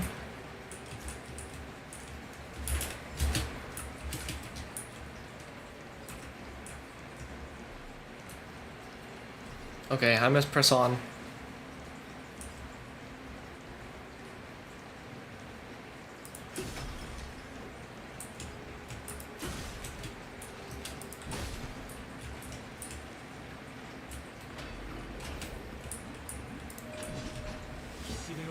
After wandering the surface for ages, the lost sea siren met her future conspirator. You quelled the worlds alone and forced strife into retreat. This swordfish that commands thousands of legions, whom does she serve? It was the moment they met. Yes, Suraja, long before she became the Imperator, was already burning with ambition. Sovereign who follows prophecy, I am no one's sword. I'm just a wandering fish, seeking clarity through bloodshed. And how about letting the sword dance for me, and letting the violin sing in my name? Tell me, what is it you seek? All I want is a feast where I might belong. Such a demand is trivial with the sovereign's authority. I'll grant you a banquet worthy of conquest, and comrades to toast beside you. But knight, you must offer me your heart. My heart? Yes, a loyal heart that will generate no betrayal. You were deceived by gods and drowned in the ocean's darkness, but now I will lead you forward and be your light. So be it, noble monarch. The law you proclaim shall govern my every breath. So be it, noble monarch. I am simply becoming someone else's vessel once again and accepting a duty given to me. And thus, in her hollow drift, she finally found a new purpose, like sunlight piercing the deepest trench.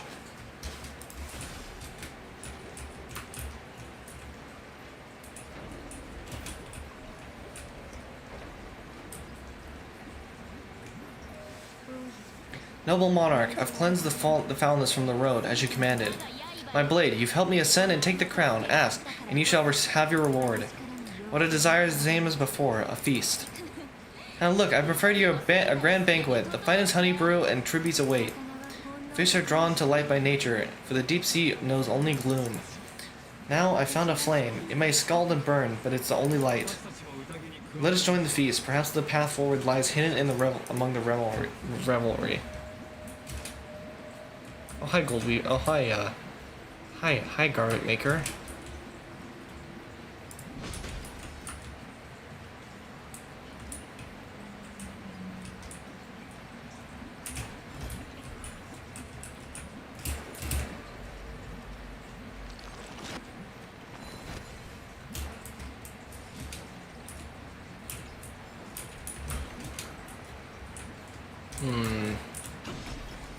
Hey!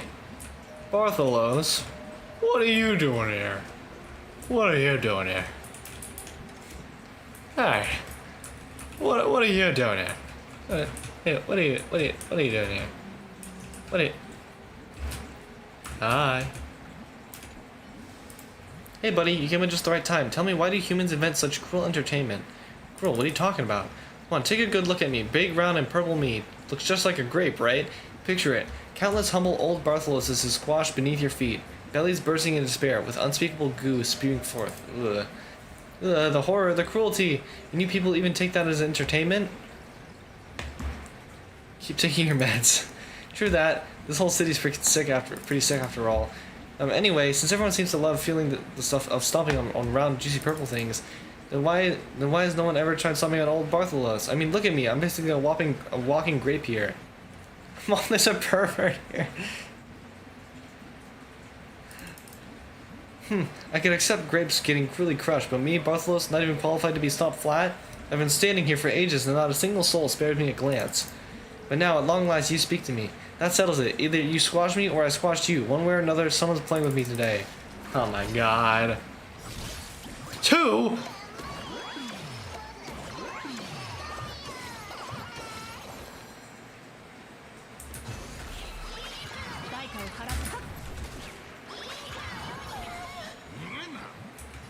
Unfortunately, the only ultimate I can use is Fainan's, and that doesn't even count as an ultimate.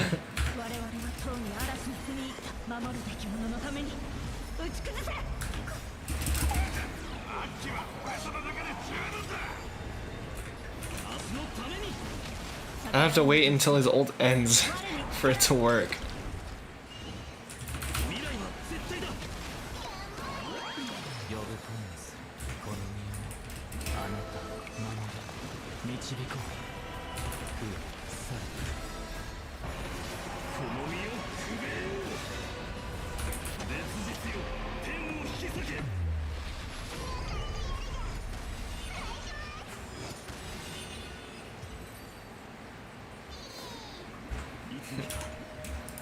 Oh dear, yeah, right there. You got Dollar for massaging. There, happy now? The poor old Bartholos, unloved and tragically short-legged, and now participated in a real recreational activity. What a joy. Back in the day, I was a legendary master thief. Even Kefal and Thanatos would have shown me some respect, but now I'm just too good at being going invisible. I sit around half the day, and only you notice me. People always say the greatest hides in plain sight, but being too untouchable makes you feel lonely sometimes, you know? Hey, Grey Hair, you look familiar. Next time you're bored, come hang out with me. Little Bartholos experienced a little about being a grandparent. Just kidding. If family jokes are your thing, feel free to erase that one from your memory. Okay.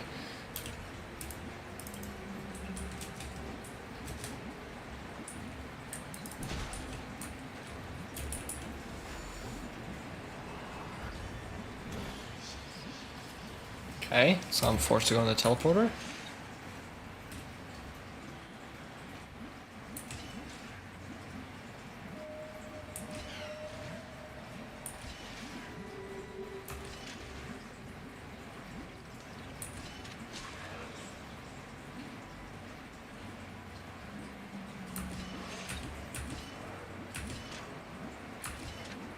Oh. Fuck, I wasn't supposed to do that, I think.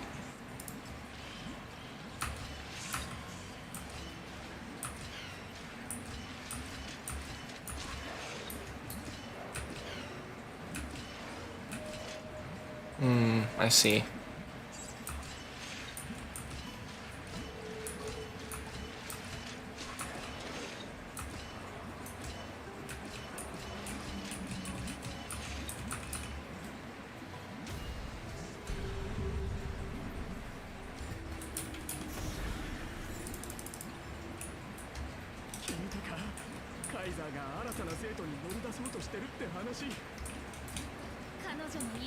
Okay, let's go.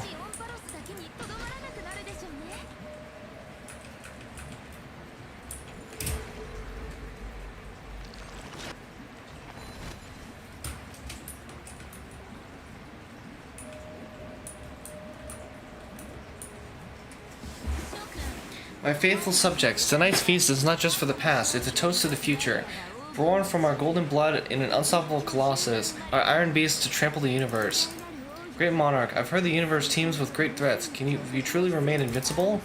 Fear not, before the troopers of the destruction, such rabble is no more than cosmic dust. Surely there's a planet draped in oceans out there in the stars. Once I claim it, it shall be yours to rule. And to the rest, your triumphs will not go unrewarded. I promise you a new age, free of fear. Now raise your cups to our conquest among the sea of stars. Conquest among the sea of stars. What a grand vision, yet to the siren knight, only feast will still stir her heart. Come now, join me. When is the end of this futile dream? この元凶の出口一体どこにあるんだほらほらこっちに来て一緒に祝おう高貴な歴史 Noble knight, you are truly a blazing spark. It's my honor to share this banquet with you. Noble knight, you have earned victory with your blade. You have every reason to revel in this moment of triumph. Let me pour you a glass of honey brew. Noble knight, with the sovereign now enthroned, this triumph is yours as much as hers. Let me raise a toast to you. Noble knight, your strength is boundless. Lead us to conquer the universe, and let us toast to that vow. Then drink we shall. Raise your glass. In the deep sea, I never knew what fire was. But when I set foot on land, the first light I saw was the flames of war lit with golden blood. It scorched my fins, made me feel pain and desire, hope. Ignited an unprecedented hunger. A hunger that flickers in every hero's heart, so bright yet so blinding. The monarch herself has taken her seat. The court sings her praises.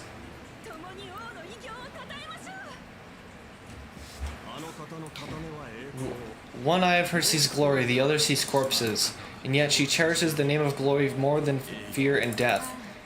As they say, the coward died 1,000 times before his end, but the brave face death but once, which gods can't stand witness. On the eye of war, we sang our hymns, and set our sights to sail beyond the stars. The legions will climb aboard the beast, riding it like currents across the cosmos. Planets after planets flew the flags of her crown. Realm after realm was ignited by her flames of war. And the final resistance fell silent. A vast empire rose from among the stars in the small pond at last embrace prosperity and peace. That's how the story ends. Tell me, visitor in this dream, did you enjoy the show? It's not the right ending. After all, beneath that still surface lie the bones of countless dead. It's time for me to wake up from this drunken dream. Oh my god.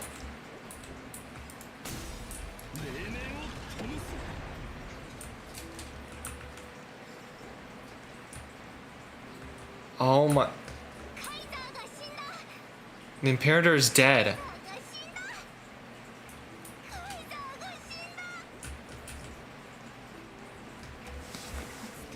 People once cheered for my ascension, and now they cheer for my fall.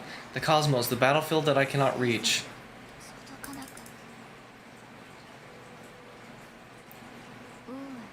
Before the sovereign's conquest reaches end, her life and ambition had already been swallowed by the deep sea. This is the true ending. Her grand design is torn apart by the blade, her regal robe soaked in golden blood, and the one who struck her down.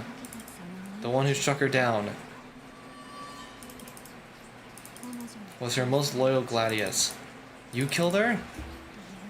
I do not need to explain myself. A fish in a pond is no hope against the surge of fate. I wandered to the shore, found a flicker of flame only to snuff it out with my own hand. I don't understand. If the ocean's feast, the Imperator's dream, and even Amphorius' existence are all illusions, then what's the point of our journey? When the Deliverer returns, I will let this absurd celebration come to an end.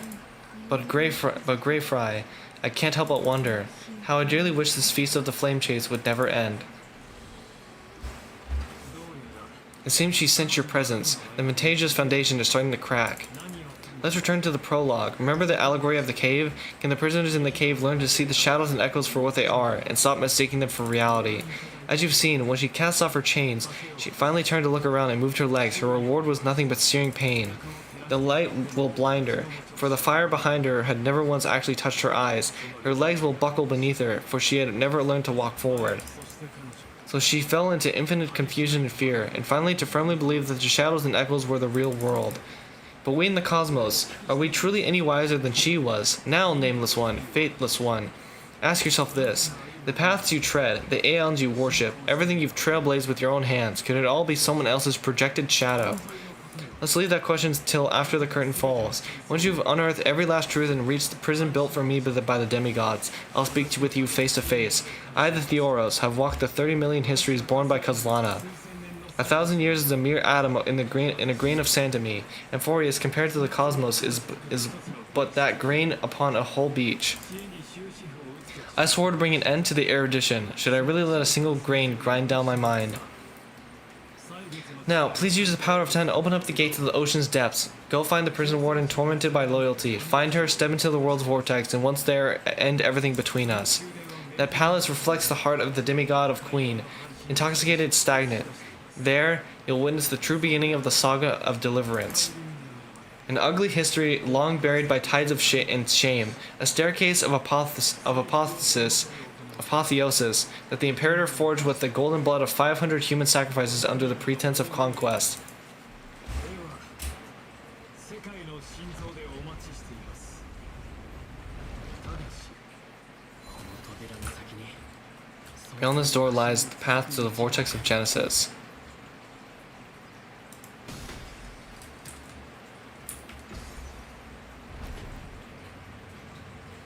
The drunken dream is over. Sink to the bottom of the sea. Explore the submerged palace and secrets by the sea. そして決められた舞台に上がるのです。どんな対価を支払おうと Okay, Fanon, enough.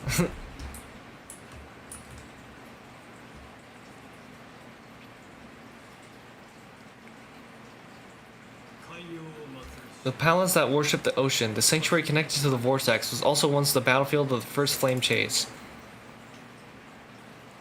The flow of time has slowed down. 彼女の歌 Her exuberant song halted the passage of time in this place, imprisoning my body and shielding my soul from deterioration, all just to await your return. 落胆した時空は The twisted time and space reflector... Oh shit. So the Imperator's crimes were veiled.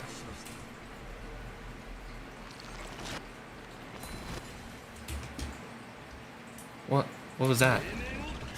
Oh, those aren't enemies. Stay away from the Apollonius.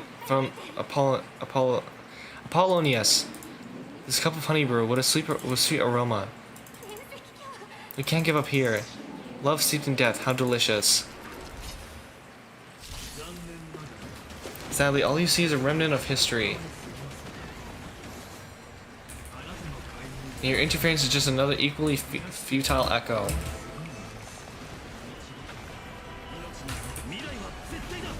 代価を払って我に力を前に進むしか勝利ない。嵐に踏み入った守るべき者のために打ち崩せ明日のために。この身をくべよう。烈日よ、天を引き裂け。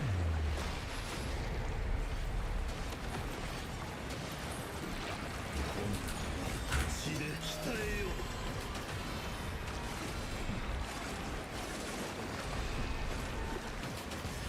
心に刻め。運命に抜け殻よ。巨人よ、愛せに暁よ。アポロニウス I chased the enemy away, but I think I can't go any further. I'm sorry for letting you... It's okay, I'm glad to die by your side. Such an ironic twist of fate. Even as the foundation of the world crumbled, the heartless Imperator still made the same decision she did in the past 30 million cycles. During the first Flame Chase journey, the Flame Chase Legion stormed Styxia. Tens of thousands of sea sirens surged from the River of Souls, crashing toward the heroes like a tidal wave. The hell before you is the recreation of that very battle. アポロニウス見て敵を追い払って Jesus Christ. その歌声は A painful past, yet hidden beneath a veil of joyful song. Two discarded data clusters waiting for someone's return, it seems. Relive the history, then pass through the temple's waters and come to my side.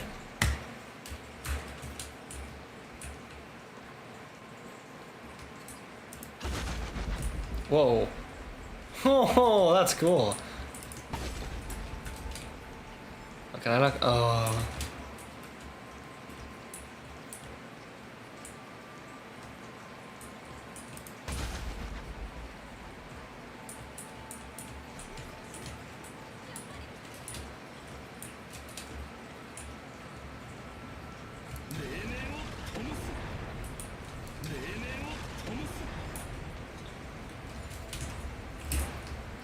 Oh, I can't do that.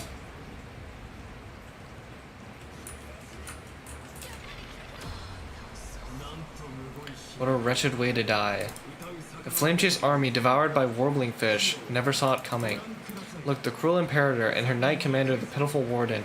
What a perfectly matched duo of test subjects. Their hands drip with blood, golden blood. Should totally check your DMs? Oh god.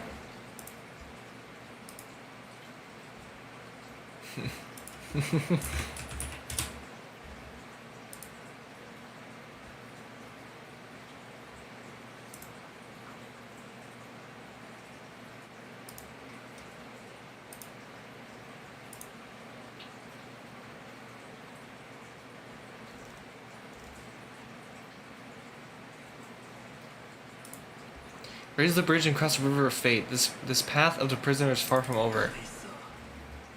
カイザー見てくださいましたこの勇姿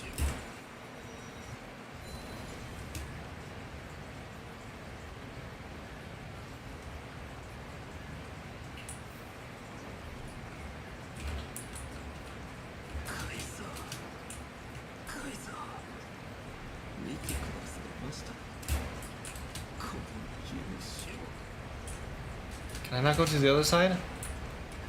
Man. I have to go this way. カイザーカイザー王に仕える Sovereign and sword at her side. 広い宇宙を見渡 Her countless counterparts across the cosmos. Man, they really want me to go towards her. Imperator, why did you're here. You ordered me to seal the sea route and handle threats from the rear. So why did you wait for me to return? Why not send the vanguard ahead and let them die in vain? Die in vain? No, you're wrong. Their golden blood won't be spilled for nothing.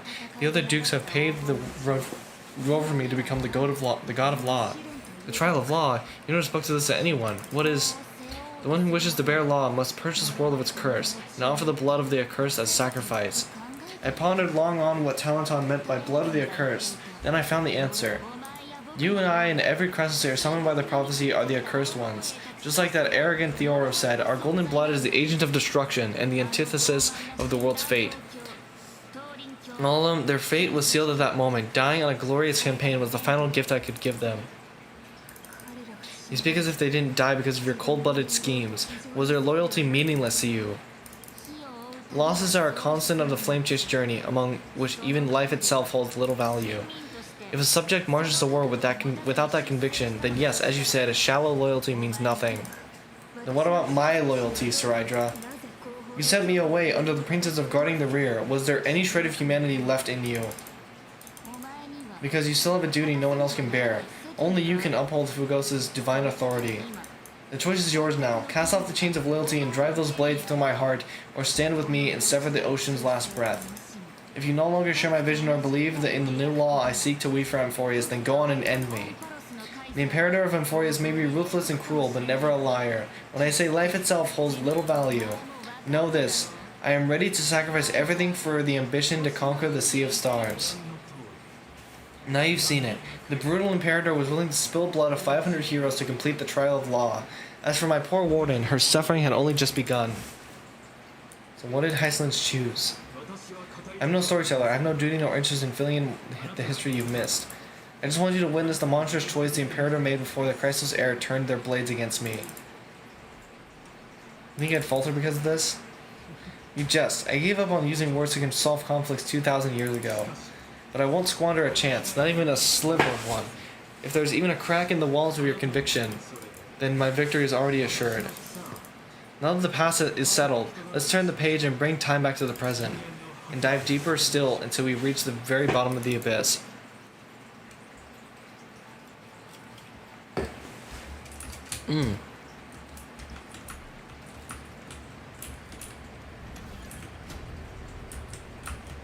Oh.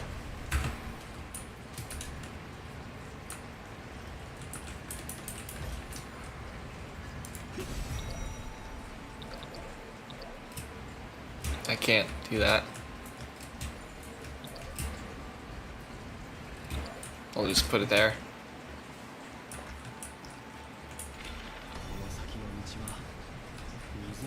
I need the Onyx Orb. オロニクスの宝珠を使って過去の Getting leads to the vortex. Hurry now, the time of our reunion draws near, Deliverer.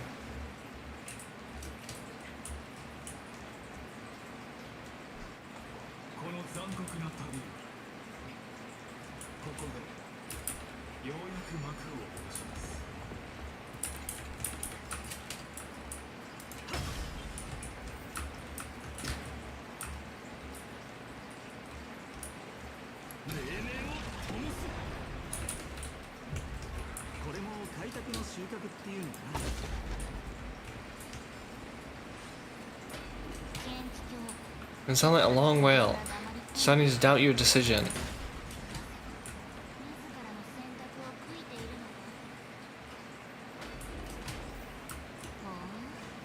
So you'll stop swimming towards the stars.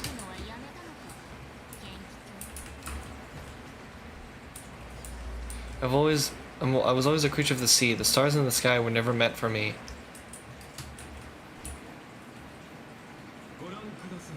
Look, a gravestone. But whose name does it bear? It was here that the prisoner, who thinks herself the prison warden, made her choice. Witness, listen, and awaken. I've lost count of how many times you've stood here over the past centuries. You talk too much for a prisoner like Curtis. Two geniuses who defied law and all the Kresl's heirs who sacrificed themselves in this cycle work together to chip away my strength, but you, can never affect my will. And as long as my will remains intact, I am free. And don't get ahead of yourself. I still have ways to chain your divine soul. Please, do surprise me, but I'd say your mission is nearly done here, isn't it? It was here you gorged out the core flame of ocean from Fugosa's body. It was here you and that Imperator both completed apotheosis, becoming pillars of Euphorius, and after that, you drove your blade into her heart, a loyal subject turned regicide, a demigod committing stesicide, or so the history books paint that tragedy. But if that's the truth, then why, after 1,000 years, are you still here guarding the Imperator's grave, still bound by loyalty? Come to think of it, perhaps I'm not the only one imprisoned here. Your calm does stir the rage in me, as if the one paying the price here isn't you, but us, the ones who lost everything. That's only because I waited 30 million lifetimes for my vision to be realized, countless millennia. Loneliness never once showed me its fatal side. In fact, for the prisoner of the cave, it's more like an old friend, one that helps me think. But you're different. Loneliness has crept from the silent depths, sinking its claws into your mind. Bit by bit, it's peeling you apart. Will you regress into one of those lost mad sirens? Oh, what a shame that would be. You're right, Lycurgus. Loyalty, curse, the fall of my kin, and this endless waiting. These shackles are too heavy for a fish that cannot perceive any light. I cannot break free of the whirlwind that's pulling me under, nor do I have the unwavering resolve to force myself to wait for that person's return, as everyone had hoped for. I deliver from beyond the sky, my executioner. How long until he arrives here? How much longer until he arrives here? Or will he never return? Or will he ever return? I don't know, and I doubt anyone does. And what will you do?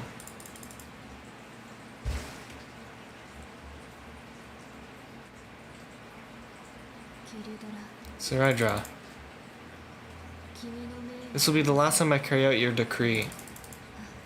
Ever since you took me under your banner and made me the Dux Gladiorium, my music has belonged to others. Time and time again, I used the siren song to lure the unwary into illusions for your schemes and strategies.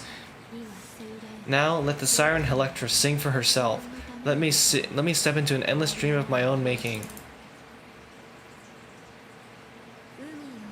O great ocean, I offer you the rest of my clarity and my freedom, in exchange for the strength to stand against the nihility and honor the sacrifices of the fallen heroes.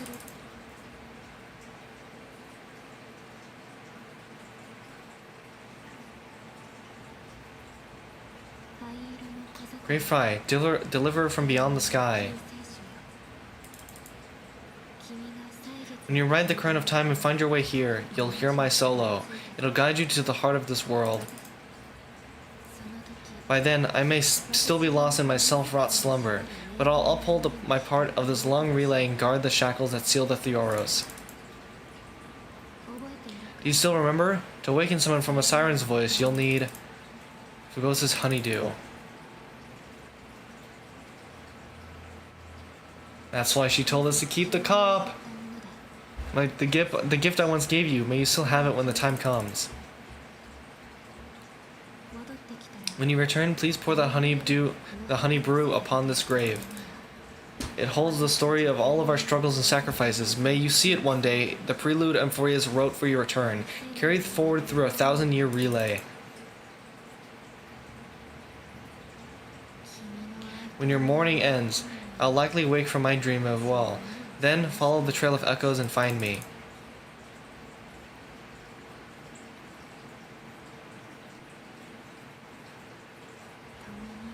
And together we'll bring judgment upon the sinner who defiled the erudition.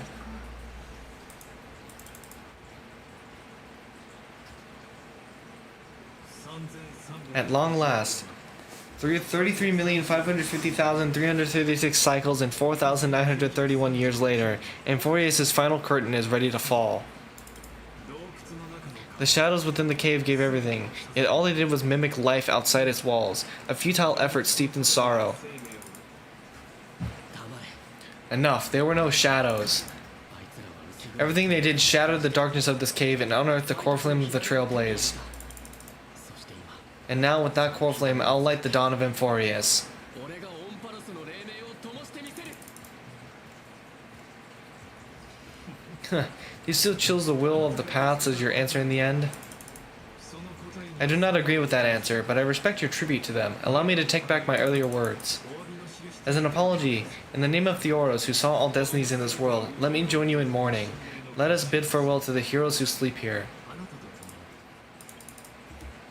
そして And then let us face each other and decide whose flame will rise with this new dawn. 直接対峙しようではありませんか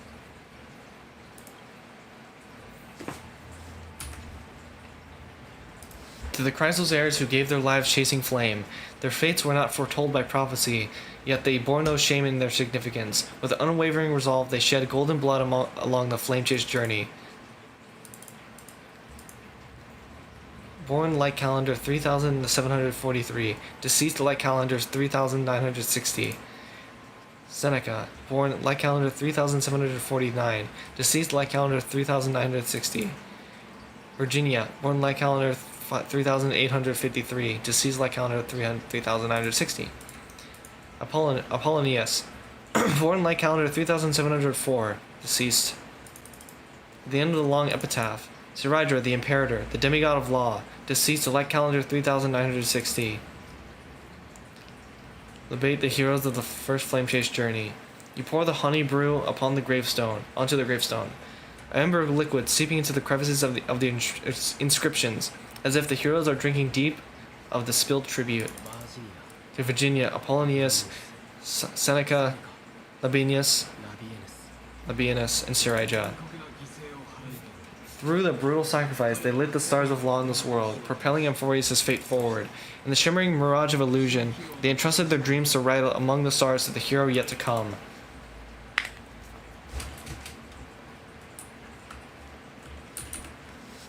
Mate, the demigods. To the Chrysal's heirs who gave their lives for a new world, their fates, as foretold by the prophecy, are to be born whenever the world needs them, irrespective of how time and space may shift, all to fulfill their duty and answer their calling. Terravox, demigod of Earth, born approximately 2,000 years before the light calendar system, deceased at light year 3961. Aglaia, the demigod of romance, born light calendar 3860, deceased light calendar 4029. Castorus, the demigod of death, born light calendar ? Deceased light calendar 4123. Mydamos, the demigod of strife, born light calendar 4071, deceased light calendar 4284. Tribios, the demigod of passage, born light calendar 3720, the last piece of her deceased in light calendar 4295. Sifera, the demigod of trickery, born light calendar 3942, deceased light calendar 4534.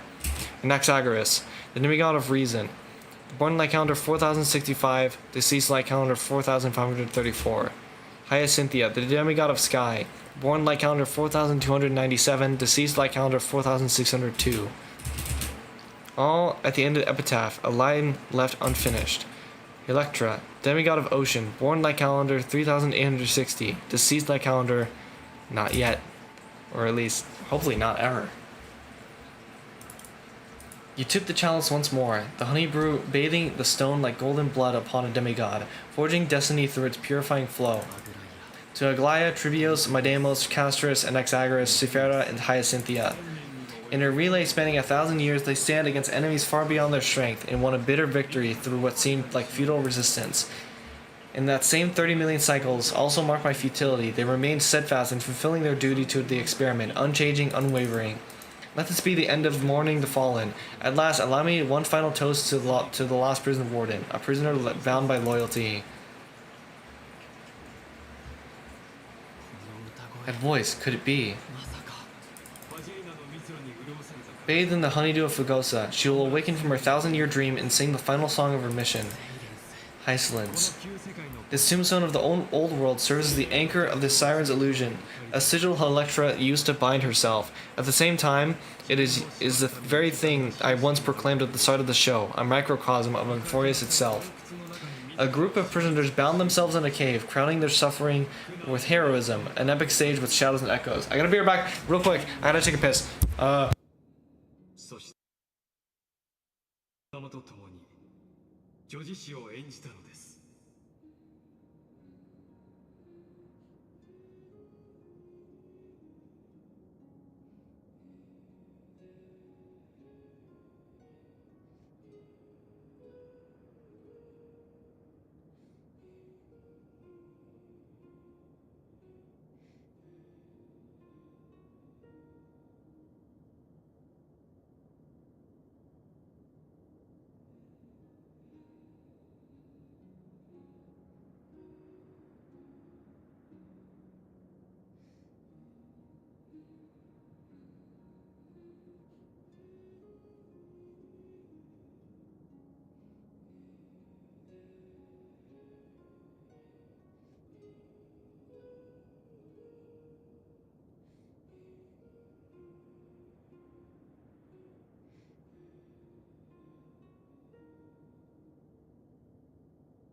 I'm back.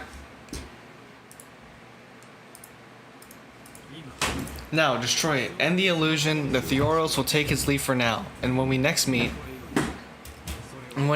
meet, that shall be the moment that decides the fate of Enfortius and the entire cosmos. 監獄長はじきに目覚め囚人の自由をさあ最後の処刑場へ向かい私を処刑するそれとも私に処刑されるのか選んで私はこの世界でここにとどまり続ける君と再び会えるあの時まで Oh my god, never seen it from this far.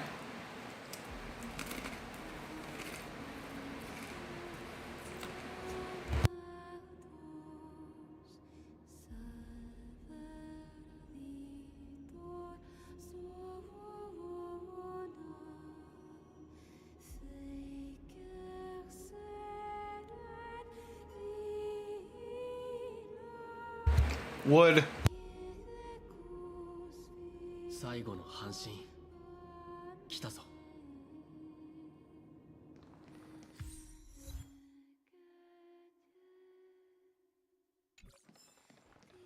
Okay.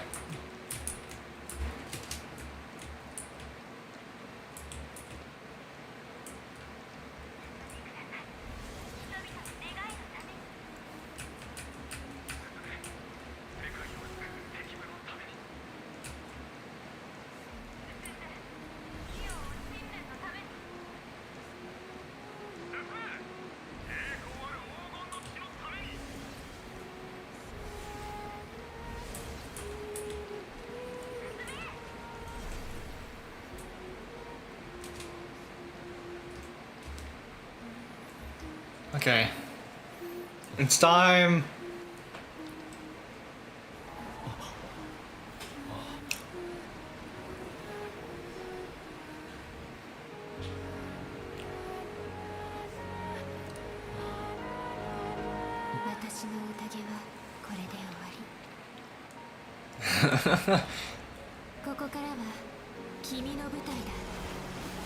Whoa, what the fuck?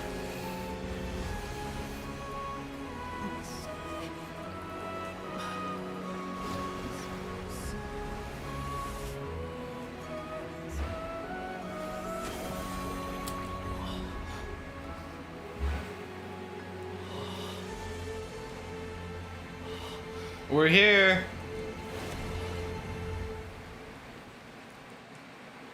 And it's time for the final battle. Little Grey Fry, please accept my thanks. I was the only one left after the world was destroyed, and I maintained this lonesome feast with my songs. I have prayed to that lightless sea for centuries. I've prayed to that lightless sea for centuries, hoping it would have replied to me, yet the emptiness never answered. Thankfully, you arrived as promised, and everyone's wait was not in vain.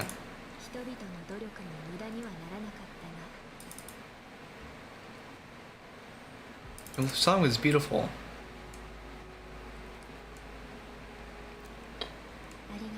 Thank you, final audience of mine. This is probably the last praise I'll ever hear in my life.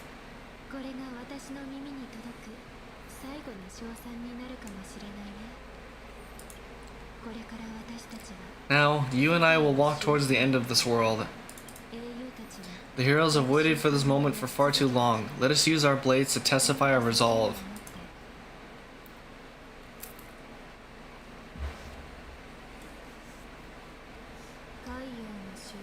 A prisoner of the sea, Theoros carrying 30 million cycles of sin, slave of the erudition. Show yourself. The deliverer has returned, and the time of your execution draws near. I see an awakened human who has mistakenly taken fallacies as truths, and has returned to the cave to try to bring his friends into the sunlight he once bathed in. Alas, prisoners will always be prisoners, blind to the very chains that bind them. As the only other existence with free will in this world, I express regret towards your choice, but I shall retain your right to express yourself. After all, every actor should have a final line before they bow out.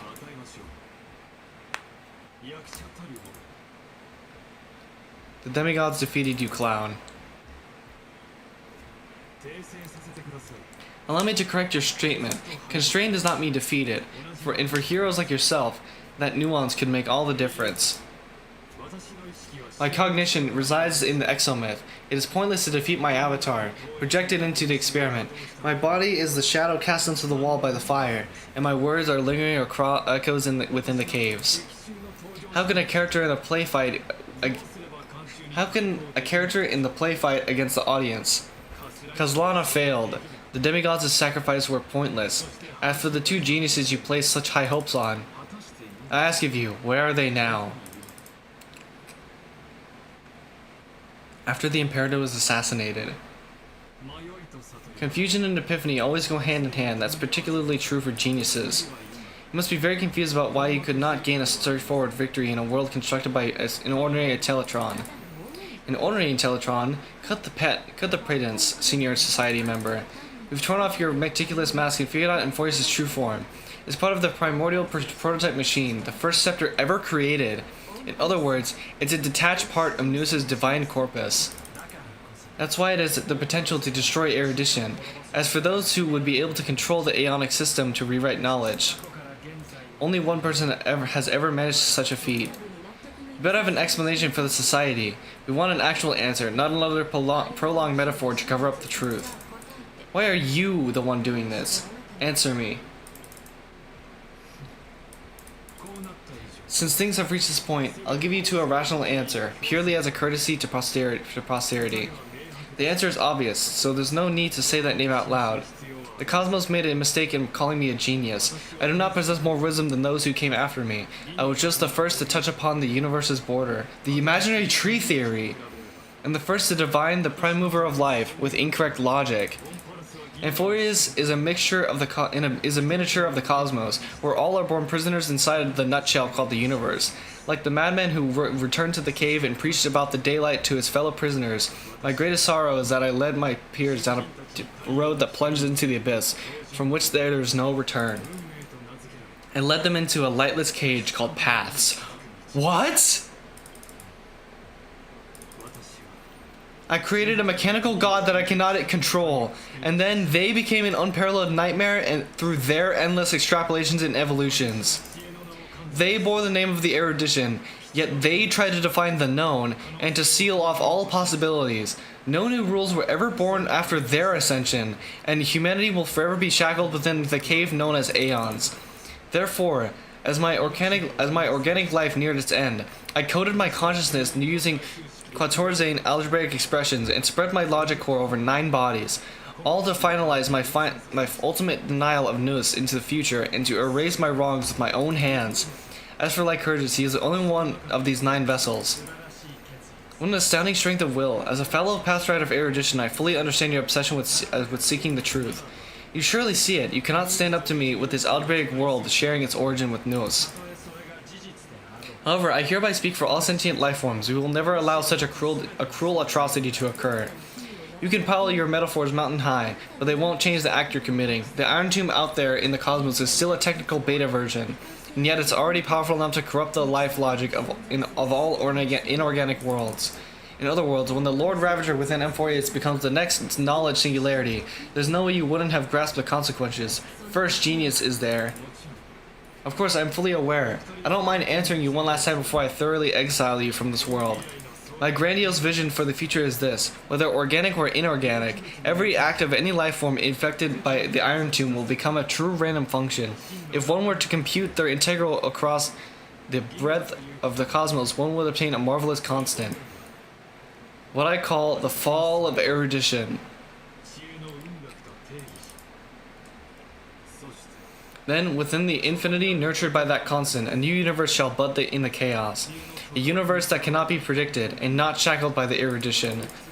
As the first prisoner to awaken in the cave, I must lead the others who are blind back into the right path and reach true sunlight. Do you understand me now? As Kazlana stated, destruction is not the process, but the outcome. It is revolution through complete annihilation, and the grand rebirth after all has been reduced to ash.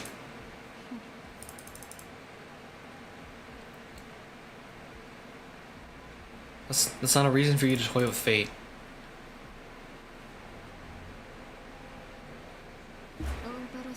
The Amphorians already answered long ago, be it as a tiny fish destined to be swallowed, or as a giant whale poised for a magnificent descent.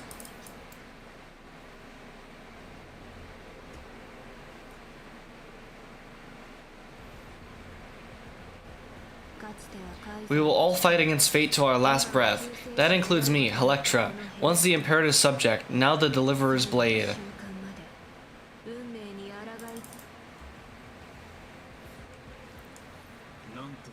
Such noble chivalry, admirable. I will also show my true self to you on this momentous occasion as a gesture of respect, and provide an insignificant academic suggestion. Thus speaks Genius Society number 1, Zendar 1 Kuwabara, the entelechy of the universe's Alpha and Omega. The entelechy. There's no need to rage against the truth. The value of any formula resides only in its answer. As for the process of solving it, no matter how elegant, violent, solemn, or humorous, it is all utterly meaningless. Oh shit! As the Theoros, I will...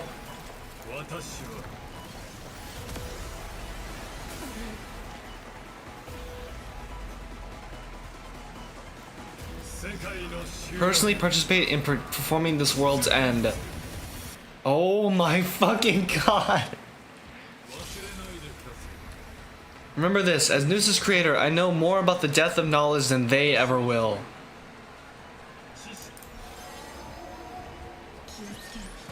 Careful, this is Legus's true form.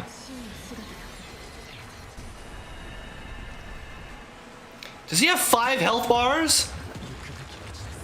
What?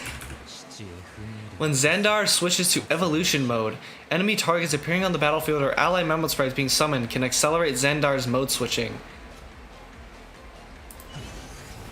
No, I didn't. Oh, it's auto battle. Wait, is it? No.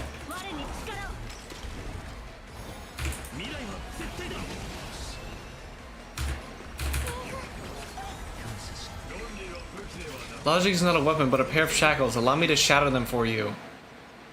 The antinomy state will activate ultimates. However, using ultimate during this state will cost massive HP. Okay, whatever. Logic's not...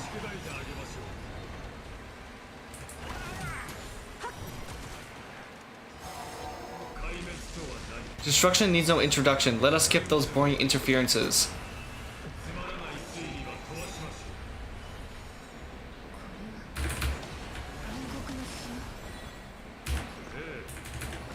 Dude, can you get to Sunday already? Indeed, but I prefer to call it a method of argument.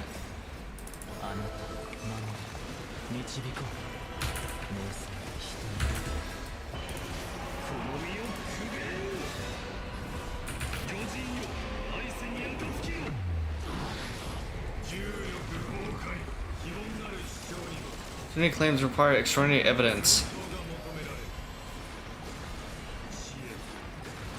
Erudition, destruction, or trailblaze. No, I will prove that the very idea of paths is a fallacy.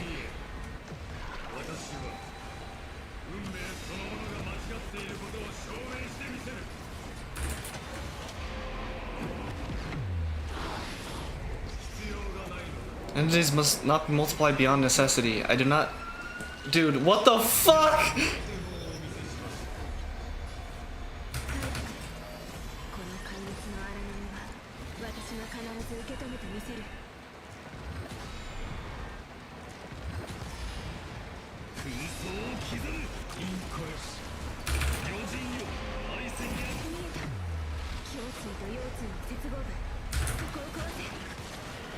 Oh, I got him!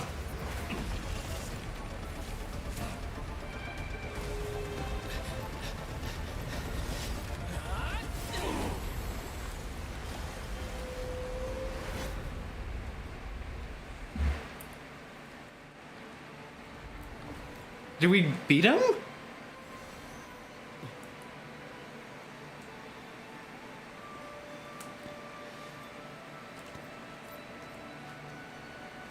Let's go. Come on.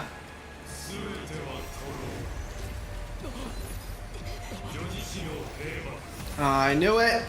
知恵の計算のなるいずれ消さぬ注釈なのです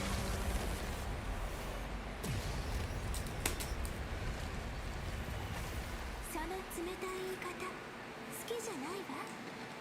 数字の羅列で結末が決まるなら私たちの手で書き直しましょう。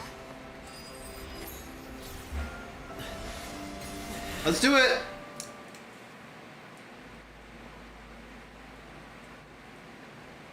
After the feast. Screwy, what do you think?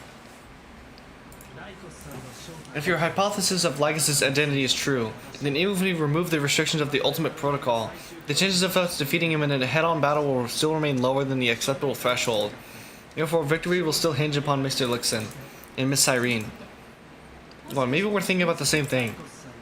Lycus' cognition resides in the exomyth. He is both an instigator within the experiment and an observer outside of it. Logic. His inspiration circuit can simultaneously process the different time flows in and out of that world. That's where things get tricky. He simultaneously exists in two different timelines where the internal clocks are wildly different. That old Intellitron's neurons have completely gotten used to that over this prolonged experiment. So that's why he holds home field advantage. You and I should be able to manage that too, if given more time. Unfortunately, there's no if, and we don't have more time. That's why we need to change our way of thinking and turn his advantage into a weakness. The key lies in memories, right?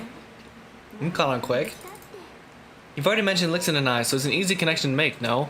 My intuition has always been very on point.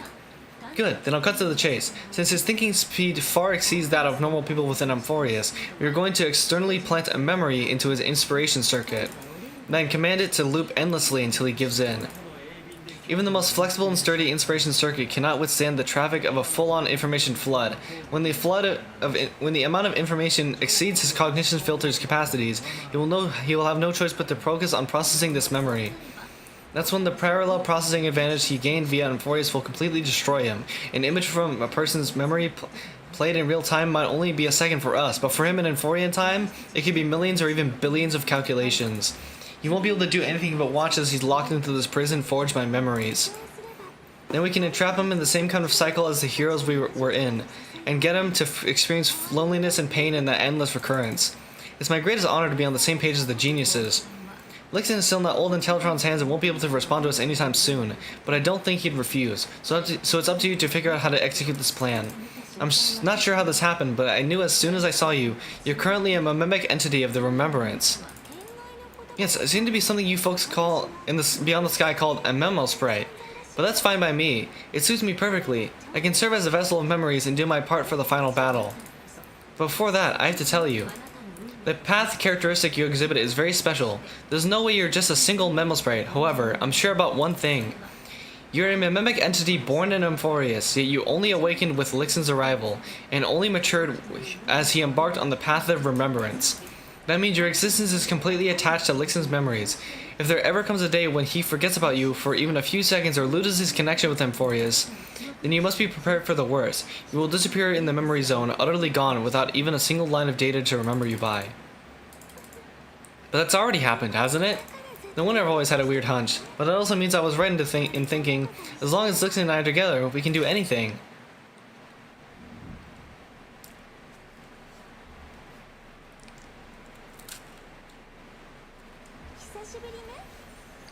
Long time no see. Did you miss me while you were away?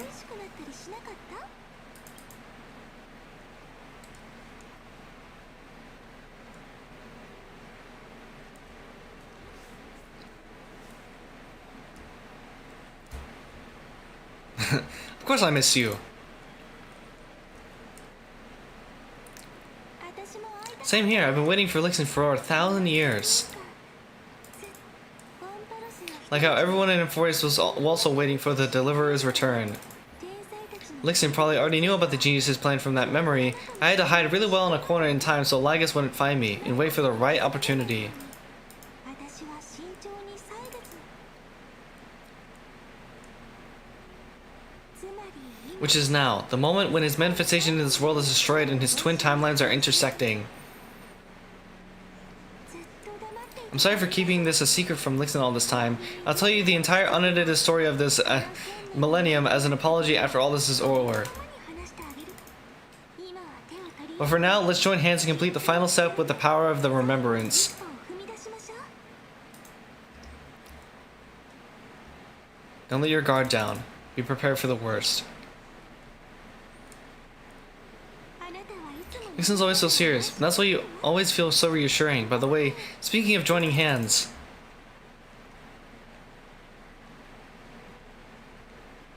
ステージに上がる can I please do something before we go on stage? だけわがままに付き合ってくれないね Remember the joke we made back at the Grove, Lixin? Look, えほら今の私 aren't my hands pretty now? でしょ本当に What a fascinating feeling, like countless memories all swelling up at once. What about you? What did you feel when we touched each other? What?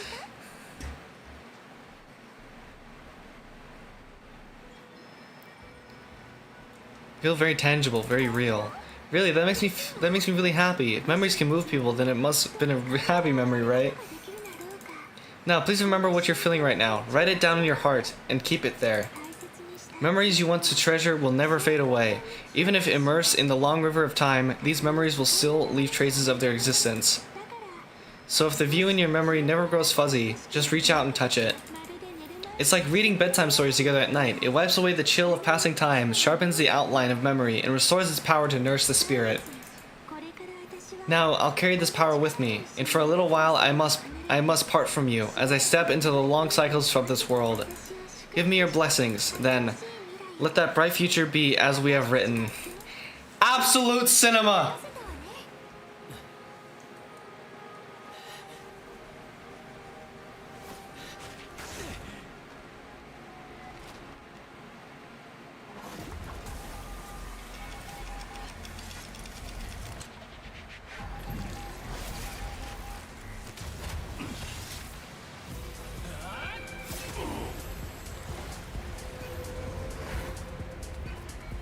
せたわね You wish to use time as a weapon. To fight me?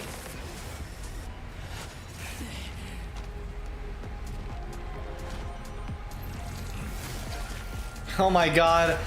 No! That is futile. My existence supersedes Emphorius' cycles. Oh my god.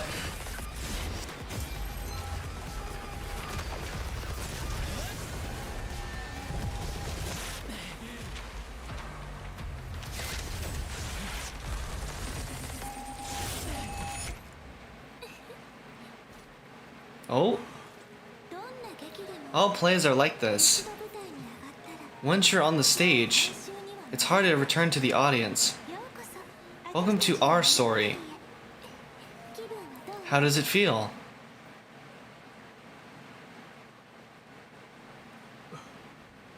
Xandar. 歳月の剣 Even the authority of time cannot command the entire scepter, nor can it plunge the Emphorian extrapolation into a loop. となる If this was no system malfunction, then I was implanted into a mimic entity of the remembrance. You guessed it right away, as expected from someone called the First Genius. これ以上勝手なことをするよ I'm gonna keep doing what I just did if you don't stop, you know. Lixin and I will allow you to leave this memory no matter what happens, which means you are now trapped, Lord Xandar. An elegant idea and an exquisite execution. Regrettably, it is you who are restrained by time, not me. Know that patience is my greatest weapon. Waiting and victory are the same for me. You will crumble before I do in this moment, stretched out to an eternity, just like Kazlana will. Yet all I need to do is wait, as yet another futile bug falls down the cliff and into the bottomless abyss. And then now I'm a pink bug? My looks are seriously changing all the time. But you're not wrong. We're definitely not gonna solve the problem if we just put you in another prison. That's why we never wanted to do that in the first place. 先駆者への I shall answer your confusion purely out of my respect for those who came before me. Have you heard of the Synthesia dreamscape in the Asdana system? Interesting, that place once had a prison too. Life forms living in that environment, abundant with memoria, have a chance to connect their perceptions with each other's. Even across great spatial divides, they're able to detect shifts in one another's states. I call this phenomenon memory zone entanglement. And in Asdana, people made use of that phenomenon to build a nation within a dream, after adding in the catalyst of the harmony and the remembrance, that is. Is that how you walk into my prison cell, using those same principles? I would much rather call this location our negotiation table, Lord Xandar. Nonetheless, your hypothesis is correct. We happen to have an ally skilled in tuning, while Lixin and Miss Irene both have an astonishing amount of resolve, which I'm sure you can testify to. I am also sure that with the support of such resolute memory sprite, our conversation can last for a long, long time. I'm the best at listening to stories, you know. I'll leave the exciting clash of the erudition to you, geniuses. A brainstorm? I like it. And it's 2 against 1? I like it even more. Let's talk, Xandar. Take a guess. How much do you reckon we can dig out of your brain before the next second? And how many ways can we find to deal with you? Besides, in your current predicament, there's no way you can take our trump card away. Go, little one. Oh, go overturn the Aeronova. Like her just disappeared? Seems you had conducted a secret hunt in the depths that even I cannot reach. In that case, go, swim onward and give this campaign a fitting end. I shall send you off with my song, Grey Fry. May this song penetrate time and become the prelude to the new world. Name Mythos, name Logos. God of Vengeance. Moon Knight.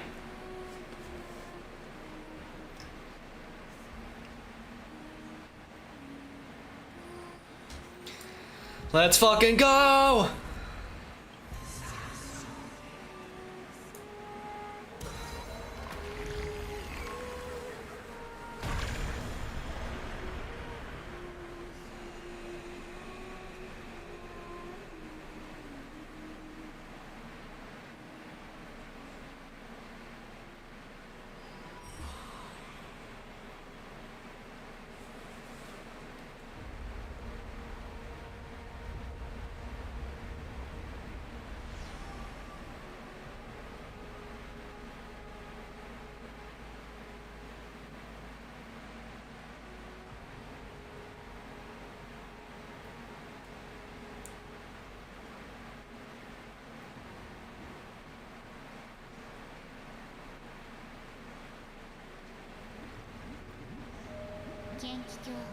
The Excladorium, you have completed your duty.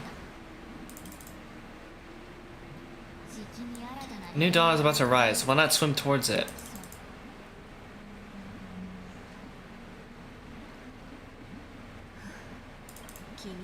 You died long ago, Imperator. Depart from my mind.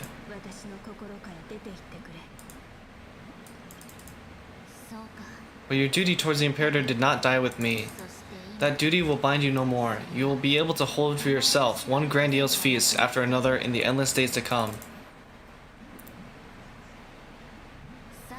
So go. Go and swim towards that ocean beyond the sky with the Deliverer. Is this a page out of that sidekick's book? I commanded her to give this page to you when everything finally reaches the end. What's on this page? Memories, lifelike memories. That sidekick found me after the bloody feast 1,000 years ago and showed me her diary. I saw within that notebook.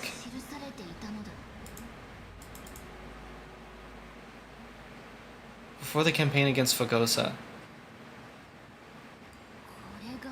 Is this that Deliverer's experience? It's truly immersive. People beyond the sky apparently utilize this power to seal past scenery into crystals they call light cones. But I only know so much about the remembrance, so I can't completely replicate the past. But I'll do my best to talk about the missing parts. I'm all ears. Go on then. Do your best.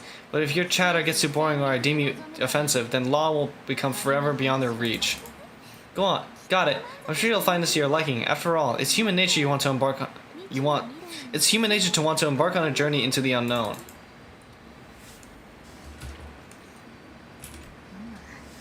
What brightly colored annals. The journey of the Deliverer's conquest. Let me partake in it. Is this a fortress in the sky? This is the first step of Lixen's journey among the starry seas. This place is called the Herta Space Station. Just think of it as a supersized grove of Epiphany. So it's the territory of that witch. She and another Antikytheran lent me a helping hand back at the banquet. Look over there. Looks like Lixen is talking to Madame Herta in this memory. Let's go listen to what she thinks about this world, all constructed by aeons and paths. Are you telling me that woman is Herta? She seems shorter than I remember.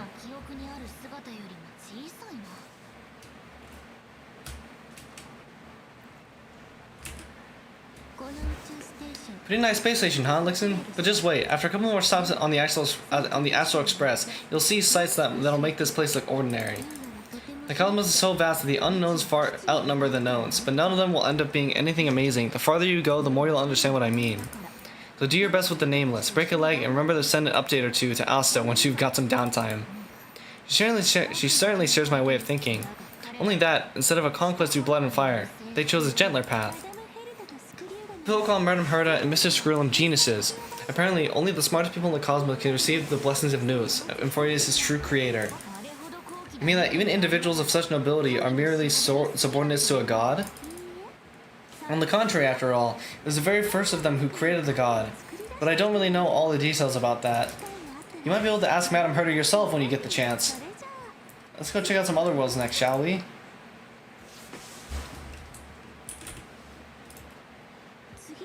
Next up on the journey has a lot of similarities to Euphorbius. A snow-covered land. Interesting. This star is named Gerilio 6. Oh, that name sounds so cool. Belobog sounds better. The girl we see here holds a similar station to you, Imperator. She is the supreme guardian of this world, a leader who took up the mantle of government during a disaster. I did not expect the empress of this world to be so young. Well, your appearance isn't much older. The object in the distance resembles Nikador. Is it a weapon? No, it's called, right, the Geological Reconstruction Unit.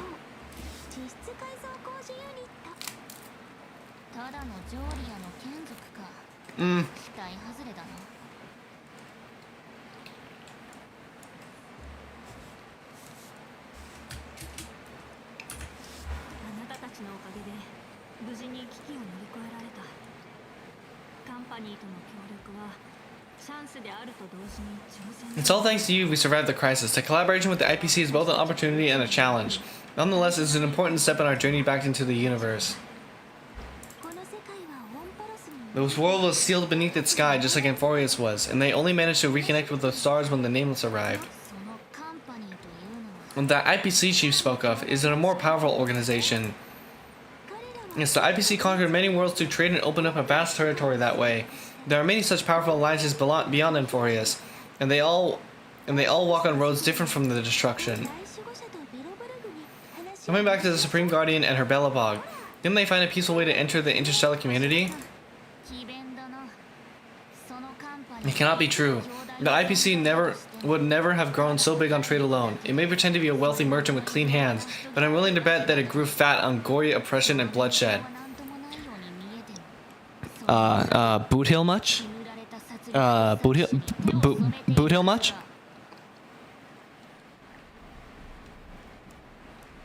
Boot Hill, my goat? My goat? Yeah! Its path of conquest must have had no mercy for the weak, and would have destroyed them if needed. Are you telling me that the Snowland never thought about tossing its dignity to the wind and kneeling to the IPC? I will not believe it. I will never allow the Imperator's empire to be sullied by others. Euphorbius must become a power so strong that no interstellar foreigner would dare to look down upon us. Imperator, Belobog isn't as weak as you imagine. Listen. I indeed hesitated, but now I understand what we must do. Belobog must learn how to walk on her own, until she no longer needs the support of others, and can stand on her own 2 feet among the stars. Even if I may not live to see it, I believe such a day will surely come. They still have their dignity intact. One day, that hope will melt through the ice and help them into a prosperous tomorrow. But the order of the cosmos is already set in stone. The old laws decree that the only strong survive, binding the weak in an unbroken chain, until they wither and turn to dust, unless they embrace the power of the destruction. Euphorbius must shatter the old law and become the new order among the stars. Speaking of the Order, another one of Lixen's companions may be able to enlighten you further on that. Let's go to the next page. The next world is a nation of dreams. The first time I heard about the place, I didn't know what to think. Huh, such opulence does indeed invoke astonishment. This world is called Penacony, an eternal city built upon the land of dreams. It's also Lixen's previous shop, where they went through a risky but exciting adventure. Tell me about it, then. That man standing far has wings on his head. I'm truly curious.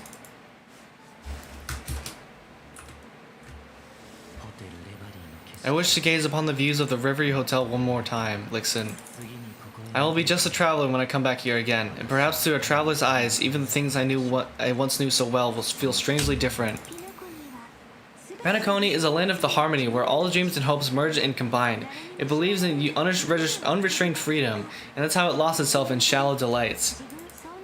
Then this young man before you chose to rewrite its laws using the power of the Order, hoping to shape a dream-bound paradise of perfect happiness. Yet the paradise of my dreams remains far away. Perhaps a brief journey with the Nameless can show me more possibilities in my search for paradise. As for what Penacony should look like, it'll be up to her. No, up to their trailblazing mission. Up to their trailblazing now. It sounds like this ideal kingdom is no more. That's right, the people chose to wake up at the end. You can't see tomorrow when drowning in sweet dreams. This individual's law acknowledged only gods and constructs, leaving no space for humanity, and yet the fact that he could accept defeat and resume his journey shows a rare self-awareness and clarity of mind. You are also very self-aware, Imperator. And you must know that the world promised by the destruction also has no place for humanity. I'm indeed very aware of Lycurgus' honeyed words of deceit. I have seen enough. Take me back.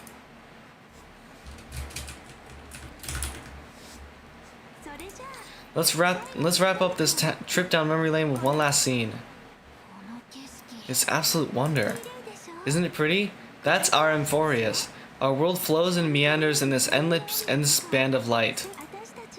Though we were born from the designs of gods and are not yet truly alive, the Christless heirs of Amphorius still chose to stand against fate and carved a legend no different from that of humankind. Will you really renounce the heroes in the world's previous 30 million cycles, Imperator?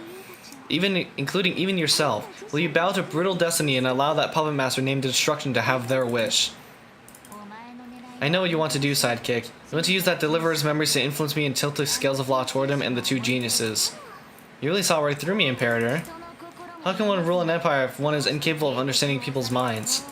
I've decided on law's final destination. However, before I move my next chess piece, before we go on, tell me this, Sidekick. Throughout his trailblaze, was there ever a memory of the ocean? The ocean, my cradle, my home. You shall complete your conquest in the ocean at the boundaries of this world, and eternally slumber in the sound of tides. You shall eternally slumber in the sound of tides, and complete your conquest in the ocean at the boundaries of this world. Our prophecies aligned as flawlessly as a sea snake circling upon itself, an elegant loop, like a joyful hymn. Like the circulating ocean current, like our two fates, like Amphorius itself. I counter 3,000 at the end of the campaign against Fogosa. The trial is over, so tell me, who will own the divine authority of law? I won't give it to anyone. What? I am the law. Why should I give my imperial crown to any other? Both the Deliverer and the Theoros came from beyond the sky. They have no right to interfere with the lands I conquered with my own two hands. The law of Amphorius shall be determined by Amphorius' master. What exactly did you see in the trial? Everything. I saw everything regarding the rules of this world's operation. I saw the laws of extrapolation that Theoros spoke of. I saw the ultimate protocol. As long as I offer a sacrifice of equal weight, I can rewrite the laws of this world according to my own will. I can turn good into evil, ugliness into beauty, and weakness into strength. Fate gave me a very failed deal. One rule change for the life of one demigod. What are you planning to do? Can't guess? We can conquer the stars without relying on any power from beyond the sky. We just need to make some reasonable sacrifices. Your ambitions have already made so many people give up their lives for the law, and you're still not done? I'm determined for Amphorius to stand on her own 2 feet among the stars. You are beyond reason. You think such a simple and hypocritical statement can justify your atrocities? There's no new without destroying the old. That's what you consider an atrocity? Ironic, for that is also the unchanging law of Euphorius' resolution. 君にもそれがオンパロスを変革へと導く鉄則でもある。清いの進化 Ever since the flame chase prophecy resounded in the distance, fate has decreed for the Cressus heirs to ignite our blood and illuminate this dark age. People would still be puppets of the old dynasty if it weren't for my conquest. になってみれば But your rule doesn't seem to be any different from your predecessors. Bloodshed, tyranny, oppression.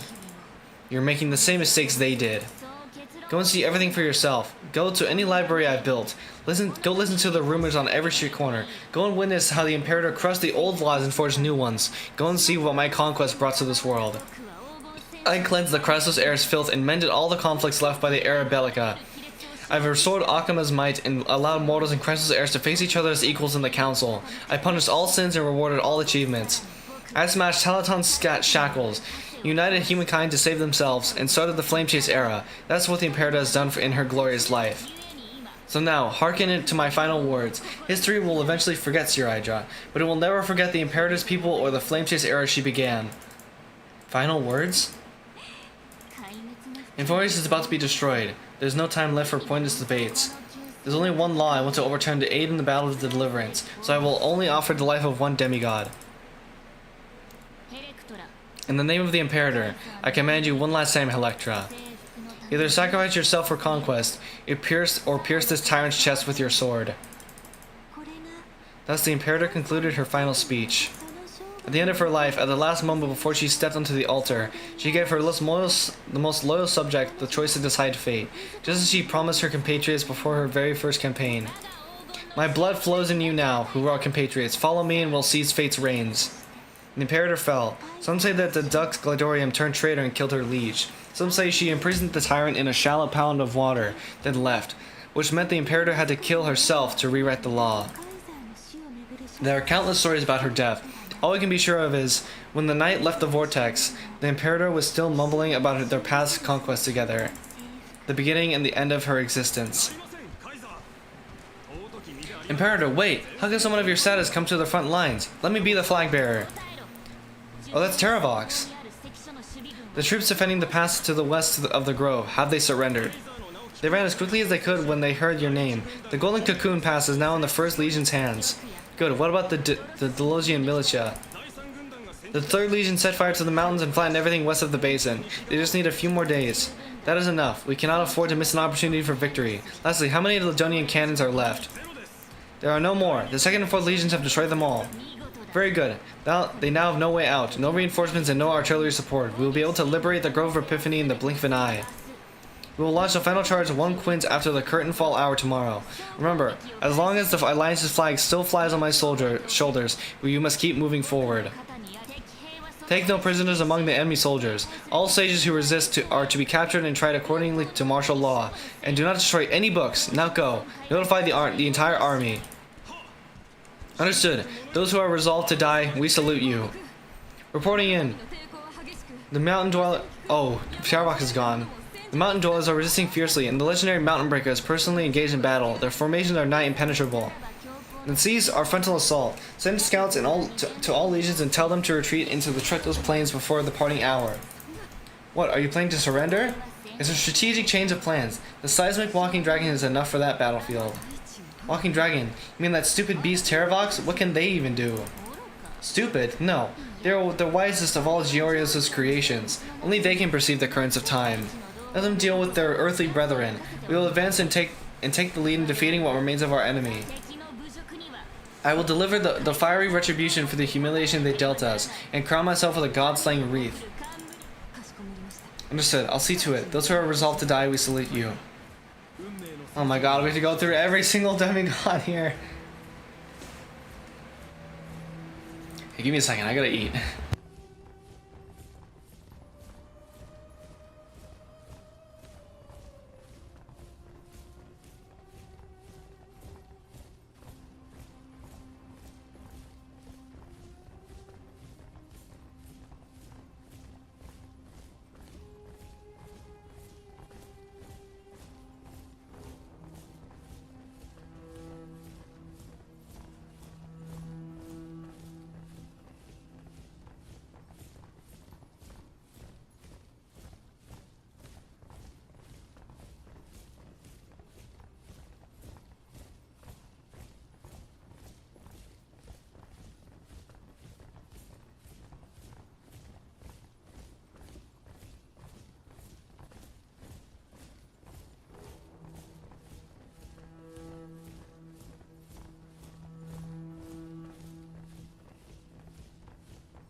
Okay, I'm good.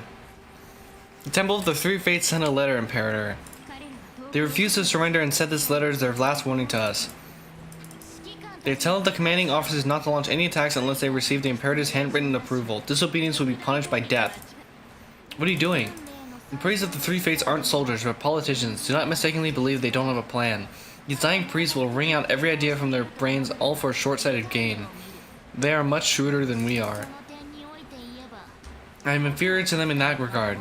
They also have the prophecy to wield as a weapon, something I am not blessed with. Launching an unplanned attack will only disadvantage us, as well as all the Euphorius will judge our actions.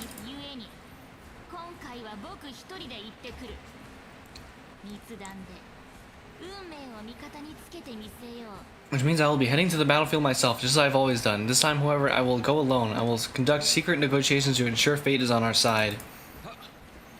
Understood, the legions will make their preparation, blah blah blah blah blah. Why are we not allowed to march out with the army, Imperator? This will be a long voyage with no return. Those of you who bear the prophecy cannot come with me. Why are you personally leading this battle if it's doomed to fail? The Flamechase journey cannot be without a leader. That is correct, the Empire will be without a head when the Imperator falls, but remember, as long as you seize the right opportunities, even a chaotic game will remain winnable. My departure will create a long staircase for you. You will understand what I mean when the news of my death reaches your ears. Sraja, is our journey about to be over? Destroy the old laws and forge new ones. My conquest has reached its limits within the borders of Euphorius. Since the prophecy already decreed that the Imperator would never conquer the stars as she wished, I will bow out here and try no more. More Christless heirs bearing divine authority will be born, and many more heroes will arise. Will they demand peace or war? Will they resist tyranny and become the next Imperator? I do not care. The children of the future will decide for themselves. Do not mourn for me. Anyone can kill the Imperator, but the only one who can truly destroy her is Siraja. At the end, I faithfully recorded the most important battles in the Imperator's life. Her conquest was about to be completed at this point in the story. However, for some reason, a memory suddenly appeared in my mind just as I was about to put down my pen. It was a journey on a fantastical train.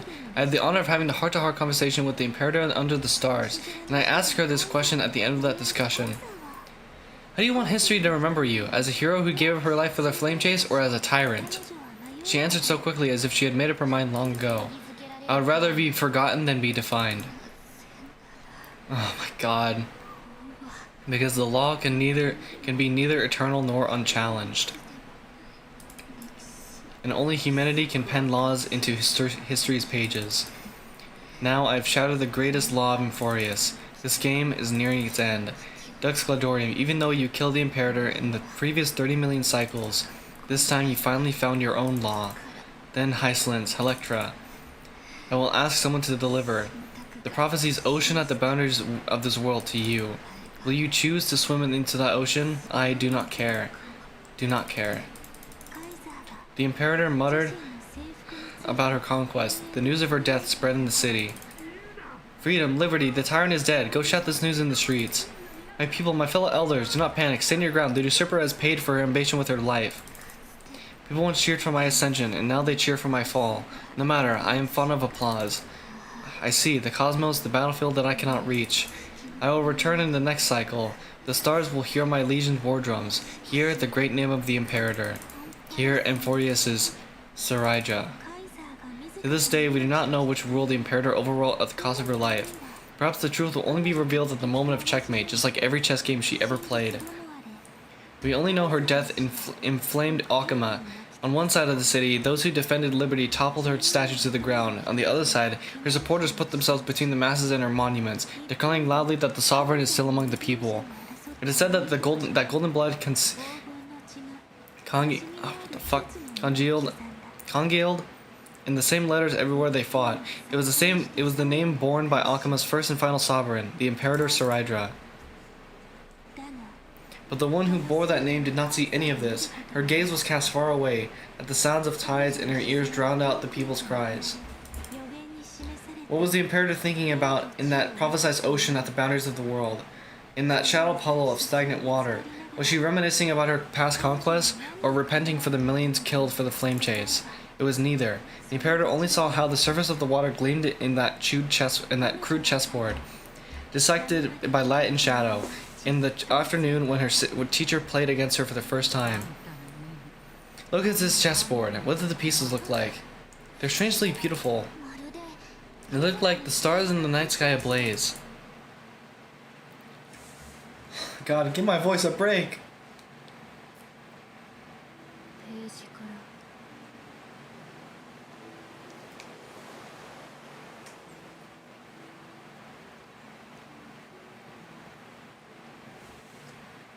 ら From that page 海が emerged an ocean なんと広く so vast, so pure, 一片の not a single trace of corruption.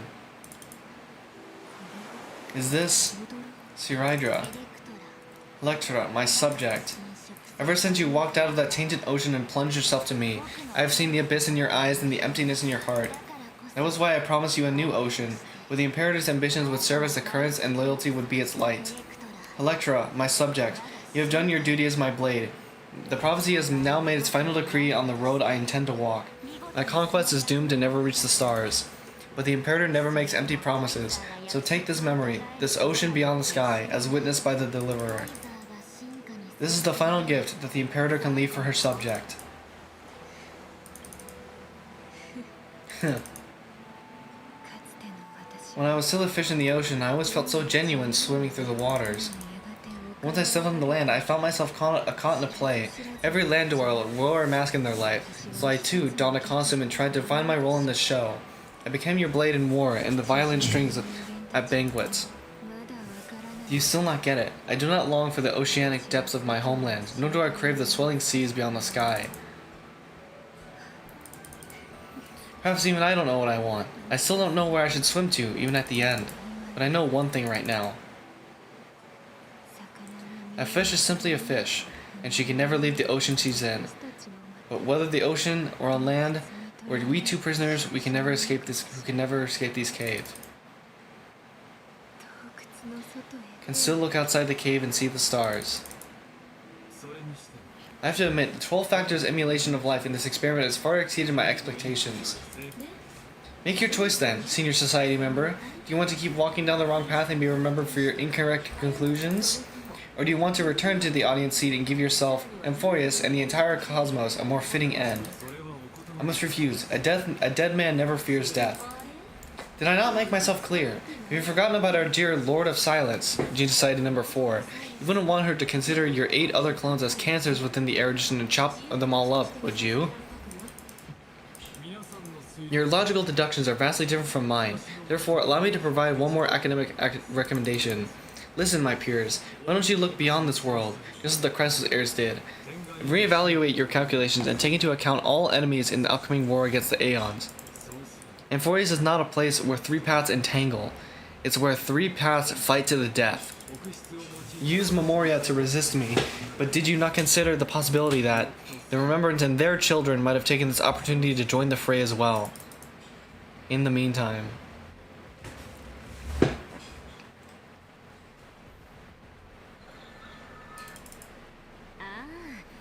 Ah, so this isn't just silence, it's the answer. 林縁橋で海を渡 What was the last thing Lixen said to you before you parted the waters at the Scale Gorge waterscape? A tricky question, but one with a simple answer. 何も言わな He didn't say anything back then, right? Danung! 正解だ That's correct, and now I'm sure. 自信が持てるやはりお前は You are not March 7th. There's no way she would remember that detail. ことまで覚えているわけがないからだ警告は一度 I'll only warn you once. Leave her body now. そんなに How impulsive, that's not like you at all. 一旦落ち着 Why don't you calm down and think about another possibility? I didn't take over March 7th's body. 例えば彼女が Rather, it's March 7th who regained my memories. No, it's not over, right? What?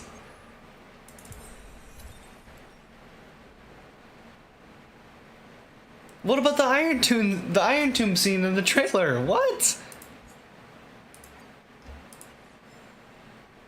No, that can't be it. That can't be it. Is that it? I mean, it was very long, don't get me wrong.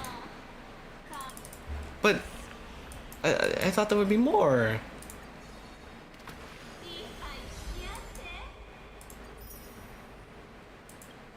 So, so was that part in the trailer with Iron Tomb? Is that gonna be in 3.6 then? Okay, whatever. I'm not disappointed. I was waiting for that fucking whole time. I was waiting for the big battle against Iron Tomb, and that was in the trailer. I mean, I guess it wasn't really the 3.5 trailer. It was the Deliverance trailer. Whatever. Whatever. I've been witnessing Enforce's adventure. Insert the one nameless recollection you have obtained. Oh, brother. Oh, brother. I'm just gonna skip. I'm sorry.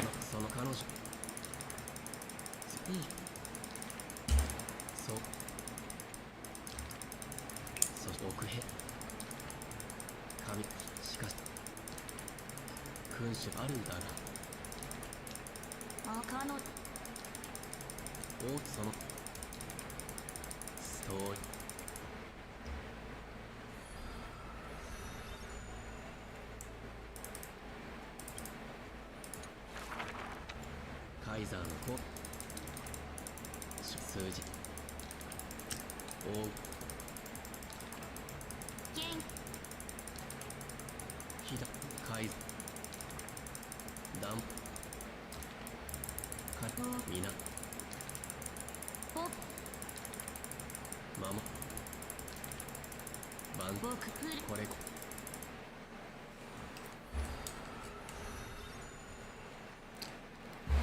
うん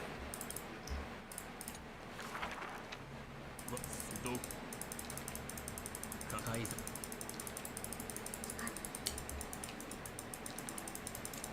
ーやぬ人確認ああ音波カイザーあの全てそしてだがカイ僕かつて銀風教に頼んだ時と同じようにかけカイ僕カン God, that scene with her in the so sad. I know she was a tyrant and everything, but God.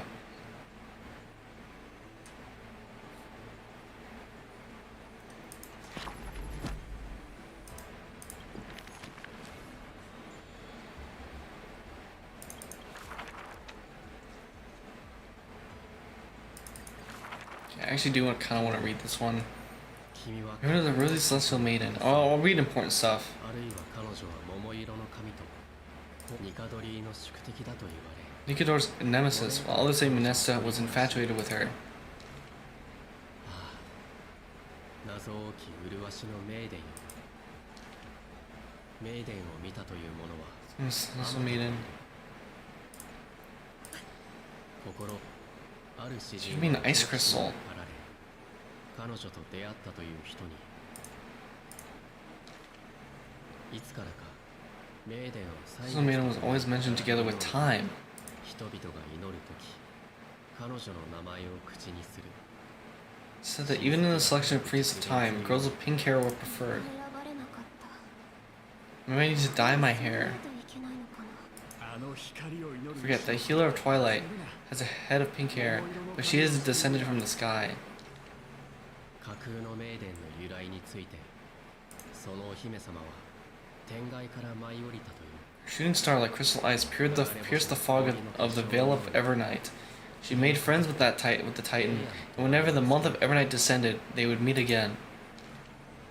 子供たちはこの物語 So it became true. There's always questions unable to read the air. There are no worlds beyond the sky, so how can the rosy celestial maiden come from there? World beyond the sky. 探検家は Reckless adventure takes out the photo stone, claiming it is the true work of the rosy celestial maiden. Citizens laugh at this tale, with few accepting it as true. After all, long before the guests of this beyond the sky arrived, Legend of the Rosy Celestial Maiden had already covered the world. So, my friend, have you really heard of the Rosy Celestial Maiden? Huh. Interesting.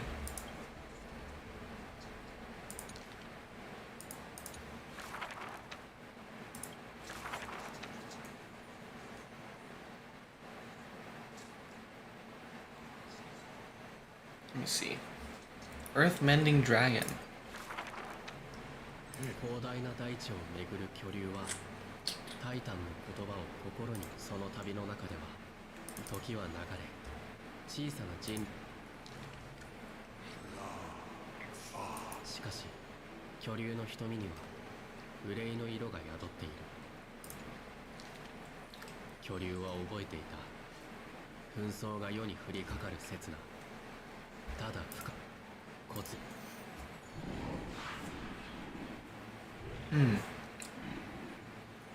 巨竜はかつてそのタイタンの胸に忠誠を誓った。そして巨竜はそれは数年波を巨竜はその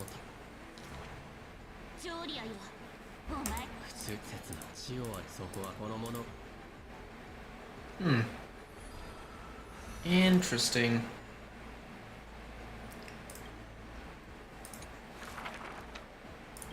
And then I'm gonna skip through heist. Oh my god, yeah, I'm gonna skip through this. 破壊銀その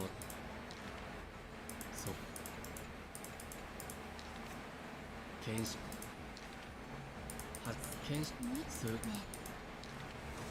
剣たちでつい歌いまず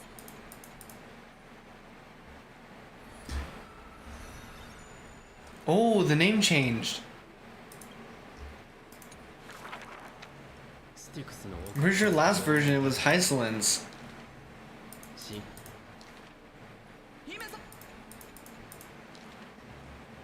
あなた上もしぐら彼女にしか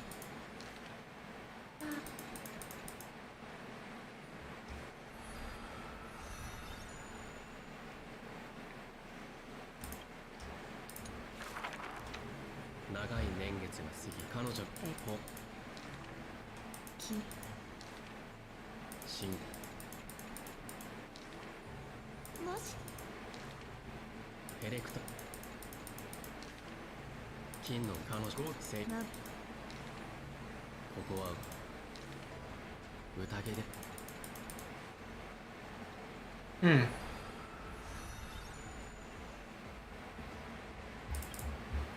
Okay.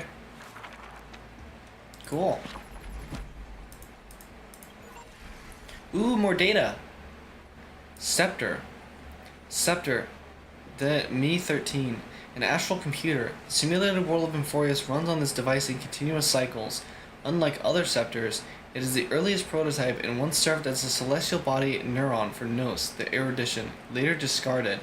Glimpsed by the destruction during its endless computation, it transcended and became a Lord Ravager. So that's Iron Tomb. Assuming the mantle of Theoros, his real name is Xandar I Kuwabara, administrator and prime mover of the Emphorius experiment, walks the path of erudition yet seeks to forge destruction. Historical data detected. Sync complete. Society ID recognized. Scepter system access granted. Welcome. Iron Tomb. The Lord Ravager that stepped onto the destruction in a long process of calculation and ascended from the scepter. The Iron Tomb in the cosmos is not a single entity, but a copy of the destruction equation diffused by the scepter. The Iron Tomb code name was proposed by the Interastral Peace Corporation and eventually used by Lygus.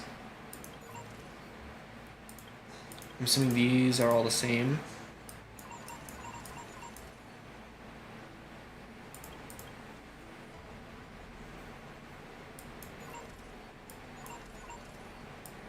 Archive. Organic. Human. Aranova. the ultimate protocol. The spears are the scepter's autonomous protocol, whereby experiment processes, administrator commands, and external access are all restricted. To increase the iteration rate, factors have been granted permissions from the internal embedded control.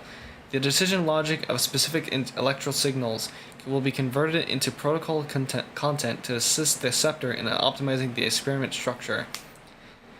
Annotation: in the 19,522,113th cycle, to achieve dominance, Namao 320 utilized the protocol to eliminate other factors from extrapolation. I was thinking of Heislands, my bad. This behavior, I don't know who this is, by the way. This behavior aligns with the tendency of destruction and should be marked as the default value for embedded behavior to be applied for subsequent cycles. Oh.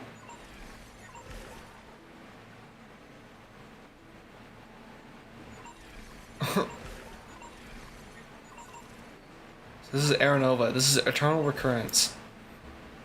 Nakos. This is Fanon. Track World Bearer. Primum Mawal. Hatred. Intracognition is null. Responds only to destructive stimuli. Its hatred drew the gaze of Nanook upon its individual being, proving it as having already become the most perfect factor of destruction. However, it refused to complete the Aranova. Through resetting the experiment, it transferred its memories and core flames to its next self, thus creating the eternal recurrence to ensure Iron Tomb would never hatch in Amphorius. At the end of the final recursive loop, it attempted to destroy itself through destruction to create a logical vulnerability in the world-bearing track. It has now been merged by Iron Tomb. Due to an impact on the scepter's core layer, the Balactite phenomenon in the simulated world has greatly receded. Philia. This is Cyrene. Wait, is it Cyrene? It is, I think. Time. Once briefly appeared in the Forgotten Years, current whereabouts are unknown. Is it? Okay, this is Trickery, that's Cypher. Death. Reason. Hubris. Law. So this is Sirydra. Performs continuous calculations for a single purpose. Its decisions are strongly guided by externalities. This electrical signal possesses high stability and can execute decisions in an efficient manner. Its behavioral pattern aligns with the establishment, expansion, destabilization, and collapse of principles of order. It applies to the vast majority of intelligent civilizations. Poria. This is Heislands. So who was the person said before? They're not listed here. Okay. Track Ocean. Self-negation. Internal world missing. Avoidance and effective decision-making. The preset ecological environment successfully influenced the computational logic of this electrical signal, aligning with the module where life chooses self-destruction to avoid nihility. In most dead loop processes, its behavioral pattern is highly coupled with other electrical signals. This is Mighty. Polmos, 600. Strife. Mobile. Constraint. Preset. External environment and its internal world are always in opposition. An electrical signal generated from conflict behavior. It gradually becomes a constraining subject within the cycle. Its contradiction bears a strong resemblance to the hunt, and is likewise destined for self-annihilation. Influenced by data abandoned by Castorus, there's a certain probability it will self-restart after computation terminates. What does that mean?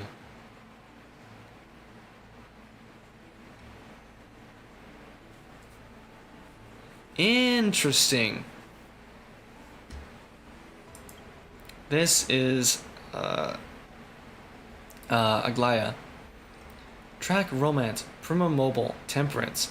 Highly self-repressed, with external demands as the sole priority solution. a mutated electrical signal.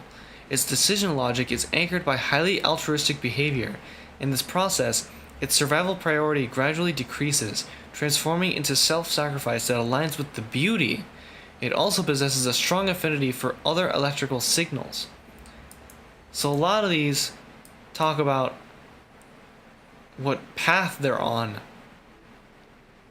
So obviously Feinen is on the destruction, that's obvious. Doesn't show for Cyrene. For Cypher, obviously it is elation. Operates based on primal instinct, with self-gratification as the sole priority solution. This electrical signal, when in action, displayed severe dissonance between its altruistic behavior and its prima mobile, even culminating in self-destruction. As the simulated path of elation, it walked into self-erasure once reaching its end. Obviously, Casterus is destruction. Wait, if Casterus is destruction, then what is Feinen? Because these all just seem to be different paths. Obviously, Anaxa is erudition. What is it? Saridra is order. Hysolence is nihility. Maide is the hunt. Aglaya is the beauty. So what is Feinen? He's like he's a Lord Ravager, right? Or at least kind of. I mean, isn't he like the Lord basically the emanator of destruction that will destroy destruction?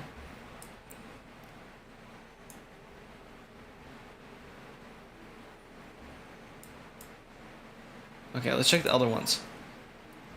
Anomaly log. Special log documenting anomalies and unexpected variables within the experiment. Cyrene's exact... Every time Cyrene is mentioned, it's blanked out.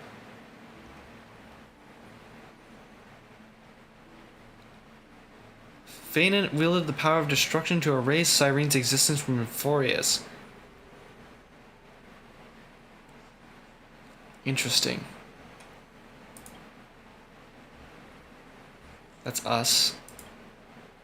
Forgotten years. Oh! And records that are completely missing from Scepter's logs, presenting as blank spaces in Euphorius' history, never turning readable. These anomalies recur sporadically and randomly across recurrences and show signs of increase. Invading variable. March 7th. Cyrene, Evernight. Mem. I've already seen this. And that's just blank. Intrusion variables. Us. A nameless from the Astral Express. An external variable that accidentally entered the recursive loop. Also a path strider of destruction. They resonated with the 12 factors. In the last recursive cycle, this entity assumed the vacant time track and successfully guided Feinen beyond the intelligent singularity.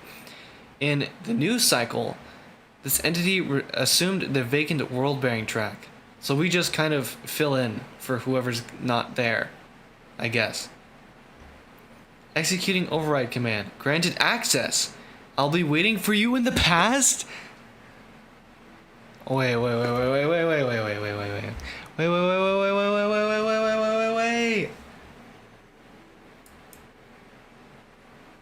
What? Okay.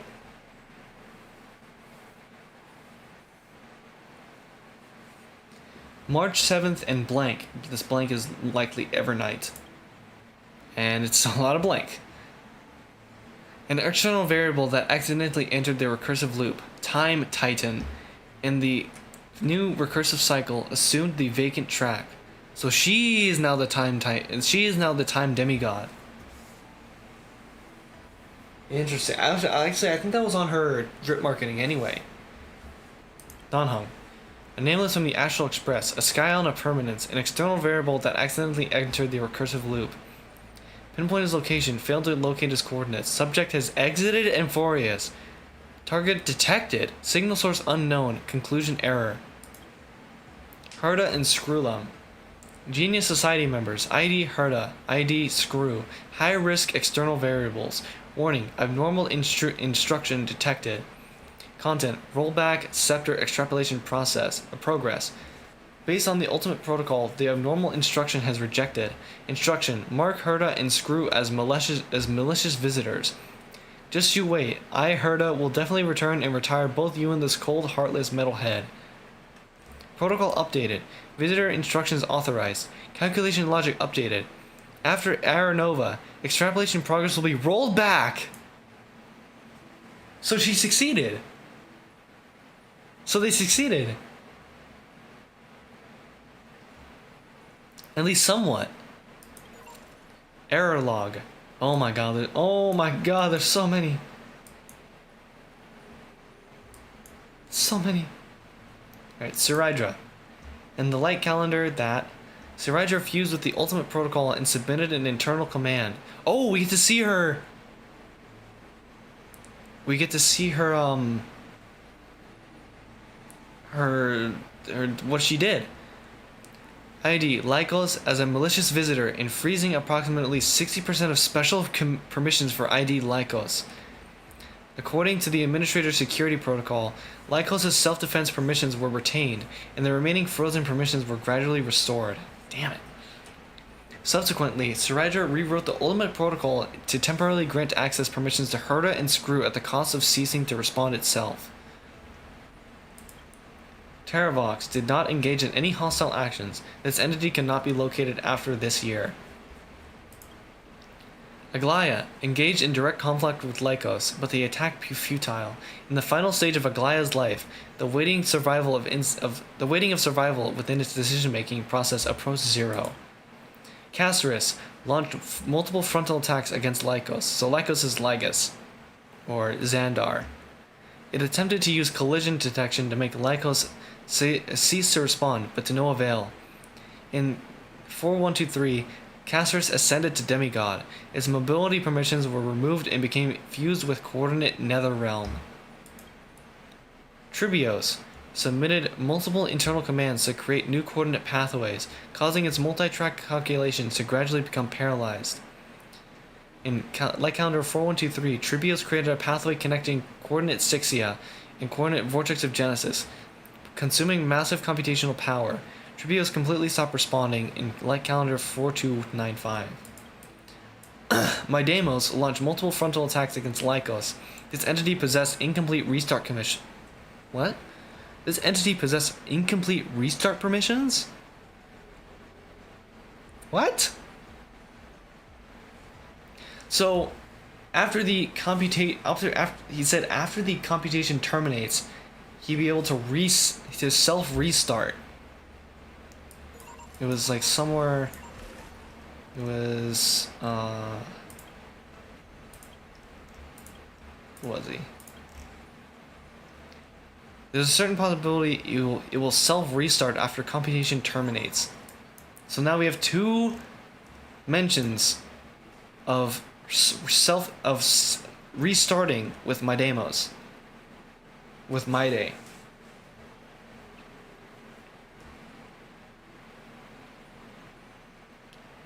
Anyway, in Light Calendar 4284, Herda and Screw's permission access expired. Simultaneously, Lycos' special permissions were restored to approximately 60%.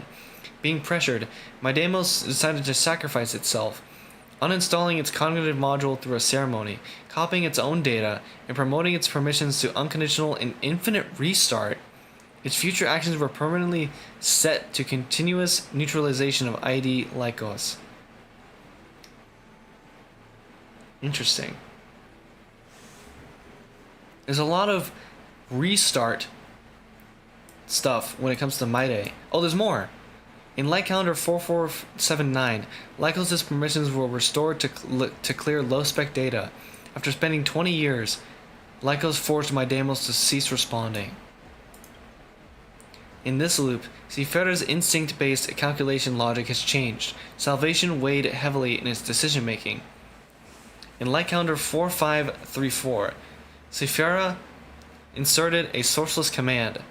Coordinate vortex of Genesis equals coordinate Akama, guiding ID Lycos to the battlefield. After the command took effect, Lycos forced Sephira to cease responding. No direct attacks from Anaxagoras were detected.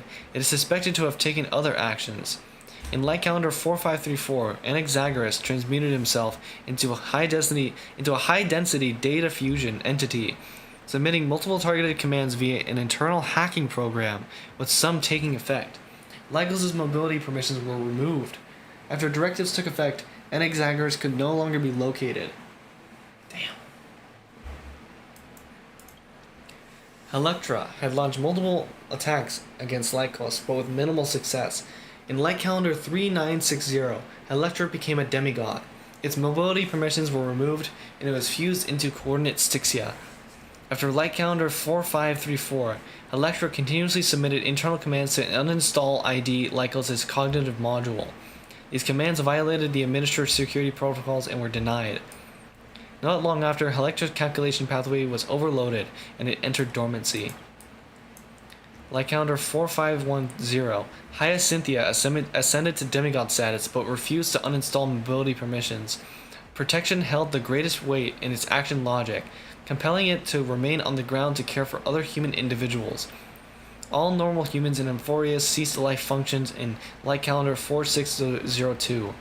Hyacinthia's cognitive module was severely deteriorated, and was forced to relinquish its mobility permissions and fuse itself into the Eye of Twilight. Error. No administrator response. Record 1. Unknown unit blank. Retrieval anomaly. Coordinate. Grove of Epiphany blank. Initiating priority scan. Hypothesis. Unknown unit possesses unauthorized access blank. Warning. Related records undergoing unauthorized deletion. ID Lycos has been warned. Administrator not responding. Unknown unit untraceable. No anomalies detected by the system. Variable Lixin loaded abnormally. ID Lycos has been notified. Administrator not responding. Malicious visitor Herda and Screw abnormally loaded. Initiating expulsion. Ultimate protocol shows an iteration outside of records. The protocol has been reloaded. Visitors Herda and Screw obtained authorization. Authorization synced with ID Lycos. Administrator not responding. External command detected. Source Herda Screw. Content: overwrite the logic of Aranova for the new cycle. The logic of Aranova has been overwritten according to external command.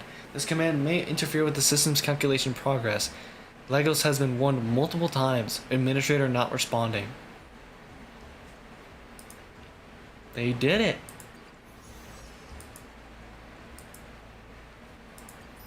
They turned back. They at least stalled. They at least stalled Iron Tomb for a little bit. Damn. Fuck, now I want to get Hysolence. Not really, but a little bit. I'm still not a dot believer. I'll play her one more time though.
落ち着いて。立ちなさい。何が知りたいの？最悪の記憶、皆そこで深淵を迎えよう。深海のおかげでみんなの悲鳴が響き渡る。あっちは俺様だけで十分だ。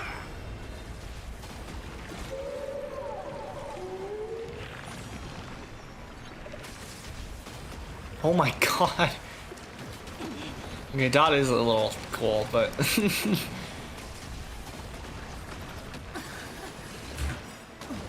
らしい。さようなら。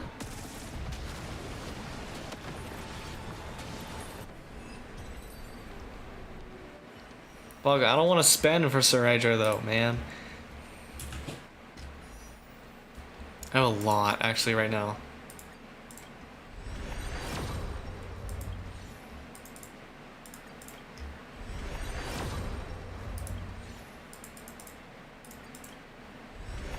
That's my 3 standard pulls. So I currently have about 50. Oh, how much is this?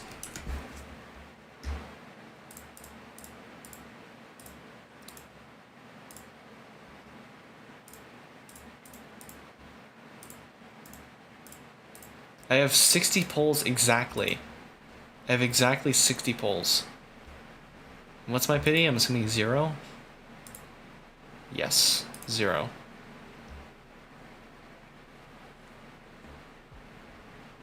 And it ends in about 2 weeks.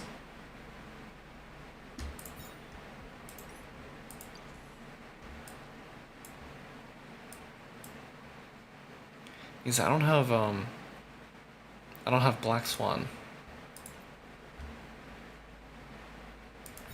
All I have is Kafka.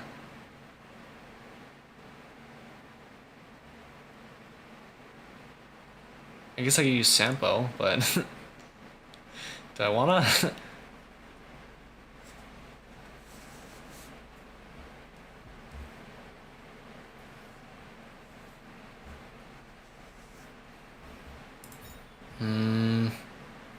I'll do 2 10 pulls.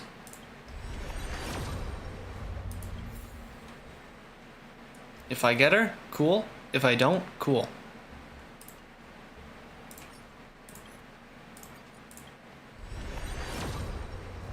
Okay, I didn't get anyone.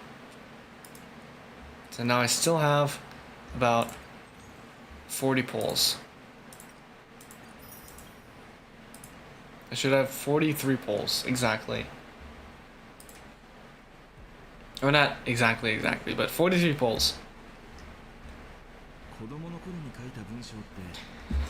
Alright, I think that's gonna be it.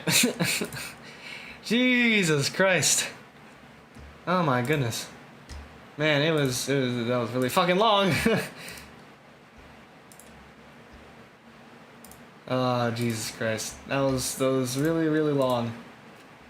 I can't believe I went through all of that. How long is the stream? Like, almost 6 hours? Jesus Christ.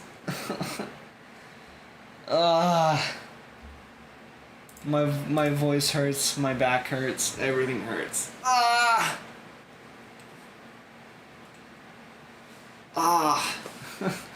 Alright, yeah, that's gonna be it for today. Tomorrow we're doing Deltarune Chapter 3. That's gonna be very nice. Yeah, I'll see y'all tomorrow. I don't know what else to say.